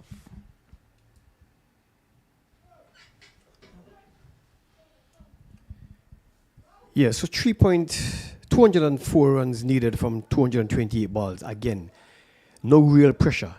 3.17 is the current run rate. Required run rate 5.37. There is, like I said, no real pressure. When there becomes pressure is when you need 200 runs from 100 balls. Then we have a problem.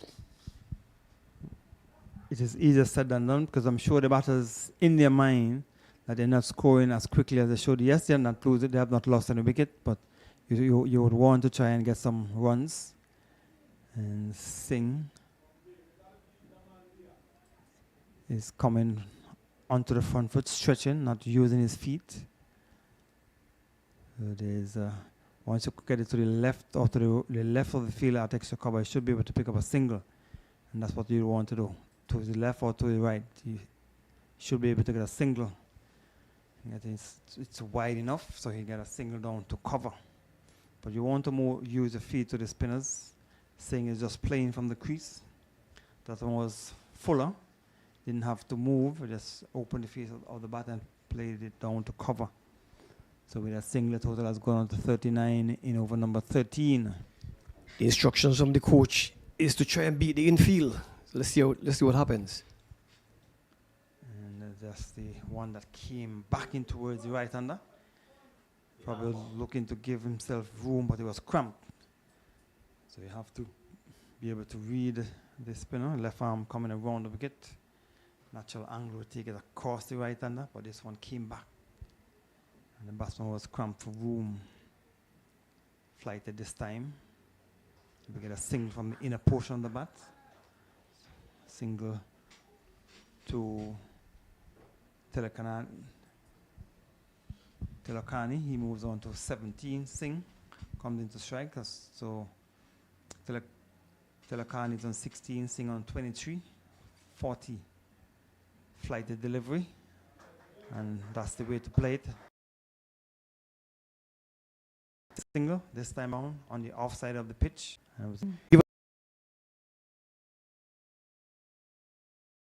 In the tournament so far, I don't know how much firepower the Leewards have. Their captain would have made some runs in one of the games, but in terms of the other batters, I'm not sure how much they can do, because the scores that they would have made in the previous matches does not suggest that they have real firepower, but we'll wait and see.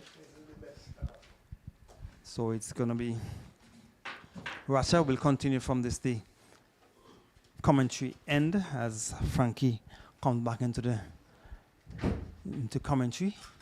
So it's 41 without loss. And they will get a single. So that is what they would want to do. They want to continue to try and pick up a singles. They should have been doing it earlier.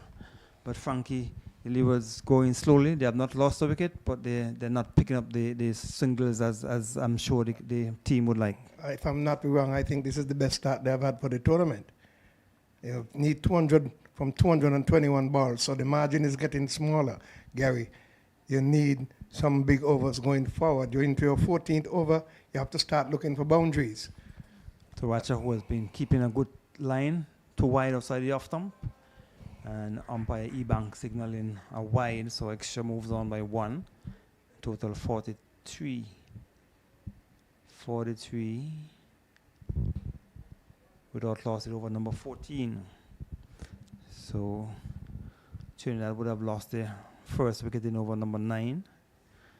So in terms of overs, the Leewards doing better, batting more overs without losing a wicket. But the Trinidad team was scoring quicker than the Leewards. And there is batsman driving over extra cover, over wide mid-off and into the boundary. So that's a really shot from Telakani. He gets it over or just over wide mid-off and down towards the boundary for 4. That's what you've got to do. You have to start looking for your boundaries. Look for the gaps and try and place the ball in the boundaries. He goes under 20 after starting rather slow. He's picking up his run rate now.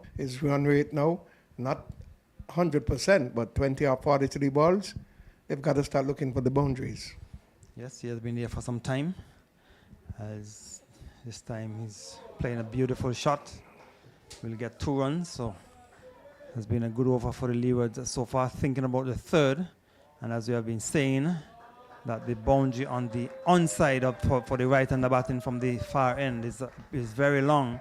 So the previous delivery was played over wide mid-off for 4. This time played it through the forward square area and was able to pick up 3 runs. So 23 and 23. It's 25 to Singh, 23 for Tilokani. 3 runs there. It's 50 in their 14th over. Good going, but they've got to up the run rate still. There are a lot of dot balls that they have messed up. They're going to have to capitalize on getting, it's 192 needed from 219 balls. The run rate is still 5 points. So you have seen 9 runs coming from this over so far. A good over for the Leewards. And Racha is in his 3rd over. None for 17. So the 50 coming up in over number 14. The TNT 50 came up in over number 9. Yes. 8.3. And now Leeward's 50 coming up in 13.3 overs. But the Leewards have not lost a wicket. The TNT lost their first wicket when the score was on 53. 8.4 overs. That's Trinidad. Leewards 50 coming up in 13.3.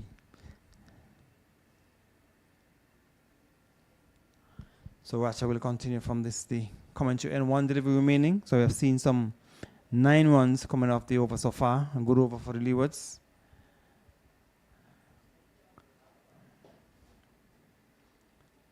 And the delivery played in, goes bouncing down into the offside. The end of over number 14. You're listening to Rising Stars under 19 cricket from the El Comedo Willett Park in Nevis. The Leewards having to score 242 for victory. They have 50 without loss after 14. With Singh on 25 and Tilokani on 23. His 23 coming from 44 balls. Singh's 25 from 40 balls. The run rate is presently 3.57. The required run rate is 5.53.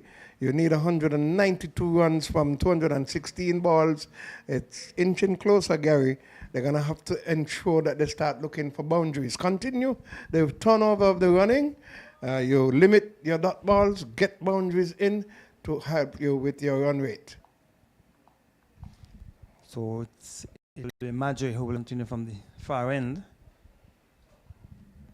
2 overs, of course, 4 runs. And Telokani is on 23 from 44.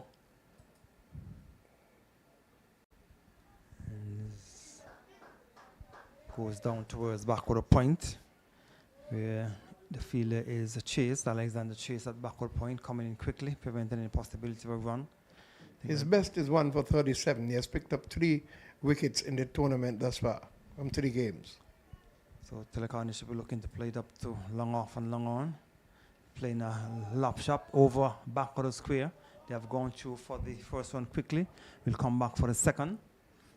So delivery which was played over back of the square. And they got 2 runs. So we do 2. Total has gone to 52. Nice strong throw in, but looking to capitalize on getting the spacing. That only got 2, but that's a better attempt. And they're going to have to ensure looking for the 2s, the 4s, the odd 6 where necessary and keep the 1s going. So he's on 25. And Madri bowls to him. You should get another easy single. So that's what you want to do. Play it in front of you. You have long off and long on out. Come onto the front foot. And you have easy singles on either side of the pitch. That's what they have done the last over. They got 9 runs. And now they have gotten some 3 runs so far from the 2 deliveries that have been bowled by Madri from that far end. Singh is on 25. He'll face up to Madri. Playing in the air, easily taken at extra cover. What a soft dismissal. A flatter, faster delivery. The batsman pushed at it and it went in the air. Leewards have lost the first wicket with a score on 53. The settler, the more settled of the 2. 25 for 4, he was laying the foundation. Tilokani was picking up the runs of recent times and he gave away his wicket. Shorter delivery, got onto the back foot trying to punch it. A ball held upon him and he was caught at that short extra cover. And so 53 for 1, the man Singh goes caught off the bowling of Madre. And he's into his 3rd over for 25. So, interestingly, TNT lost their first wicket when the score was also on 53. But that was in the 9th over. Leewards losing their first wicket with a score on 53 in the 15th over. Singh going caught for 25. And good breakthrough for the Red Force team picking up the first wicket. And Leewards would have hoped that these 2 could have continued batting. But the wicket has gone. And the Red Force would want to regroup and see if they can continue to pick up wickets. On the other hand, Leewards would have hoped that these 2 could have continued batting. But the wicket has gone. And the Red Force would want to regroup and see if they could. To be accountable for that, and he's gotten 1 for 7 thus far, 53 for 1 in 14.4 overs. So it's the new batter is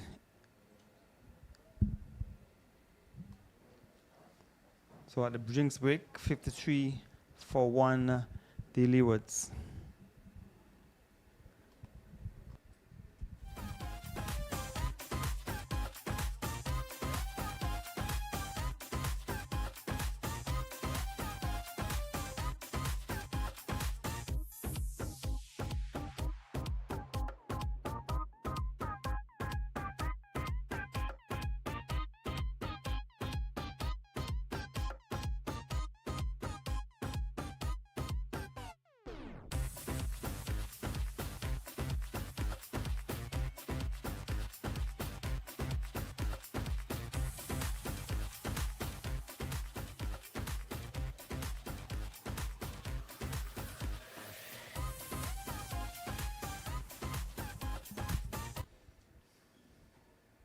So the new batter is Israel Morton to Frankie. He's that good to a batter at number 3. He bowled when he got a chance to bowl. He had 7 overs, 1 for 22, and now he's batting at number 3 for the Leewards. So we wait and see how good he is as a batter. So Madri has been able to break that partnership. He has come through the ranks on the 13, on the 15, on the 17. He is here in the on the 19th, representing his parents, grandparents, and parents came from back of us here up at Government Road. As he comes forward and plays it easily into the offside, and there is no run. So we say good afternoon to the Mortons family here in Nevis and elsewhere, and it's good to see someone from the siblings is playing for another country. It is good. He's onto the back foot, slaps it into the offside, Gary, and he looks like he means business. Yes, but he would have to spend some time in the middle because the Leewards have to score 242. So the over has come to an end, over number 15, and it is 53 for 1. The required rate is 5.40, and in that over, the Red Force, they were able to dismiss the Leewards. The first batter for the Leewards, that was Singh, was caught for 25. So Singh was caught, Rampasad bowl Madri for 25, so the captain would have taken that catch to dismiss Singh when the score was on 53. So 1 for 7 in his 3 overs. Madri thus far going to be change of bowling, is it? Ruplal will come into the attack. Anil Ruplal. So it's a spinner. Look like it's a right arm wrist spin. So Ruplal. Yes, Ruplal wrist spin, right arm. Will go over the wicket. So he has played from his 12 matches as best of 3 for 24. We're bowling to Tilakani, who is on 26.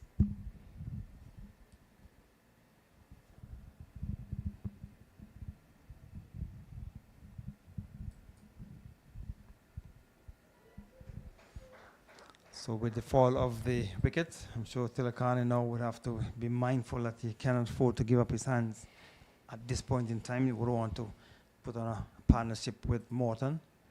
And he's playing a lap sweep over the head of the back corner square. He's going down towards the boundary. He tried it in the previous over. And he will pick up 3 runs, should get 3 runs. That's more a chance of a run out to hesitation, but the return is bad.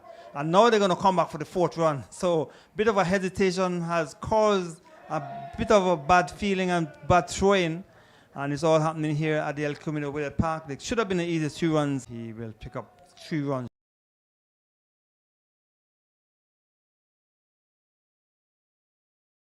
The batsman was looking to it to be played. The one previously was more on the centre off stump, looking to get it over the fielder short, but this time was more on the leg stump and got it down towards the boundary for 4. The meat of the bat played firmly over and wider of the fielder, getting 4. So they did run 4. They were actually looking to get the 3rd one when you had the overthrows, and they did complete the 4th run. So it's 8 off of Ruplal thus far, and Tilokani has gone on to 34 from 50 balls. So on the leg stump should be signal wide. Probably pitching it just on the leg stump, hoping to spin across the right hander. It went straight through. So extra to the total. So 9 runs have come from the over so far. Upsetting the line of Ruplal. Tilakani is on 34. He's a set batsman, so you want to steady and play a long knock for the Leewards. They have to make the biggest target for the season so far, 242. The highest score they would have made so far is 154 batting first, and then they chase down 141 versus the... Nice start, smart cricket. His 2 shots caused them to remove the fielder and put him deep, and he was able to just turn that one into the onside, pick up an easy single. The keeper had to do the fielding. So it's good when they can read what's going on and play to the plan. So they need 179 from 206, body line delivery, and they will get some runs here. It will almost go towards the boundary. The fielder thought about diving, but then he realized the ball might have been too far from him, and then he had to chase it down, and they were able to get 2 runs. So good productive over for the Leewards. Some 12 runs have come so far in the over. 65 for 1 in over number 16. Nice tickle there from Morton. He's off the mark with 2. And so he's reading the play as well. They brought back in the man. It's backward square, but he's not enough towards the right. He's more towards the left of the position, to the right of the umpire. Playing a shot with the ball, which is too close to him for that shot, taken behind by the keeper. So first over from Rupal, a bit expensive. 12 runs coming from it. The Leewards after 16 overs, they're 65 for 1. Singh on for 25. Tilokani is on 35. Morton is there with him on 2. 65 for 1 at the end of the 16th. And they've got to get 204 balls to make 177. They're able to do it? We'll have to just wait and see what's happening. Facing up to Telekan is on 35. Madri best bowling a 1 for 37. Economic rate of 6.17. Delivery by the line, they will go through for an extra run. So wide will be signal, or wide has been signaled by umpire Crawford at the far end, and it goes for a run. So 2 wides. So the total has gone on to 67 in over at the start of over number 17. 67 for 1 at the start of over number 17. A wide delivery delivered by Madri on the leg stump of the batsman Telakani. So they got a single. So Israel Morton looking to play it square the wicket. Goes down to the backward point area where Racha is in the way, the medium pacer. So there's a slip, point, cover in the boundary, extra cover, and a long off. And that's a badly lined delivery. Just working around the corner. So another single. 68 for 1 in over number 17. So the Leewards, if they have to get up to the target of 242, would have to get a good partnership here. The first wicket partnership yielded some 53 runs, even though they were scoring at just over 3 runs per over. Good flight to delivery. Taken on the pad is given out, is it? No, the umpire just put his hands up to his face. I thought he was raising his finger. But a flight to delivery, the batsman looking to play across the line. Taken on the pad. Nice flight to delivery. The batsman was tentative. So the sun has come back out yet. El Comido Willett Park. And so Telekan is on 35 from 53. 2 deliveries remaining. So tight over from Madri from that after that expensive over from Rupal of some 12 runs. There was 2 runs so far. Flighted. And should get a single eventually. He was looking to see if the fielder who was coming across, he has looked busy. He's been looking to play most of the shots square. He's been looking to play most of the shots square the wickets on the offside. He has to be careful if you prefer to be playing the ball up in front of you. But the over is completed. And it is 69 for 1 after 17. 69 for 1 after 17. They need a run rate of 5.24. They are going at 4.0. You need 173 runs in 198 balls. The margin is getting a bit closer. When we say that, they end up getting some extra runs. So we hope they can continue to pick up the runs to ensure that they make the match a much more competitive one. 172 needed from 198 balls. So Israel is on 3. He has faced some 7 deliveries. Tilakani, who started slowly, is trying to get set and put on a good score for the Leewards. He's on 36 from 54. Some of the other matches that have been completed by now, right, Gary? Barbados game probably has been completed. We'll check it for you in a bit. But it is there change of bowling at this far end. It is at this commentary end. And Budu. He has 14 wickets thus far, best of 3 for 9. So it's Brendan Budu bowling from this commentary end. So Rupal first over cost some 12 runs. So the captain Rampasada decided Not- in the air, drop at slip, casual effort by the fielder Gomez at slip, and it has gone down towards the boundary of the batsman looking for a second run. But the delivery outside the off stump, outer edge found maybe might have been unsighted by the keeper's glove, but he casually put out his hands and came off the fingers and went behind him for a single. Came off the keeper's gloves first and went wide of the slipper. So it was unfortunate, lucky for the batsman there in Tilokani. Can I say the replay again? I don't think he came off the keeper's glove. He went into slip with the keeper. The keeper's glove. Yes, wide of the slipper. But the captain changed it, and the fielder has some running to do. The batsman crossed for 2 more runs, so 2 runs. The total has gone on to 72 with those 2. 37. Tilokani moves on to 5 with that 2.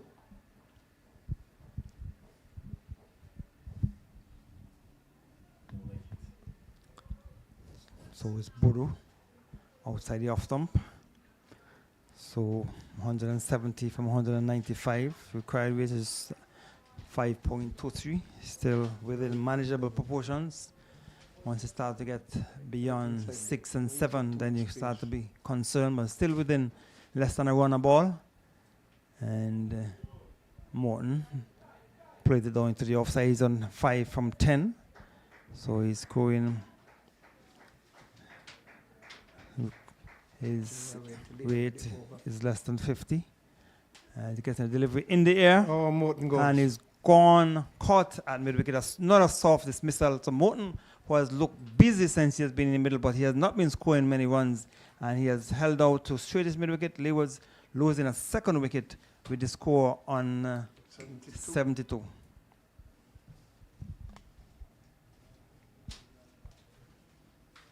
So Morton going caught in over number 18. Yes. And Leewards losing another wicket, and they have to be careful, Frankie. They lost a wicket in the 15th over. Now in over number 18, 2 overs later, they have lost another wicket. And so Morton has come back dejectedly. Yes, so this is the thing, that when you are not getting runs and wickets start falling, you can always see them marching to and fro. So it's going to have to take some deep batting, some pugnacious batting, getting some boundaries, looking to utilize the gaps here, to really pull themselves up, because they have not displayed any good batting performances thus far for the season. So Majo will continue. He'll be bowling to Telokani, who is on 37. And he's 72 for 2 and 170 needed from 192. And so Telokani is a set batter. He wouldn't want to give his hands away at this point in time. But I think he should be looking to get in line and play the ball straight up in front of him. They're looking to play to square. And there's a short-term and backward point and a cover point. And this time he's getting up too long off. We get a single. That is where he should be looking to play. Looking to come onto the front foot. Another single to the total. Take it on to 73 in over number 19. He goes under 38. It looks like he's the batter they're going to have to lean on, but he's going to have to bat right through if he's to see his team to that total. Majo will continue. He has bowled. He's in his 5th over, 1 for 12. There's a slip waiting in Mohammed, and not taken by the keeper. So it's 73 for 2 in over number 19. So there's a slip. There is a short third man or wide or backward point. There's a point, a cover. Keeper looks a little dejected there. Just a cover. Perhaps might have dropped it. And a long off. So we'll never know. Wide outside the off stump. Signal now by umpire Crawford. So another extra.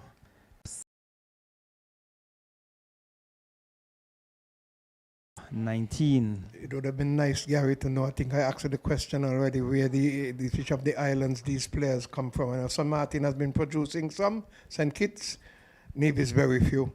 Anguilla, we're not sure. Antigua, some. So Not sure of any from Montserrat. So the over is completed. Good bit of feeling by Gomez. This big fill of Gomez Diving to his left, stopping it.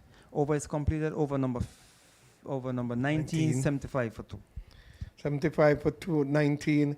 They need to get a run rate of 5.39 and to stay on top with that, because as usual, the balls are getting more in terms of the runs that you are scoring. 167 is needed from 186.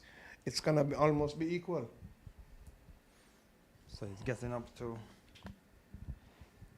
a runner ball.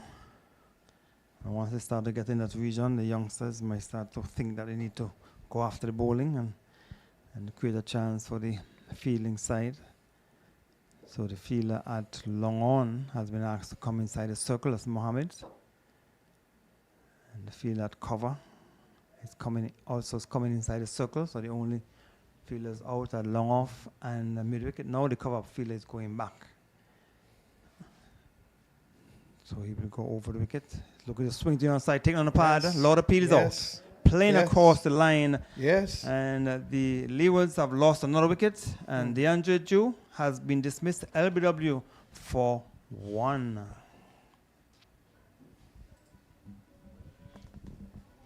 So another wicket going down, 75. It is for 3 at the start of over number 20, 20.1. W for 1.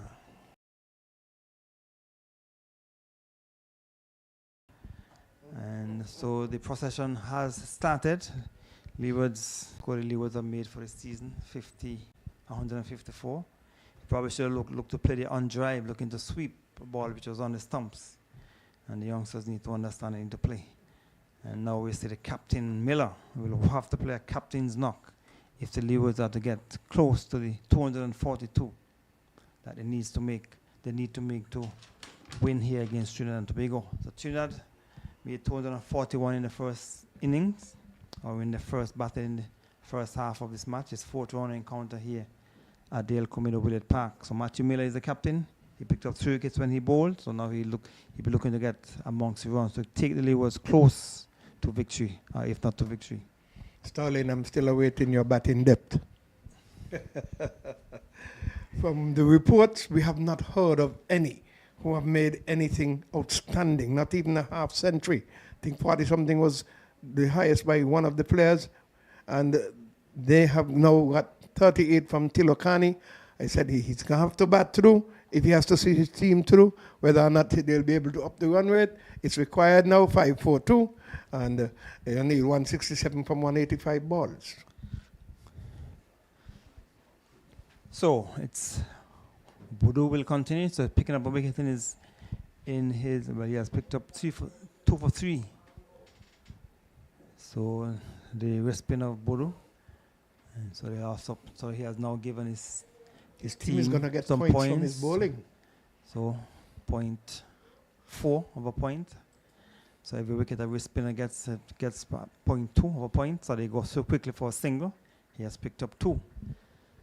So another single to the total takes it on to 76 for 3 over number 20. And need another 167 from 184 balls at a required rate of 5.45, still within manageable proportion, but the Leewards losing wickets. And Bodo has been the man who has picked up 2. Has been the man who has picked up 2 of the 3 wickets that have fallen so far. 2 for 3 in his second over. And the batsman is Telakani. Just played it down into the offside for an easy single. He moves on to 39 with 2 deliveries remaining in over number 20. So at the end of his over, still Mid-innings Park, the Leewards having to score 242 for victory. They are 77 for 3 after 20 overs. Yes, I welcome Sterling. I hope he has his statistics with him, and for the names of those who are going to be coming to see the Leewards through to getting 242. They are at the moment 77 for 3 in 20 overs. They've got 30 overs to bat. They have a run rate of 5.50 to get, and it is 165 balls. It's 180 balls, Sterling, for 165 runs. So the gap is widening. You mean the gap is narrowing because It's was, widening. You have 165, no. 180. Check. That's a 25 ball difference. No. You check that. Now we've got 2 runs here in this one, and it is Madre who has gotten the other wicket, bowling from the far end, and they have gotten 2 runs to Tilokani. He's got 40. We have the first 50 for the Leewards for the tournament. 164 of 179 balls. They're going to get even, Stevens, or they're going to get worse? He dives to his right, cannot stop it, Madre. And it allows Miller to get his second run, and 40. Down to faces on 2. Tilokani has 41 from 62 balls. Miller has already faced 5 balls. Sterling 176 balls to get 162. Yeah, and I'm saying that the Leewards, they are not in any big trouble yet. Oh, I see. When the runs become more than the balls, then we have a problem. But as it is right now, they still have some cushion. 81 for 3 in the 21st over. Lee was looking to get 242. Madre is in his 6th over, has got 1 for 18 already. Onto the back foot, punches it into the offside, brings the man from long off around to his left. They're looking to get 2. That is not to be, as they've gotten 1 more. It's 82 for 3 at the end of the 21st over. And Sterling, tell me your magic. They've got Mackenzie, Richards, Jones, and Francis. Yeah, the Leewards batting is deep. If you have Manners batting at number 11 on the scorecard, that means the batting is very deep, Frankie. Okay, so let's move fast forward now. Let's move fast forward. I love it. The rules say that the medium pacers, they have to bowl a mandatory 20 overs. Mm-hmm. So far, the pace bowlers, they have bowled about 12 overs, right? Mm-hmm. So there's another 8. There are eight more overs roughly to come. And you're expecting to capitalize on those? Yes. Oh, I see. Yes, I'm expecting to capitalize on those. The It's gone. The spin bowlers did the same almost there, Budu defeating Tilokani. Almost a stumping chance. He was beaten, all ends up. And he's wondering what happened. It's gone. The spin bowlers did the same almost thing. What happened? His hands are on his hips. 2 batters meet, Captain Miller and Tilokani. Yeah, almost a Cobalt and cotton ball. Miller and Tilokani. Yeah, almost a Cobalt and cotton ball. My tongue is getting tied up, Sterling, because the spinners are bamboozling the Leeward Islands batters. Yeah, well, it is kind of even, Stephen, because the spin bowlers for Leewards, they also kind of pull back the scoring rate in the middle order for the Trinidadians. But the spinners have picked up the wickets, so they are pulling it back for Trinidad.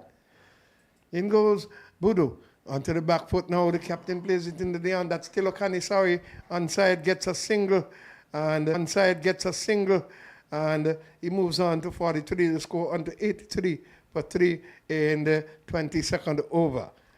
If you can check your records, what score did Trinidad have at the same point after 21 overs? I'll have to check on that for you. No problem. That's your homework for now. He's dancing down, playing it straight over. Nice shot. Into the boundary, it comes for 4. That's Captain Miller. He moves on to 7. And the Leeward Islands, they go on to 87. It is for 3. We are in over number 22. And I'm trying to pull up. That is the kind of batting that is required. As I indicated before, you need to get to the pitch of the ball and hit the ball in the gap. And the Leeward Islands, they have not been doing that. The Trinidadians did some of that, and like I said, they turn 1s into 2s and 2s into 3. Well, the Leewards just now, they turn a 2 into a 4, which is good. Is the first 4 that was run for the match so far? No, he hit a 4 and there are 2 singles.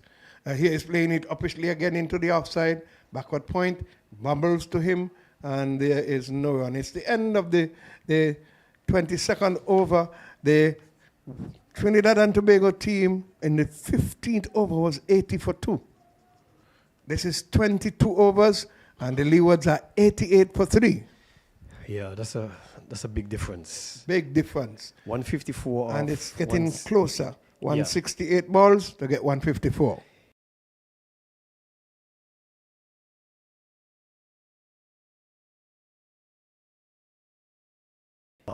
Pierce the infield. They have been playing the balls directly to the fielders. Find the gap, Sterling. Get the shots on. This one goes to the left of the fielder. They had short extra cover. They're looking to get 2. They won't. Ball comes in now, and the score goes on to 89. It is for 3. We are in over number 23.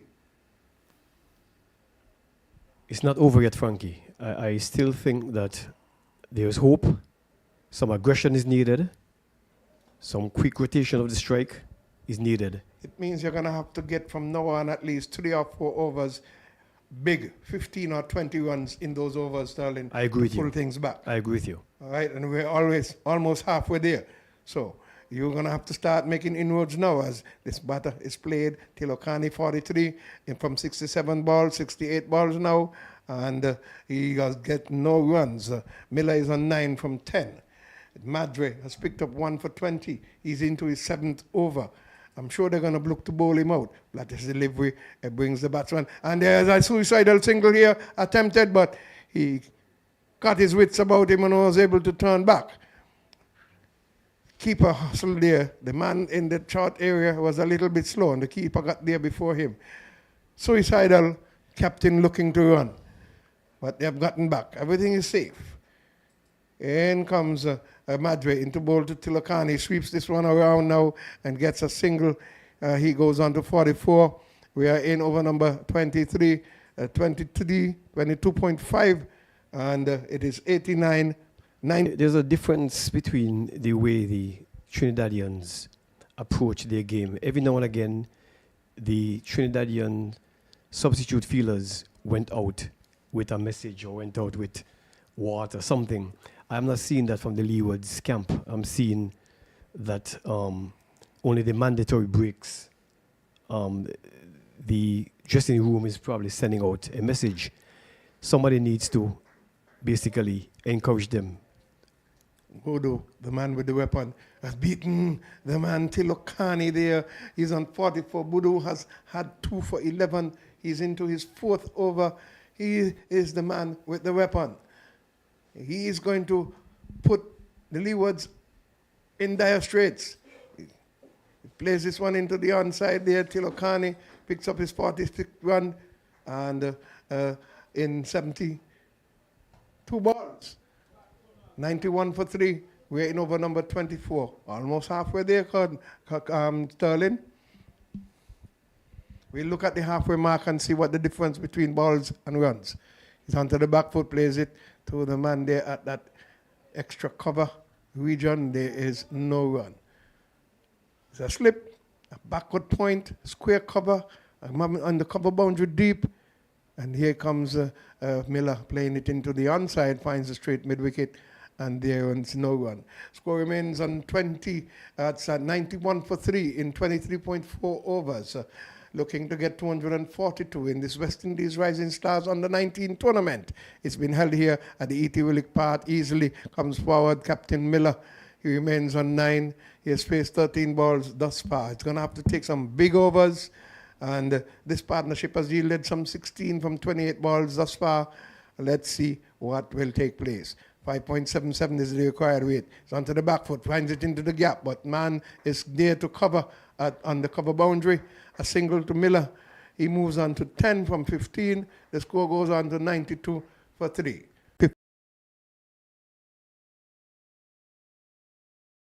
Let's see. That one, I thought it was going to be signaled wide, but it's not. So Madre continues. He's picked up 1 for 21 from 7 overs. He's into his 8th. I'm sure they're going to bowl him out. He's keeping on the pressure bowling in tandem with Budu. Budu, who has been the main destroyer thus far, looks good. Here's the left-armer in Madre from the southern end. Brings the batsman forward. He plays it back to the bowler, and he fields his own bowling. Captain Miller is on 10 from 17 balls. He's facing the left-armer in Madre. He's over the wicket into bowl to the batter. Looking to make room, gets on his way, get it into the offside. He went towards the square, came back, made room, and he's gotten a single. So he goes on to 11 from 18 balls. It is 93 for 3 in 24.3 overs. Leewards looking to get 242 in this West Indies Rising Star on the 19 championships. We say kudos to those who are listening and watching. We encourage you to come to the E.T. Willett Park to support the home team, the Leewards, and he's given out. He's given out. The wicketkeeper was already celebrating, and he recognized where that ball had hit Tilokani, plumb in front, came off of the pad, ran into the offside, but the wicketkeeper, who was behind and seen everything, was already celebrating. So Tilokani goes, and we need 149 from 152 balls, and there goes wicket number 4. Yeah, I am a little disappointed with the descent that the batters have shown the umpires just now. That has to be addressed. The captain just now shown he moved across before the bowler delivered, and the ball was pitched a little wider. And when he was not called wide, And he is gone. He made the top score thus far, and they're looking to get, look at that, a 3-ball difference, Sterling. You got to get some batting magic out there. 5.88 is the needed, and that's not too much. It's not too bad in terms of a run rate, but the batters are not settling, and you're not getting the runs that is needed in the overs to come. yeah, you see, the Trinidadians, like I said, they turn ones into twos, and so they were getting like 6 per over at some point. They were hitting the ball in the gaps and winning twos. And so without scoring boundaries, they still were getting 6 runs. It's played into the onside, and almost overthrow there, wild throw. It's 94 for 4. You need 149, 148. From 151.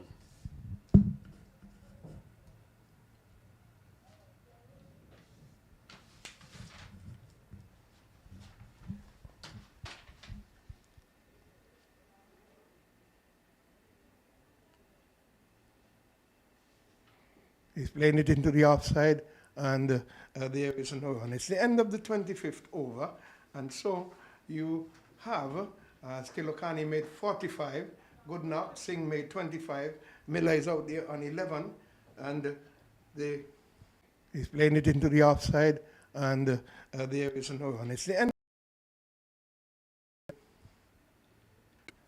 242. Yeah, just like you indicated, the run rate, the required run rate is not a lot. It's 5.92. In some cases, the run rate required is 15 in a 2020 game, you know, and you'll be surprised that sometimes a batsman will get 22, 23 off an over.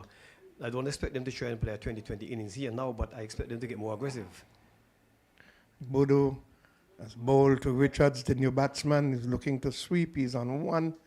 There was an appeal, but the ball must have been going down the leg side. The umpire was unmoved. We are in the 26th over. Bamboozler. Now both spinners have got 2. Bodo has been the better of them as he feels his own bowling. He runs away as if it was a catch. He's into his 5th over. It's 13 runs off of him. He has gotten 2 wickets already. Goes away from us. Flighted delivery. Hits it back to the bowler. And on the bounce, I think he's going to yield either to the bowler or to any of those fielders out here on the long off or long on. And that's Richards looking to get on with things, but He's going to have to bat sensible. Like the deliveries onto the back foot, punches it into the offside, wide extra cover fields, and there is no run. 25.4 overs. Leewards 94 for 4, looking to get 242. Like the delivery outside the off stump. Again, the same fielder, back to the bowler. Uh-oh. Rising Stars need to get some runs here for the Leewards. Budu goes away from us. Into bowl to the batsman. He plays it into the ground. Bowler feels his own bowling. It's the end of a wonderful over. It's a maiden over. He's bowled 5 overs. This is one maiden now, and it's 2 for 13 for Budu. A maiden at this stage of the game is very, very effective, because now the current run rate has stepped up to 6.7, or mixed aggression with caution, because they don't have a lot of wickets left. So 53 for 1, 72 for 2, 75 for 3, and 93 for 4. That's the situation with the Leeward Islands looking to get 242. Good afternoon to all those out there who are listening and watching. We hope you're enjoying the commentary coming from the E.T. Willett Park. And we've got to say kudos again to those who have worked on the field and the strip. Is playing it beautifully into the offside, and he picks up another run. That's Miller, captain. He goes on to 12, and that's from 20 balls. He's going to have to steady here. And Leeward's going to have to bat to make themselves look good, because they're in dire straits at the moment. Here comes Roop Lal, who was bowled one over before, had an expensive over, and almost a run out there. Now wide throw. He's been brought back to keep the spin pressure on. He replaced the man himself, Ramlal. That's Ruplal is bowling now, and he replaced Madre from that southern end. He's into his second over. 14 runs off of his bowling already. Perhaps he'll be the man to attack. He plays this into the offside, and he has picked up another single. Captain Miller goes on to 13. Richards is on 2. 97 it is for 4, and over number 27. Well, they have just gone into the danger zone now. The runs is 145, and the ball is 143. Oh. So they have now just So you have to crossed. dig for your deep batters. Yes. When are they going to go? 145 runs from 140 balls. Now, Yes. It's 26.4 overs. It is 97 for 4. You need 145 runs from 140 balls. Ball is played into the onside there by Richards. He goes on to 3. And it is 98 for 4. The Leeward Islands looking to get 242.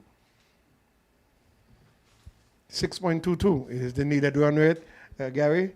And he's stepped in, looking at his stats. Tell us what happens in the other game. This one is played in the air over the bowler's head. It dropped the fielder from long off. Stopped it, and they've gotten 1 run only. 38.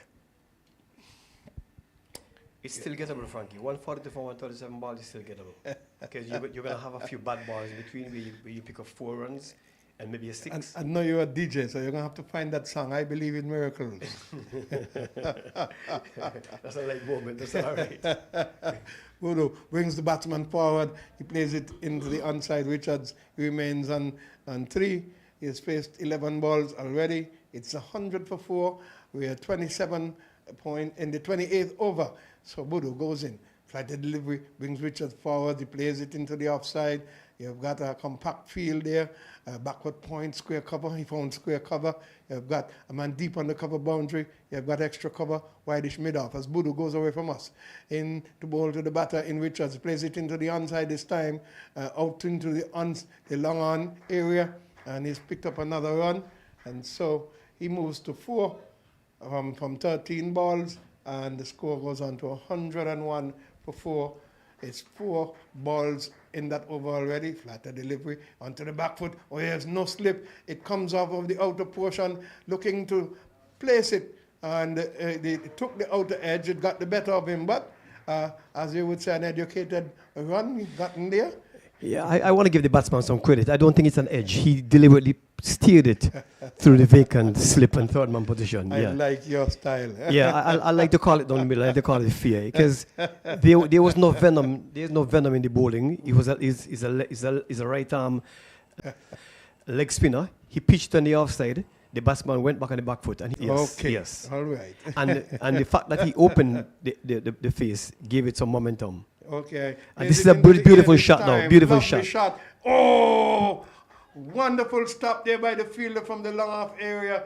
Almost made it around. He came wide open in the face of the bat. And as you'd say, inside out. Yes, inside and, out. He got 2 runs, is it? That's Miller. He moves on to 19 from 24 balls. The score goes on to 105. 107 it is for 4 from that over. It's 28th over, I think. Yes, 107 for 4. So it's 3.82 the current run rate, and the required run rate is 6.14. So the Leewards would need some more of that type of batting that we start displaying just I'm now. going to steal this over from Gary and let him get his figures together to see if he can help Sterling achieve this mammoth total, because it's mammoth now. And it is Budu who's won. No? They've shifted Budu around? No? That is Ruplal. Yes. Ruplal is on the other side. He's been the most expensive of the spinners and is in his third over. 18 runs thus far. The score goes on to 108 for 4. Miller on 21 and plays it out to the man there at that short extra cover. And the score remains on 108 for 4. We're in the 29th over. Richards 5, Miller 21. Faces now hits it hard and high over into the cover area. The man from the cover boundary comes around, fields it on the bounce, and it's only 1 run had. Gary helped Sterling because I told him he need 15 and 20 run overs now to pull himself back. We're about to complete the 29th over. 109 it is for 4. Richards is on 5. Miller is on 22. Flighted delivery. And the man I said to go at would... An uphill task is a difficult task, but by no means an impossible task. Had the equation be 132 runs from 50 balls, then that would have been an impossible task. But this is still achievable. Well, the required rate for Sterling is 6.29, which is still within the manageable proportion, but 4 wickets have gone down, and the capabilities of the remaining batters for the Leewards, that is what is the problem that they are faced with at the present moment. They would need to get a good partnership here. So the captain has started. He's on 22, and they should be able to get 2 runs. They will get 3. So Richard should at least get 2 runs. So with those 2 runs, the total has gone on to 110. So Richard will go on to 10 from 19. And Captain Miller is on 22. So Miller seems to be an all-rounder. Sterling, he bowled and picked up some wickets, and Yes. he would have gotten some runs already for this season.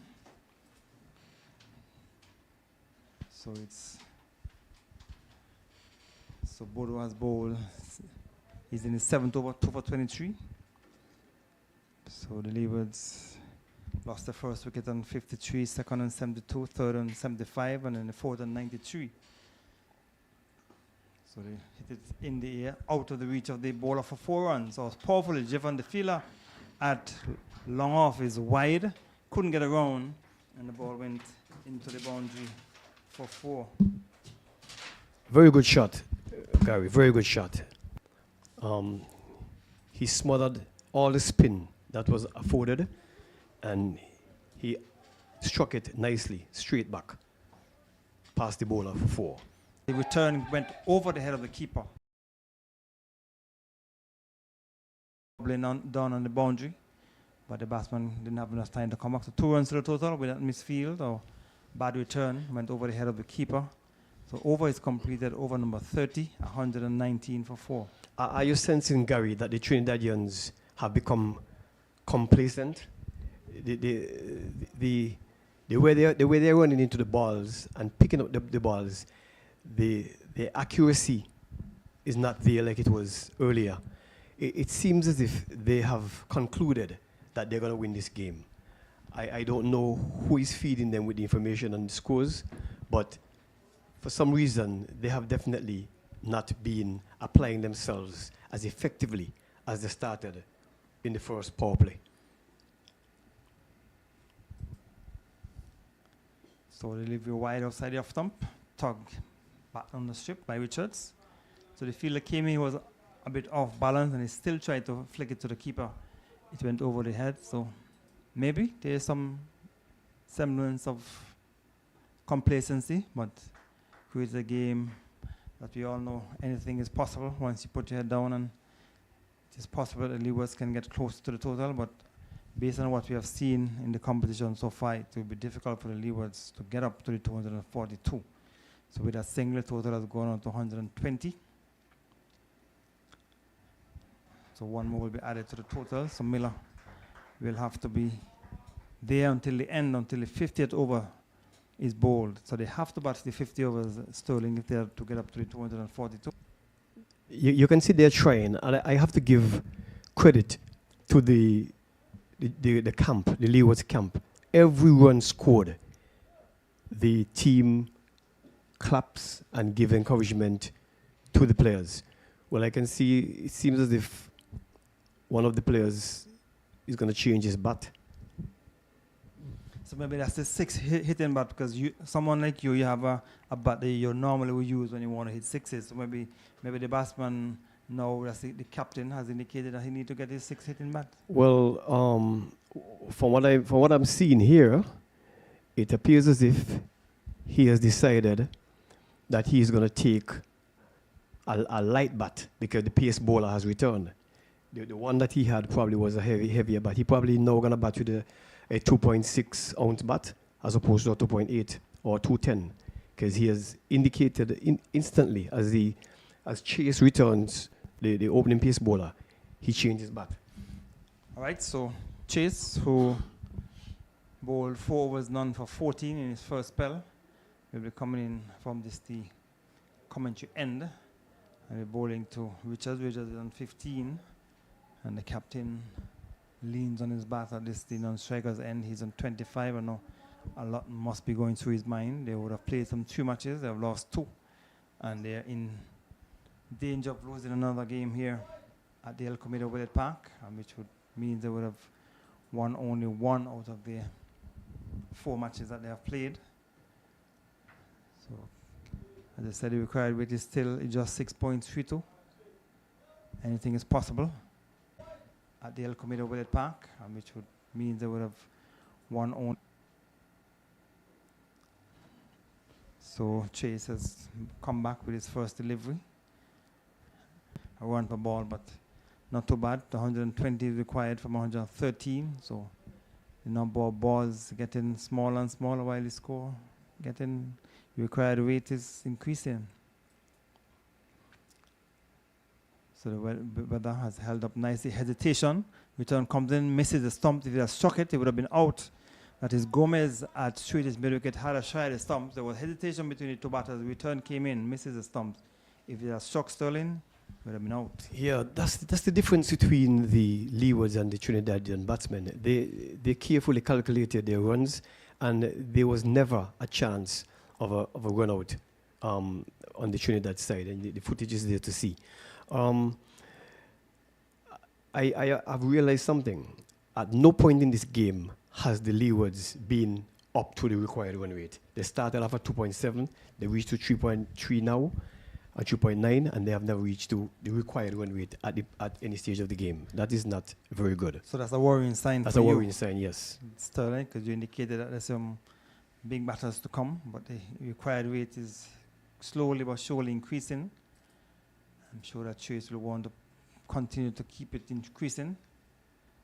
On the other hand, Miller would want to bring it down, reduce it, and make the required weight fall below 6 or even below 5.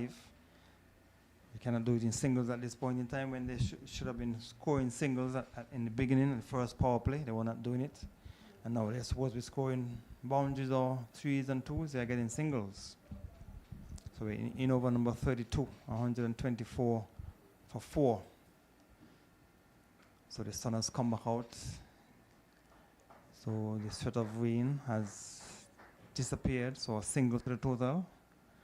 But the threat of the Trinidad bowlers and Trinidad team has not disappeared at all. They have certainly been bowling tight and trying to put the pressure on the Leewards. 3 runs have come so far in over number 32. Matthew Miller would have to play a blinder if the Leewards have to get up to 242. So he's playing it straight back on the strip. And then we get a single as the Trinidad flag, 2 flags on the western end of the ground, continue to flutter in the breeze. Or me going, because the spinners, they have been very slow through the year, and they have been difficult to put away, especially on the longer side of the boundary, and they have continued to bowl the right arm leg spinner to the right-handers, and forcing him to play in the offside, which is the longer side of the field. And so their strategy has been good. It is working, because you're forcing the batsman to play predominantly through the offside, and that's the longer side of the boundary when you're bowling from the bar total end. So Rupal will continue from the far end. So we tell you that the third test match between the West Indies and Australia has begun in Jamaica. The Australians won the toss and they have decided to bat. They are 35 for 1. And the big news is Sterling, the Brathwaite was left out, and Mikhail Louis is playing. Casey Carty has also been left out, and the youngster from Guyana is in. So 2 changes for this third test. Let us see if the changes will make a difference. But here at El Camino Willard Park, 127 for 4. The Leewards, the target is 242. And then we get another single. So singles will not 242. And then we get another single. So singles will not do it. The required rate continues to increase slowly. It is now gone up to 6.51. And so it's increasing quite slowly. If you don't get some big overs, if they come by the pass Gomez at backward point. But that's not Gomez, that's Mohammed. So the total remains on 128 with 1 delivery remaining. So a tight over, just 2 runs coming from it when they should be scoring at 6.5. So a very good over. And they will just get a single to bring up the end of the over. So it makes it 3 runs coming from the over Sterling when they should be scoring at 6.5 runs per over. You're scoring half of that. So it means that the scoring rate, the required rate, will continue to increase. Yeah, they are building pressure on themselves.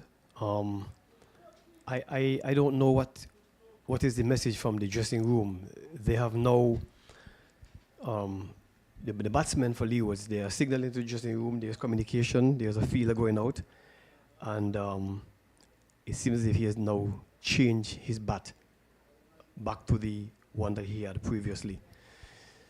Whatever the intention is, we will see. Oh, I see now. When he's facing the pace bowler, he uses a particular bat. And when he's facing the spin, he uses a different bat. And like I said, it in my view, is just a weight difference. It's easier to lift a 2.6 bat to a pace bowler than a 2.8. Trace will continue 5 overs at none for 18. We're bowling to the captain. We get a single, that's Miller. So with a single, he has gone on to 30 from 38. And Richards, Everett Richards on 18 from 31 comes into strike. And the rate continues to increase. Sterling goes up now to 6.65. That's the required rate. And Chase will go into bowl to Richards. Richards is driving. Comes off the hand of the bowler, struck the stump. The stumps, but batsman bat was grounded as a non-striker Miller. So they get a single. So with a single, total has gone on to 131 for 4. They need another 111 from 100 balls. And of the bowler struck the stump. Again, So he will need to bat for the remaining overs. Required rate 6.73. So just from the three deliveries that have been delivered, only 2 runs have been scored. The scoring rate is now gone up to 6.75. So you're getting closer to the 7. So the scoring rate is, the required rate is going in the wrong direction, Sterling. definitely. 2 big overs and it's back level. Where is that going to come from? We'll wait and see. Not good feeling at extra cover. Will allow a single. So the captain at extra cover couldn't stop that. Went off his right hand. Went behind him for a single. So this, they would not be bothered, the Trinidad and Tobago team, because they're only scoring singles. 4 deliveries have been delivered. And just 3 runs have come from the over so far. Everett is on 19. He has faced 32 deliveries. And be facing up to Chase. Chase is a left arm medium pacer. So 1 more to the total. So they're doing it in singles, Sterling, when they should be doing it in 4s or 2s. Yeah, that's the difference. The Trinidadians in their innings would have tried to turn that run into 2, put some pressure on the fielder, forcing the fielder to make an error. But you can see that the Leewards batsmen, they basically resigned.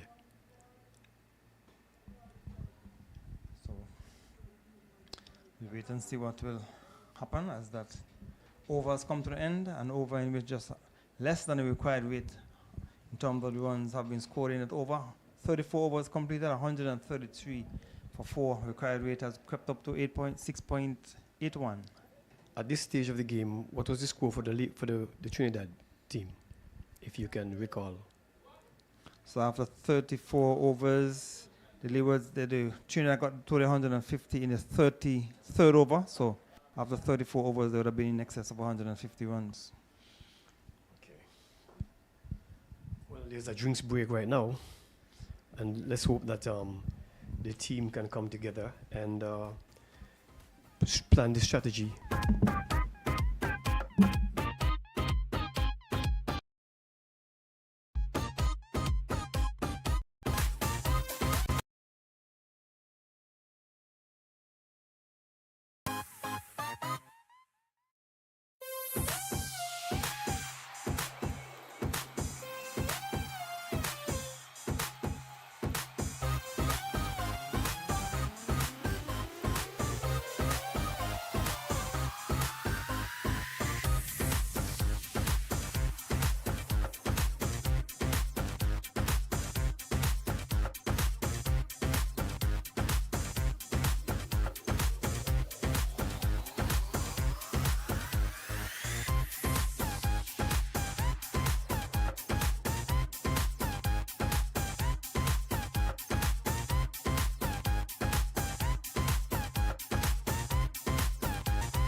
So welcome back.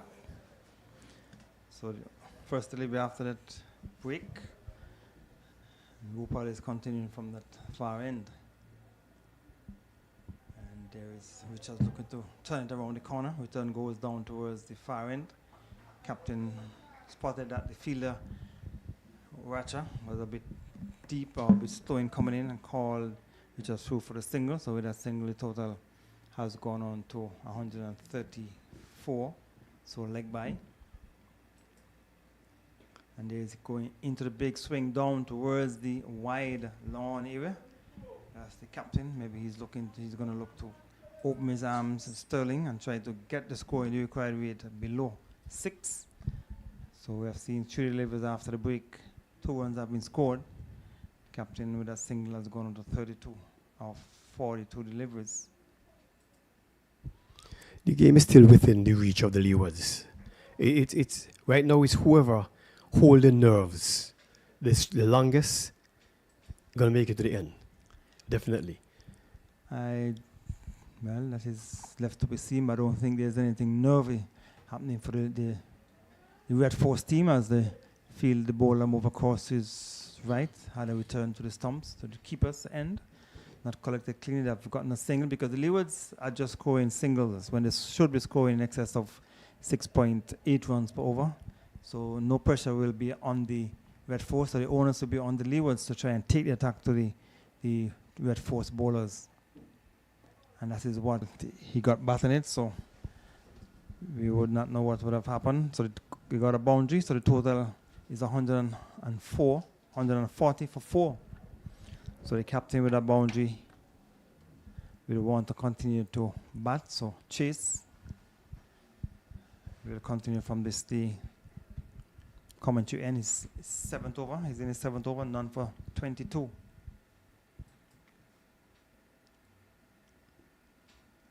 And he's got a chance or run out here. The return comes down towards the far end, bad return. The keeper, the fielder came across, couldn't collect it. And so a bit of a lack of communication, bad communication between the two, almost caused a downfall of one of the batters.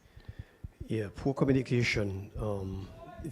As I said before, the Leewards, they are trying to take a page out of the book of the Trinidadians by rotating the strike and running quickly between the wickets, but the communication has been bad. And so just now, the non-striker ran right up towards the batsman who was in his crease and didn't attempt to make a run until he recognized that the man was almost on him. Somebody need to take the attack to Chase. But by now they would have realized what Chase is bowling, and he's just bowling one line, one length. Somebody need to take the attack to him. So let us see if the captain will be the one who will be taking the attack to Chase. He goes so quickly for the first one, thinking about the second, no. And batter Miller or Richard is turning blindly, but the fielder came in quickly from the mid-wicket fence, and if he had gone through for the second one, he would have been in trouble. So like Madrid down on the boundary, so one more to the total. It has gone on to 142 in over number 36. So they require 100 from 88 balls, so the required rate is 6.82. Still gettable. Where the slip would have been, and the keeper. We have runs. So they've gotten 6 runs already from the over. The Chase will want to end the over well with the last 3 deliveries. They want to keep things tight. The Leewards would want to pick up another boundary here.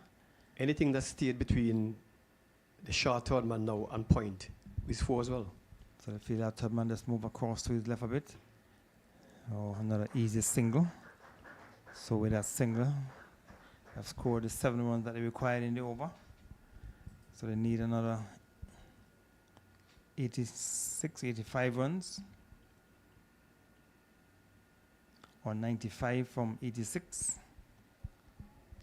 At a required rate of 6.63. So the required rate is coming back down a bit, Sterling. Yes, it's fluctuating and it's going in Leeward's favor so far. The Chase will go into bowl to the captain. He will get another easy single. So you have seen some 8 runs so far in this over. Leg by, 3 singles and a 4. With 1 delivery remaining. So they want to end the over good. With a boundary, hopefully. Or even 2 runs. Sure that Chase on the other hand would want to end with a dot ball or even better, a wicket. 94 from 85. So being over number 36, last wait and see. So, but we tell you there's 149 for 4. The required rate is 6.64. Still within manageable proportions or proportion. Miller is on 38 from 45.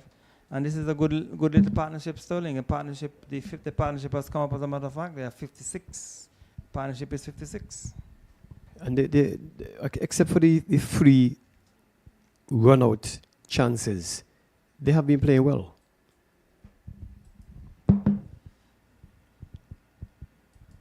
So, off the outer portion of the mat goes down to Mohammed at backward point, or short third man, wide third man inside the circle. So it's Madri. So Madri has been brought back into the attack from that far end. And there is the batsman Richard. We get a single. So this is a nice little partnership developing for the Leewards. Weighing over number 37. So Sterling will make his exit. And Frankie will come into the middle, come into the commentary position. So it's 150. So 150 coming up for the Leewards in over number 37. So Maji will come up the bowl to captain is driving straight back out the ball ahead. It will go into the boundary for 4. Lovely shot. Uses his feet and he played it straight down the ground for 4 runs over the ball ahead. The fielder at mid long on was wide. 4 runs to welcome back Frankie. Thank you, Gary. That's what needed. Boundaries. Boundary for 4. Lovely shot. Uses his feet and he They still got 65.2, but he's gone on to 46. Good for him. So the partnership continues to grow. So partnership of some 65 runs between these two. Miller is batting well. He's on 46, so he has increased his rate.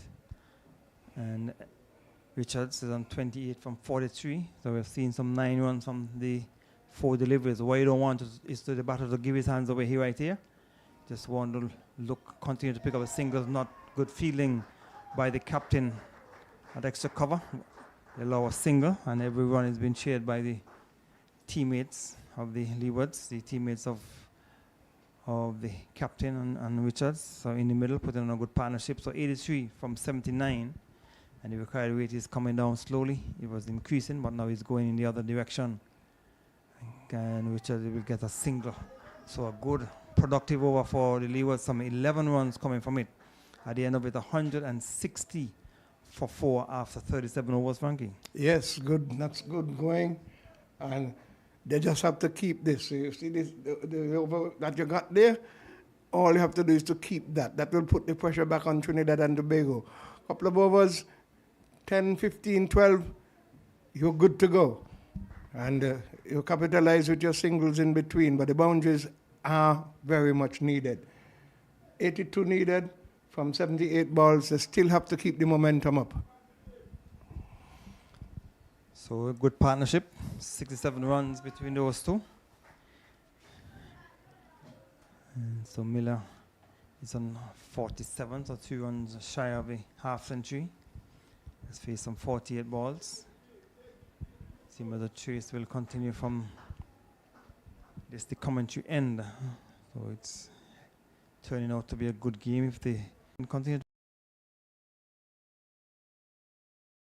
You're going to need another 6, 8, 10 from this one to stay with it. You have to at least have 6 or more to keep it going. Yes, you must go in excess of 6 runs per over. So you get an easy single. Richards with that single has gone on to 30. And everyone has been cheered by the teammates. 1-1 has come so far in the over. 2 balls have been delivered. Chase has not been able to pick up a wicket as yet. He's in his 8th over, none for 31. Bowling economically, do you know, Gary? He's going to have to keep it that way and force the batters to come at him. So they pick up another easy single. So Miller with that single has gone on to 48. So as I said, the partnership continues to go. 69, they came together at 93, 162 for 4 in over number 38. So a quiet over so far. Just the 2 runs from the 3 deliveries. Trinidad want to keep it like that. Leewards would hope that they can get a boundary, and that will take them in line with the required rate. slower full delivery. And Richard just pushed it for a single. 3 singles and a dot. And Miller is on 48, would have his eyes set on a half century. But I'm sure more important, would have his eyes set on the 242 that is required to win. They need 79 from 74. And a dot. So Miller has 3-3. Some 5 runs so far in this over. And he should get 2 runs here as he whipped it into the onside. Fielder has some running to do. So good over again for the Leewards, following up on the 11-run over that came previously. 7 runs coming from it, so they're up with the required rate. It is 167 for 4 after the 38 overs. 167 for 4. You need 6.25, and you need 75 runs from 72 balls, gettable. But it must be sensible batting as they continue to look for. It's 12 overs to go. They can do it, but got to be sensible batting. So they have been doing it. They have been batting sensibly so far. The partnership is 74, and the captain Miller is on 52 from 51, so bringing up his half century. And Richards is on 31, giving good support. So the distance, the difference between balls and runs are getting closer together. It was going in the wrong direction for the Leewards. Now it's coming back down.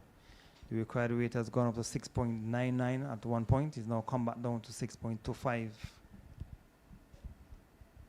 And there's a change of bowling at the far end. It's the opener, the opening bowler.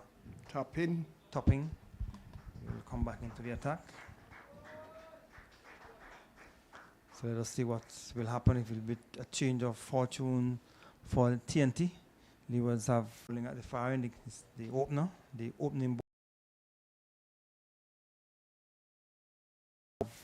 Been having a good 5th wicket partnership between the captain. Captain is talking to him, advising him as to what, gives him adapts, and telling him, look, make the inroads for me. Will he be able to do that? He has got the batter of the captain for, that's Richards facing this time. It's on 31, gets up on his haunches, plays this into the offside. A single hand, they hustled a single, and Richards goes on to 32, Gary. Miller on 52, batting extremely well. He has changed bats again. Is this the fortune for him? I've seen him change bats already, and he is going helter-skelter. Maybe he want to go harder this time. Sterling has indicated that he's probably using a lighter bat for the pace bowler and a heavier bat for the spinner. So we tell you the other game, Winners versus Guyana. Winners made 262 for 8 from the 50 overs. Guyana, they are 140 for 7. I think Guyana have lost all of the matches so far. Yes. So they're in danger of losing another game.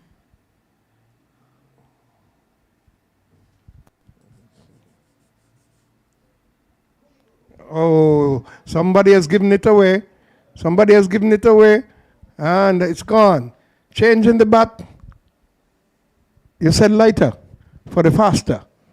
That's what Sterling would have indicated. So the captain has been dismissed, and maybe the hopes of the Leewards have also been. Maybe gone with him. Yes. Tell Sterling his notion of lighter for the faster didn't work. So you could look at like to see the replay of that wicket, but the captain has been dismissed, caught off the bowling of Topping, and he made 52. So the short ball has worked. He was going to pull and would only sky it to the man that had forward square. And he has given the Trinidadians an open door again to make further inroads into their batting. And this is where the thought process comes into play, because Topping is just coming back. He has not faced Topping before. All you needed to do is look at him, see how he's coming off the pitch. But he got a short delivery, and he decided that I've been batting long enough, and I could go after him. But it is the first time you are facing the ballers. You don't know how the ball is coming off the pitch. Anyone in this Rising Stars on West Indies under 19 cricket competition here at the E.T. Willett Park.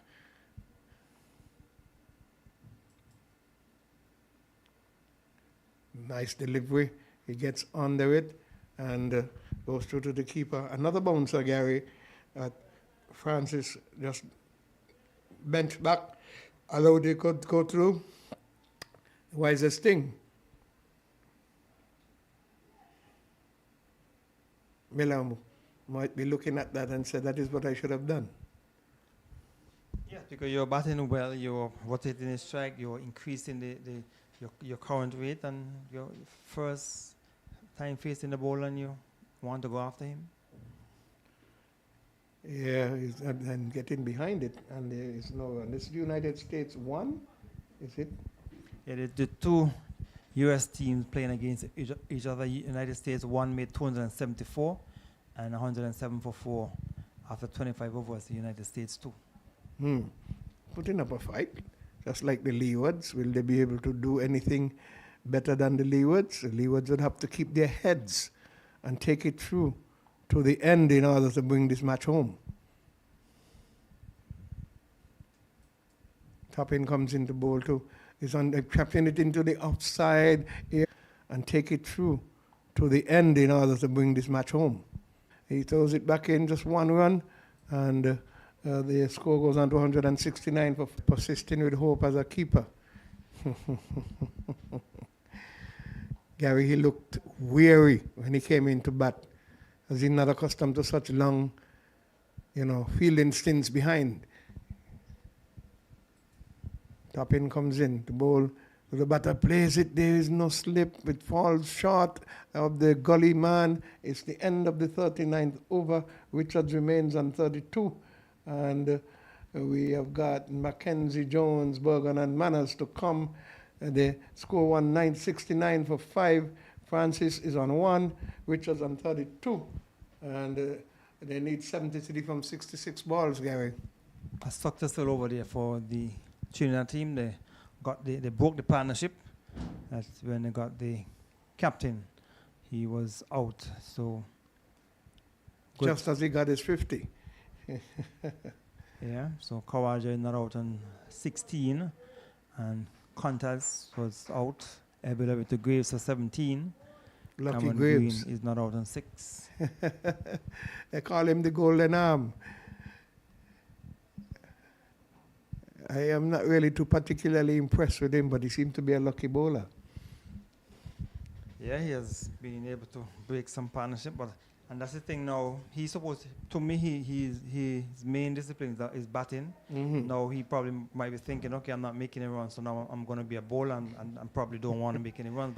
And that is the problem he used to have with Jason Holder. You don't know whether he's a batsman or a bowler. Right. You don't want to find himself in the same situation with Graves. Holder is a better all-rounder to me, but he too has messed up his opportunities, looking to focus maybe on the shorter game now.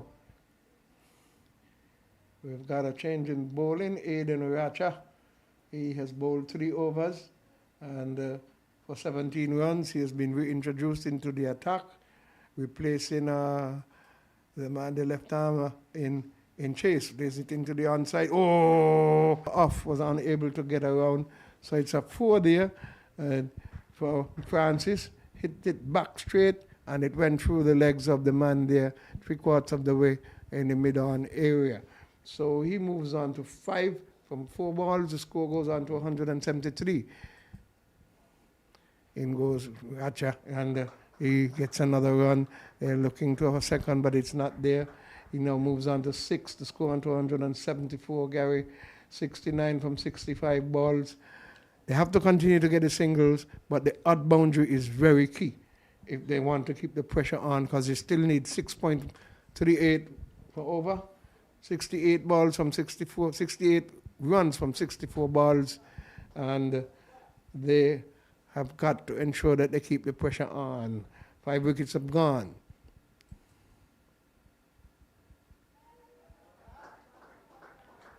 Nice movement, nice running. Just tapping the ball and running on it.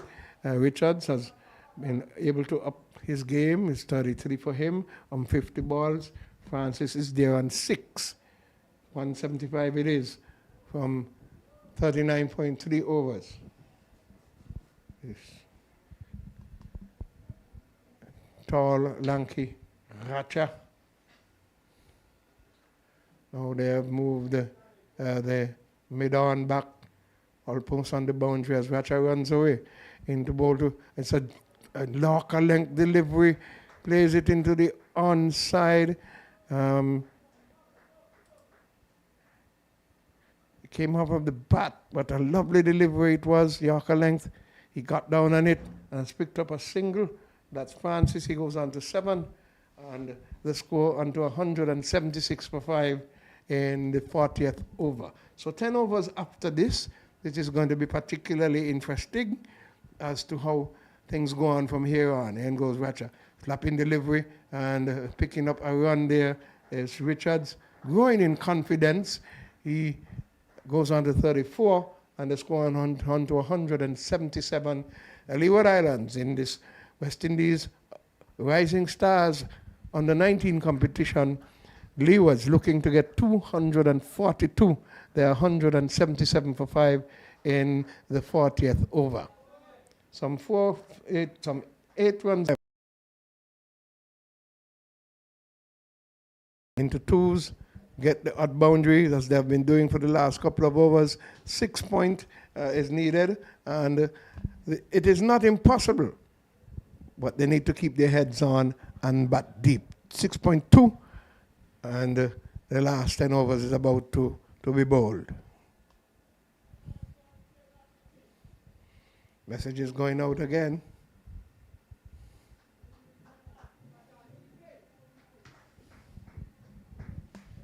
Francis has done well since he has come out. He has scored in excess of a run per ball. He's done 10 from 7. So he has a good rate, strike rate. It's over 100.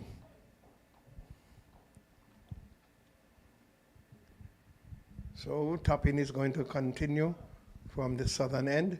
He is coming in to bowl to the batter there in Francis.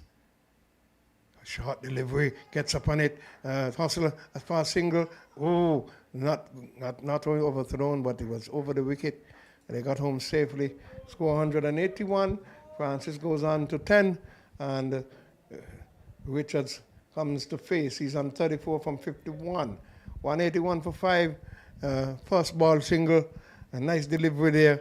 He got up on top of it and was able to hustle through. And so Toppin going back, thinking. He faltered, and so it yielded 2 runs. So the feeling is not, and you get a 3rd run. So the feeling is going very ragged here for Trinidad and Tobago. So not good feeling. It was bubbled on the boundary by the fielder only, and then the bowler, instead of looking to see if the ball was coming to him, he was bending over trying to tie his laces, and then the ball went past him, and they were able to get an extra run. So things seem to be falling apart for the TNT Red Force. 37 for Richards from 52. Francis facing now is on 11. It's 184 for 5. 4 runs off the first 2 balls. Toppin will not be pleased. His captain will not be pleased. He comes away from the southern end. Into bowl to the batsman, Francis. Delivers now. Francis slaps it into the offside. It goes straight out to the man on the cover boundary this time. He feels well. The batsman toppling over as he got there. So there was no chance for him coming back for a second. It was fielded cleanly anyhow. And a nice throw in. So Richards is going to receive. Francis is on 12 and 57 from 57 balls. Gary, nicely poised. Yes, so just a run per ball. The Leewards would want to think if they can keep their composure together and just knock the ball around, they should get close. They should be able to get to the target of 242. They have put themselves in such a position, it is for theirs to lose. Here comes Toppin into bowl to Richards. Richards gets up on top of it, hustling for a single. He does not throw. The fielder in the deep area moved rather slowly, and he did not throw. So another run, 186 it is for 5 in the 41st over. 56 from 56 balls. This is the nerve-wracking position teams like to be in. Some teams can take the pressure, others cannot. Will they hold their heads together? Will they keep their nerves? Will they continue to focus And for one for the bowler in his sixth, seventh over. For one for the bowler in his sixth, seventh over. 1 for 24 as he comes away, tapping, up onto his toes, playing it nicely, opening the face of the bat, and brings the man from third man off the boundary on the arms it. The score goes on to 188. Francis on the 13, Richards on the 38 is going to face. The 13 from 10 balls, so he is doing what he is asked to do and to stay there with Richards. And they both will have to take it home, Gary. Losing a wicket now could bring more pressure on your team, could bring nerves, and it is important that they bat through to see their team home. Yes, it is important. So Top in comes away from the southern end. Into bowl is flashing and missing, and they are appealing, and he's out. I just said you need not lose a wicket now. The settled man with the most runs at the moment, second the most runs, 38. Richards goes caught behind off of the bowling of Toppin. He comes back rather dejectedly. This was not the time to lose a wicket. You're even Stevens, and I said it is theirs to lose. Now he gave away his wicket. What was a good ball though? there was really no need for a shot because you already had already would have gotten 8 runs off the over. It was no need for that shot. It was outside the off stump. He went to play a square of the wicket. Topping, since he had come back in the attack, he has been testing the pitch. He has been bowling short of a good length. And that one a bit too close to the batsman, a little bit more pace as well. Edge found, and the Lee was a bit disappointed away. And he has picked up his 2 wickets in his return to bowling action. Now they need 54 from 54. The 2 batsmen who would have been dismissed recently, the captain and now Richard. And keep the pressure on. Has bowled 7 overs, 2 for 25, picking up his 2 wickets since returning into the attack. And it is going to be the man himself, who's number 15. Budu is back into the spinner. Yes, Budu is back into the attack. I saw him coming down here. I was wondering what he came to pick up the marker. So Lushan Burgan did not bowl. So is that an indication that he has some capabilities with the bat? Because we didn't see him bowl. We didn't see him bowl. So let's hope. He's got 60 runs, highest of 19. So let's see what he's got to offer. Burgan sounds like a Sandy Point name.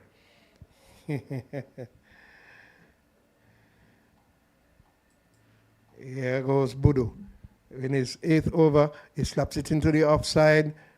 Francis gets his 14th run, and the score goes on to 189 it will be, as Budu has come back in to bowl his 8th over. I'm sure they're going to bowl him out. He's got 2 for 31 already. So the first ball has yielded 1 run. Francis has spoken to Burgan. What has he told him? What will he do? How will he approach the bowling of Budu? Budu goes away from us, flight a delivery, brings him forward. They're looking for a single, it's not on. And there is no run. 189 for 6. You need 53 from the delivery, brings him forward.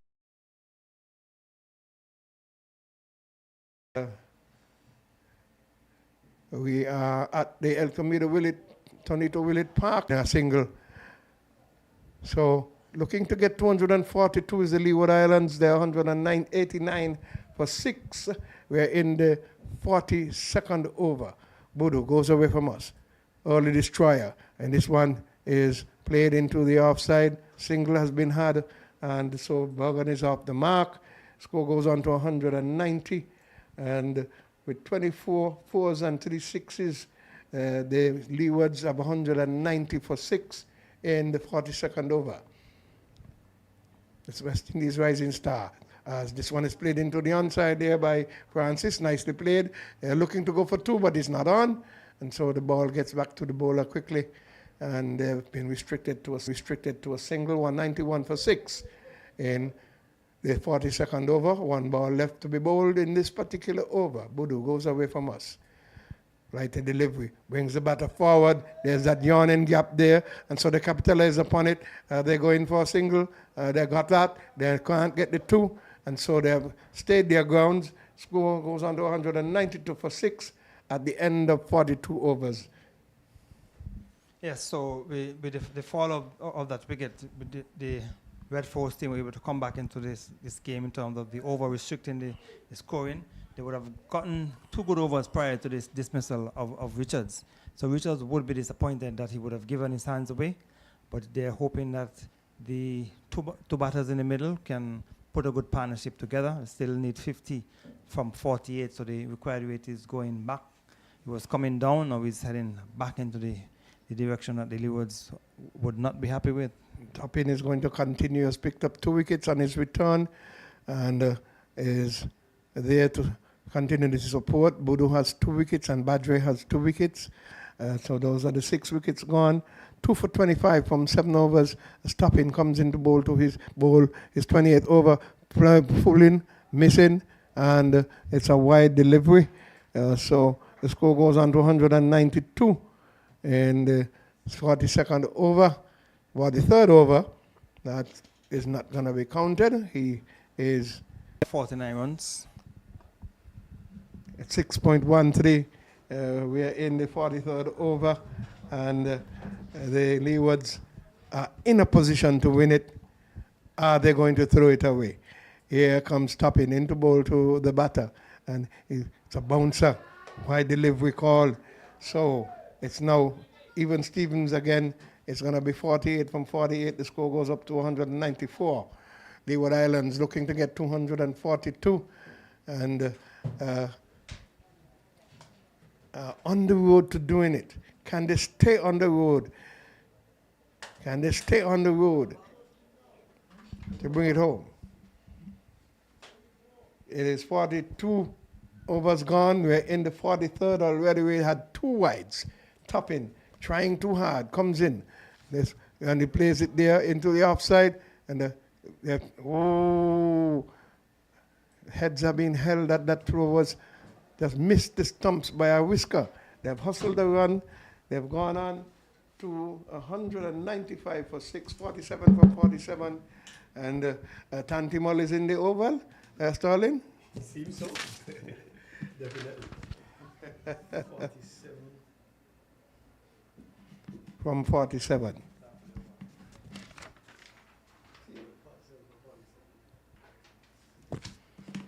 $195 for 6.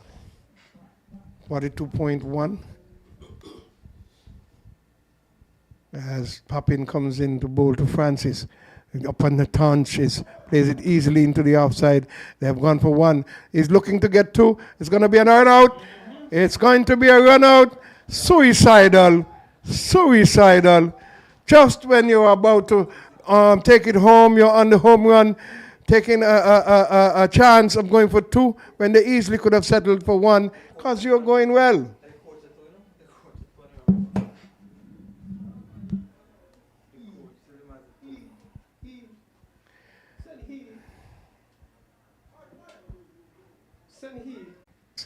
Attempting a second run there was rather suicidal.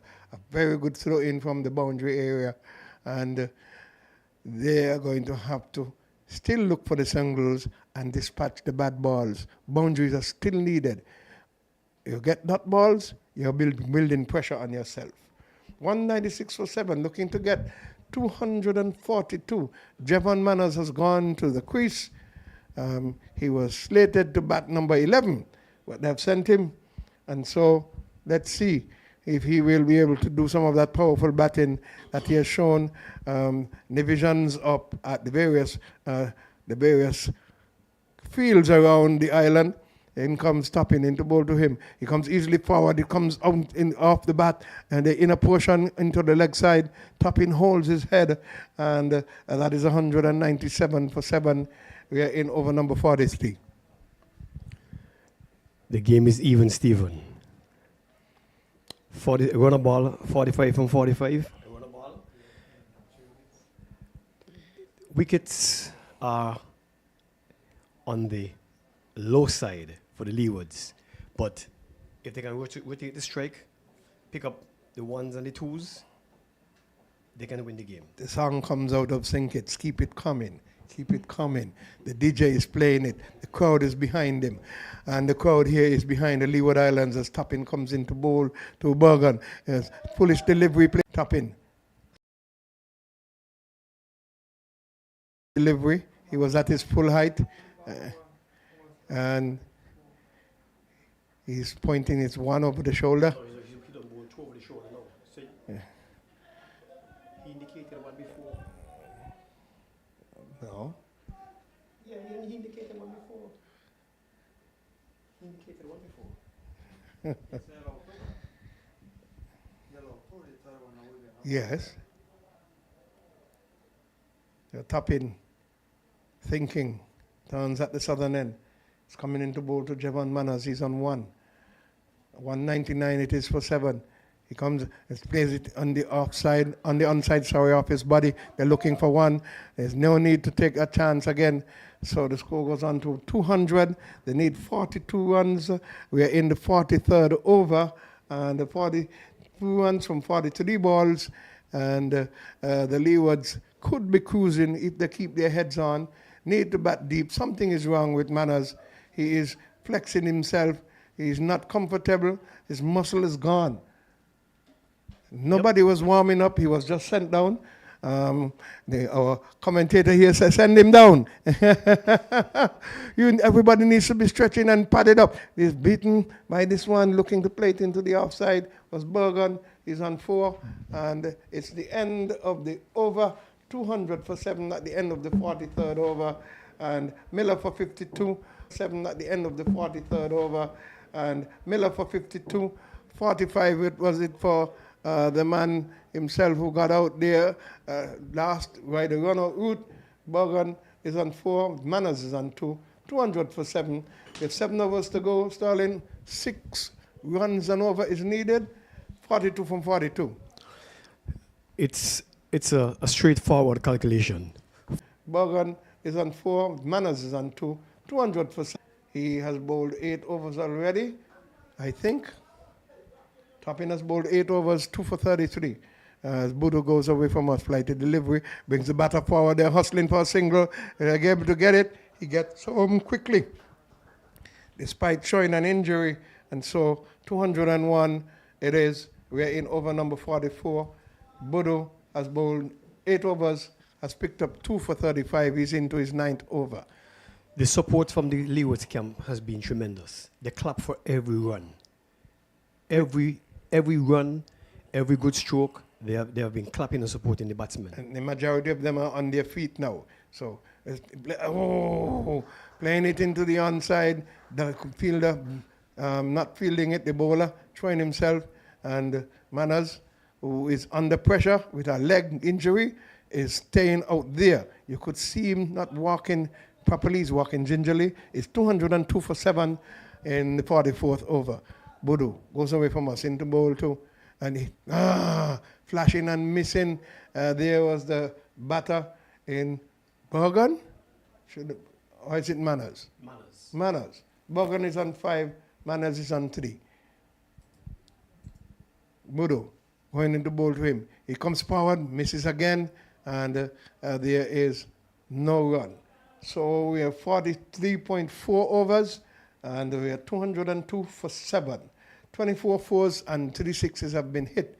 Those fours, I said to you, Sterling, before I left, that you would have to take good overs in order to bring yourself back in the game. That they did, but they've lost 2 wickets rather stupidly. Yeah, goes Budu into bowl to Manners, flashing and missing again, and I believe he's not moving because of the leg injury he's carrying, and you need to get 40 runs from 36 balls. 40 runs from 36 balls, so they brought pressure in his body with it, and they've gone on to 203. 203 it is over, and it's... This is 9. This, no, 9. No, this is 9. his 9th over, top in. He comes in to bowl to Manners. Manners is tucked up with this one. Is it off the batter off his body? The ball comes down here to the third man area and picked up a run. So he was lucky to get some bat on that. But you could see him twisting because he was almost cut in two. He goes on to 4. Bergen is on 6. It's 204 for 7. We're into the 43rd over. 38 runs needed from 34 balls. That was a very good delivery. It was quick, it bounced appreciably, and caught Manners off guard. You got to be expecting these. He has been bowling short deliveries in his last couple of overs. Short delivery again, and nice ball. Bergen cannot get it away. He remains on 6 from 9. So Toppin using his head. He looks to be a good bowler at the end part of the game. So that is why perhaps the captain kept him back and is using him in the back part of the innings.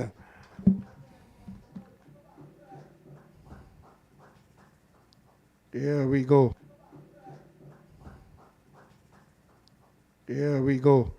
38 from perhaps the captain kept him back and is using him in the back part of the innings. 38 from 33. Top injury.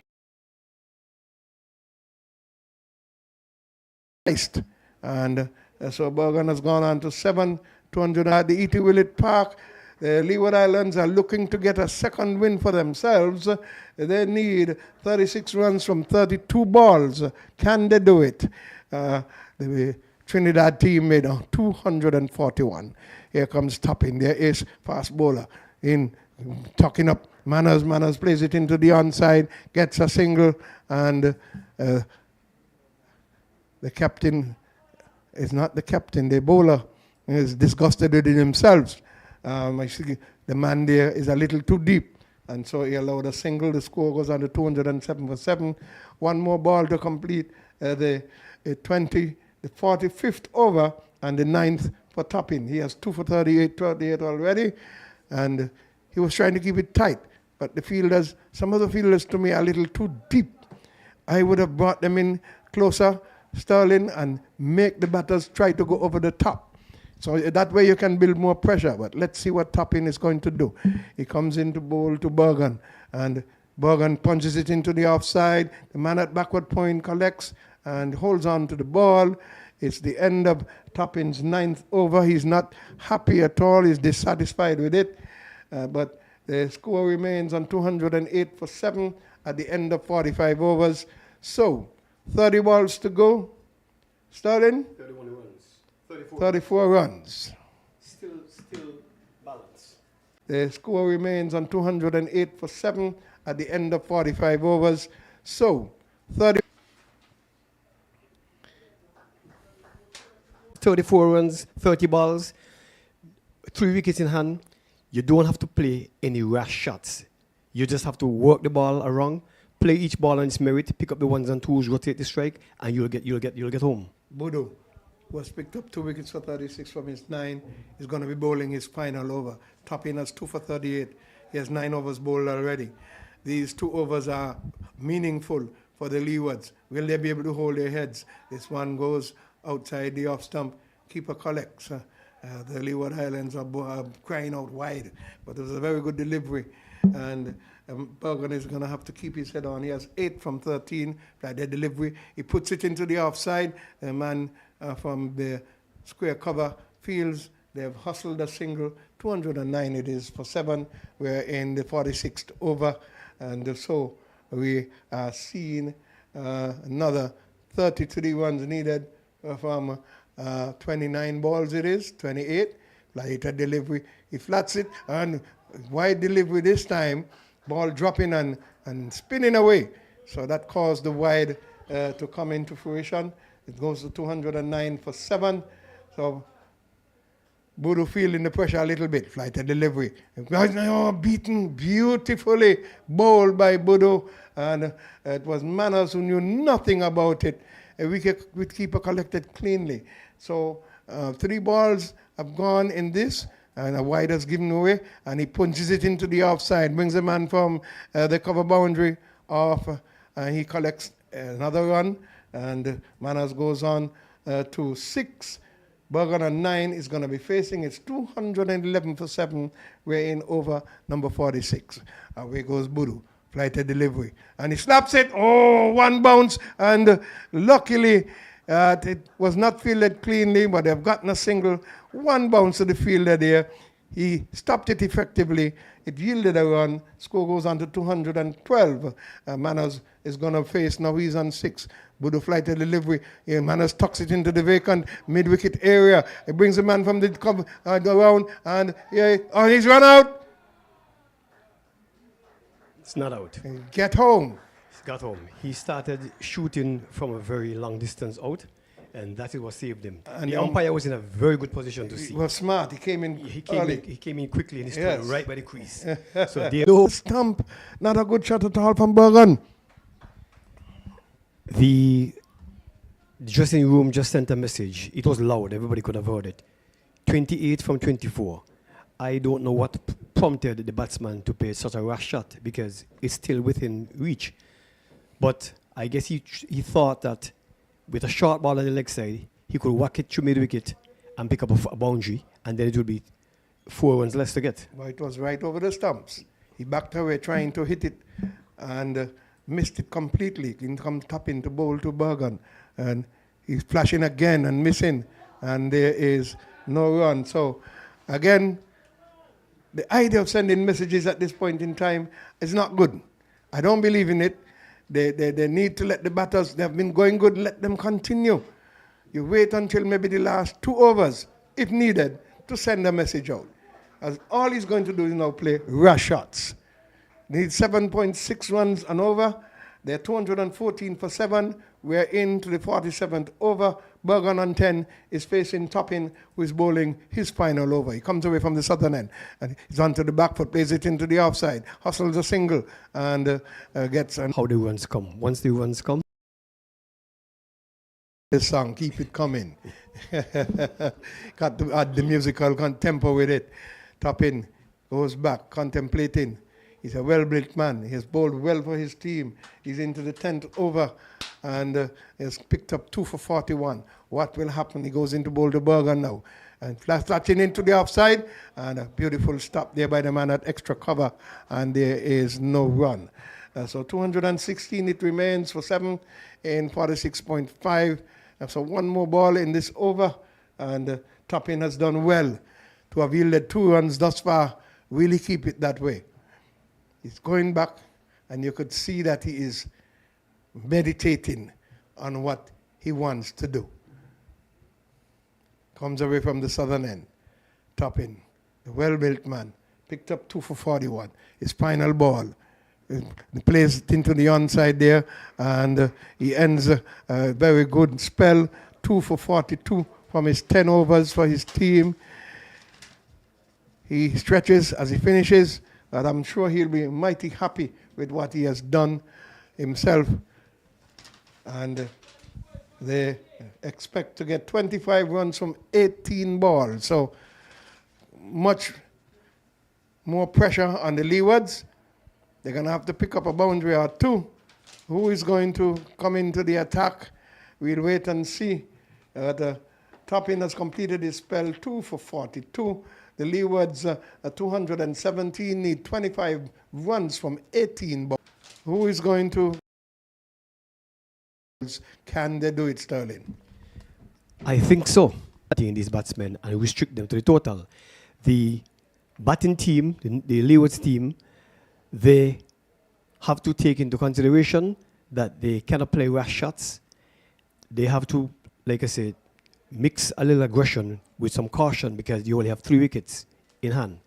And like most teams, the bowlers are who bat at the end of the innings. Fortunately, they have an opening batsman batting now in Manners. So with Omari Jones to come, who I know about, he's capable of hitting the ball out of the park. He's also capable of rotating the strike. He's a very fine player. He uses a lot of risk. So balls on the center stump Omari will walk them to the onside, or he will steer them to the offside using his wrist. He's a good player, and he runs very quickly to the wicket. So there is still some hope for the Leewards, providing that these other guys get a chance to bat. Chase has 2 overs to go. He has not picked up a wicket, but has bowled reasonably well. 8 overs, none for 37. They are meticulously set in the field. Chase waits for his fielder to settle in place. He's going to be bowling to the right-handed Bergen, and he's going to go over the wicket to bowl to him. I don't know if the coach deliberately held back Manners, knowing that he's an opening batsman. But this is in Manners' favour. Manners loves the ball coming out of the bat. He's an opening batsman by nature. He opens for the teams that he captained, Masters, Easterns, and the under-19. He's opening batsman. Chase away from us into ball to, it's up into the block hole, stopped nicely by the bowler. Bergen came down hard on it.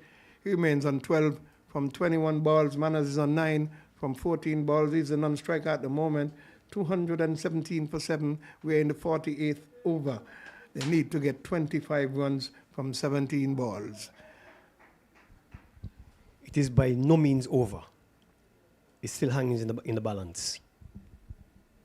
So says Sterling Marshall as Chase goes away from us, the left armer, bringing the batter there, gone for 1. They could get 2. PS is going to help. It's 47.3 overs. With 7.3 overs, we are looking to get 242. The Leeward Islands, 241 made by the Trinidad and 41 made by the Trinidad and Tobago team, having been inserted by the Leewards in the first portion of the game. Chase. They need at least one. They need at least one boundary in the remainder of these 3 deliveries. They've made some adjustments. You have the square, backward a square shot, and the man down on a deep mid-wicket boundary hits it into the ground. It will only yield 1 run, and so the score moves on to 220 for 7, and 2 more balls in this over, which is the 48th, and 8.4 for Chase. 40 runs has come off of his bowling, but he has not gotten a wicket. He's trying to keep it tight. Manners will be facing, he's on 9 from 14. Leeward Islands, 220 for 7. We're in the 48th over.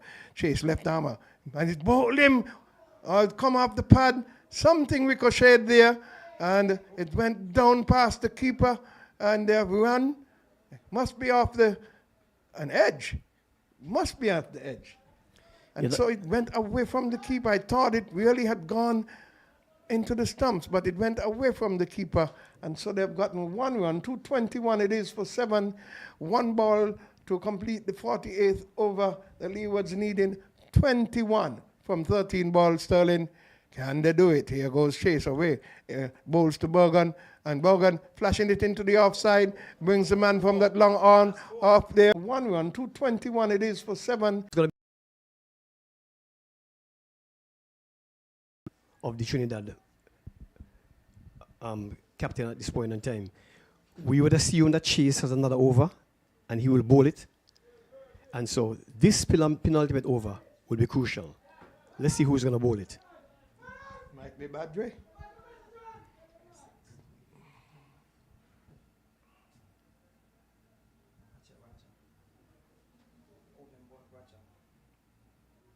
Racha.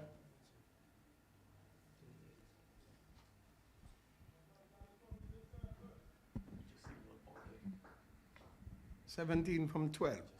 Bergen on 19 will be facing. Manners on 10, a non-striker, and it is 225 for 7. Leeward Islands need a 17 from 12. Can they do it? As I indicated before, the ball is old and pace will help the batsman, definitely.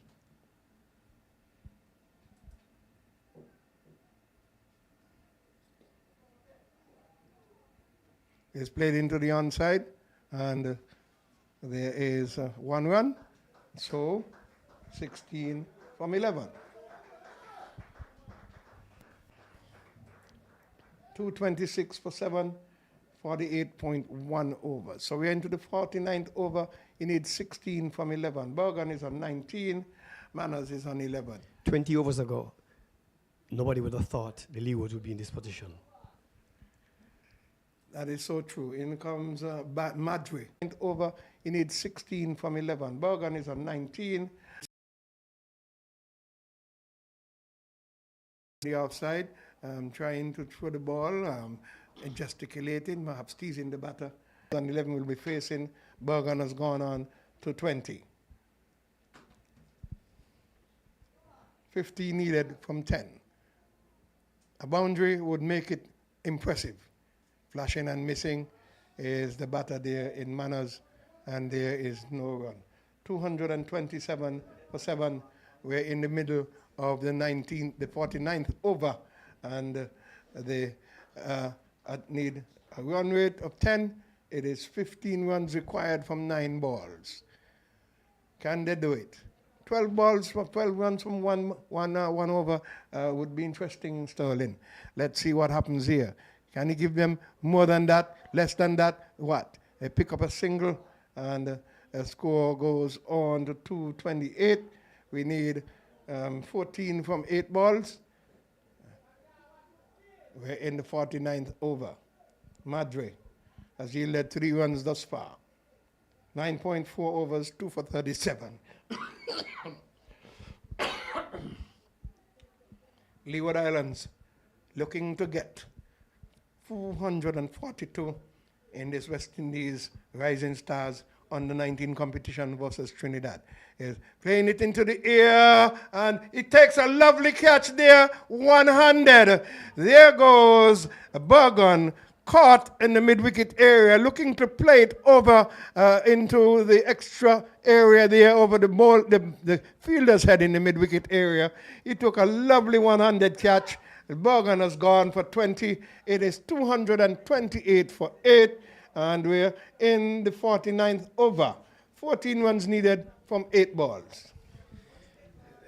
The Leewards is still in a position to win the game.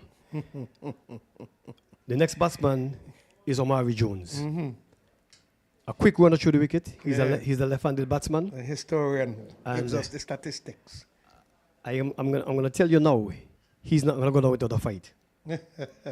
He knows what is required, and he's going to go at it. So 9.5 overs for Madre.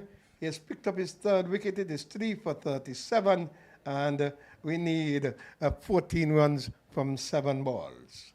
12 runs per over. I did say it could come down to 12 or 6. Sterling is studying to see what Omari Jones he receives now from him, and he's rolling across the line. He's given out, pulling across the line. Sterling should have played straight. There was no need to be swinging across the line. The ball straight on stump, wicket to wicket, and Jones, your meticulous batter, has gone. Yeah, I said before, that's what pressure does. I said it's who hold, definitely, I said it before. It's who hold the nerves the longest will win the game. And obviously, it seems as if the Trinidadians are more hungry to win this game than the Leewards. So Madre finishes with 4 for 37 from his 10. They have gathered together. It's 1 over to go, 14 needed from 6 balls. The batters for the Leewards are going to have to ensure that they see those 14 runs come true to fruition, or else it will be bye-bye.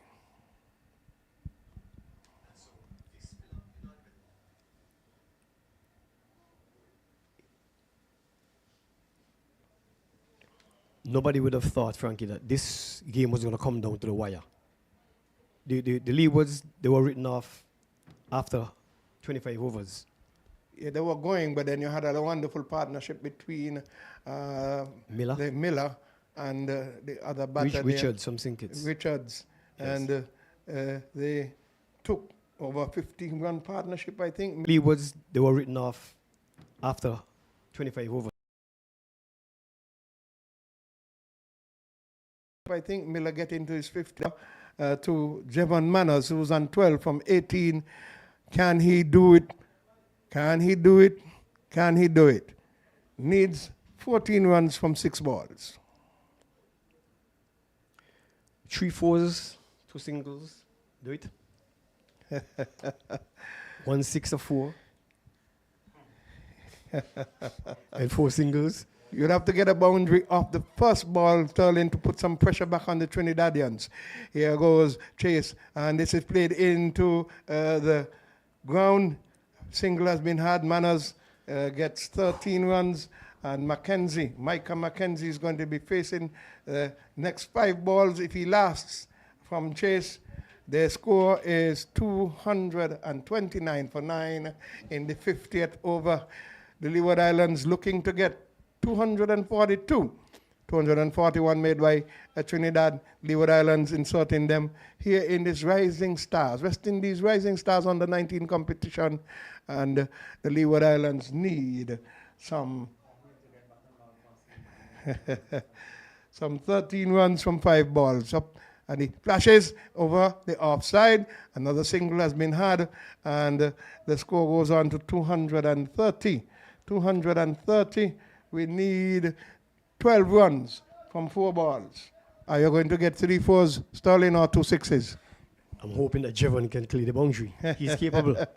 He has been doing that in the local tournament. You have been wishing all day long. Here goes Chase, the left armer, away from us, into bowl to the right-hander, Jevon Manners. Flashes up and beating him beautifully. Ball rising a little too much over the stumps. Manners looking to punch it into the onside, was beaten comprehensively. It went straight to the keeper, and so we need to get 12 runs from 3 balls. So you can get your 3 fours, Sterling, if you can be magical in doing it. Chase, Sterling, if you can be magical in doing it.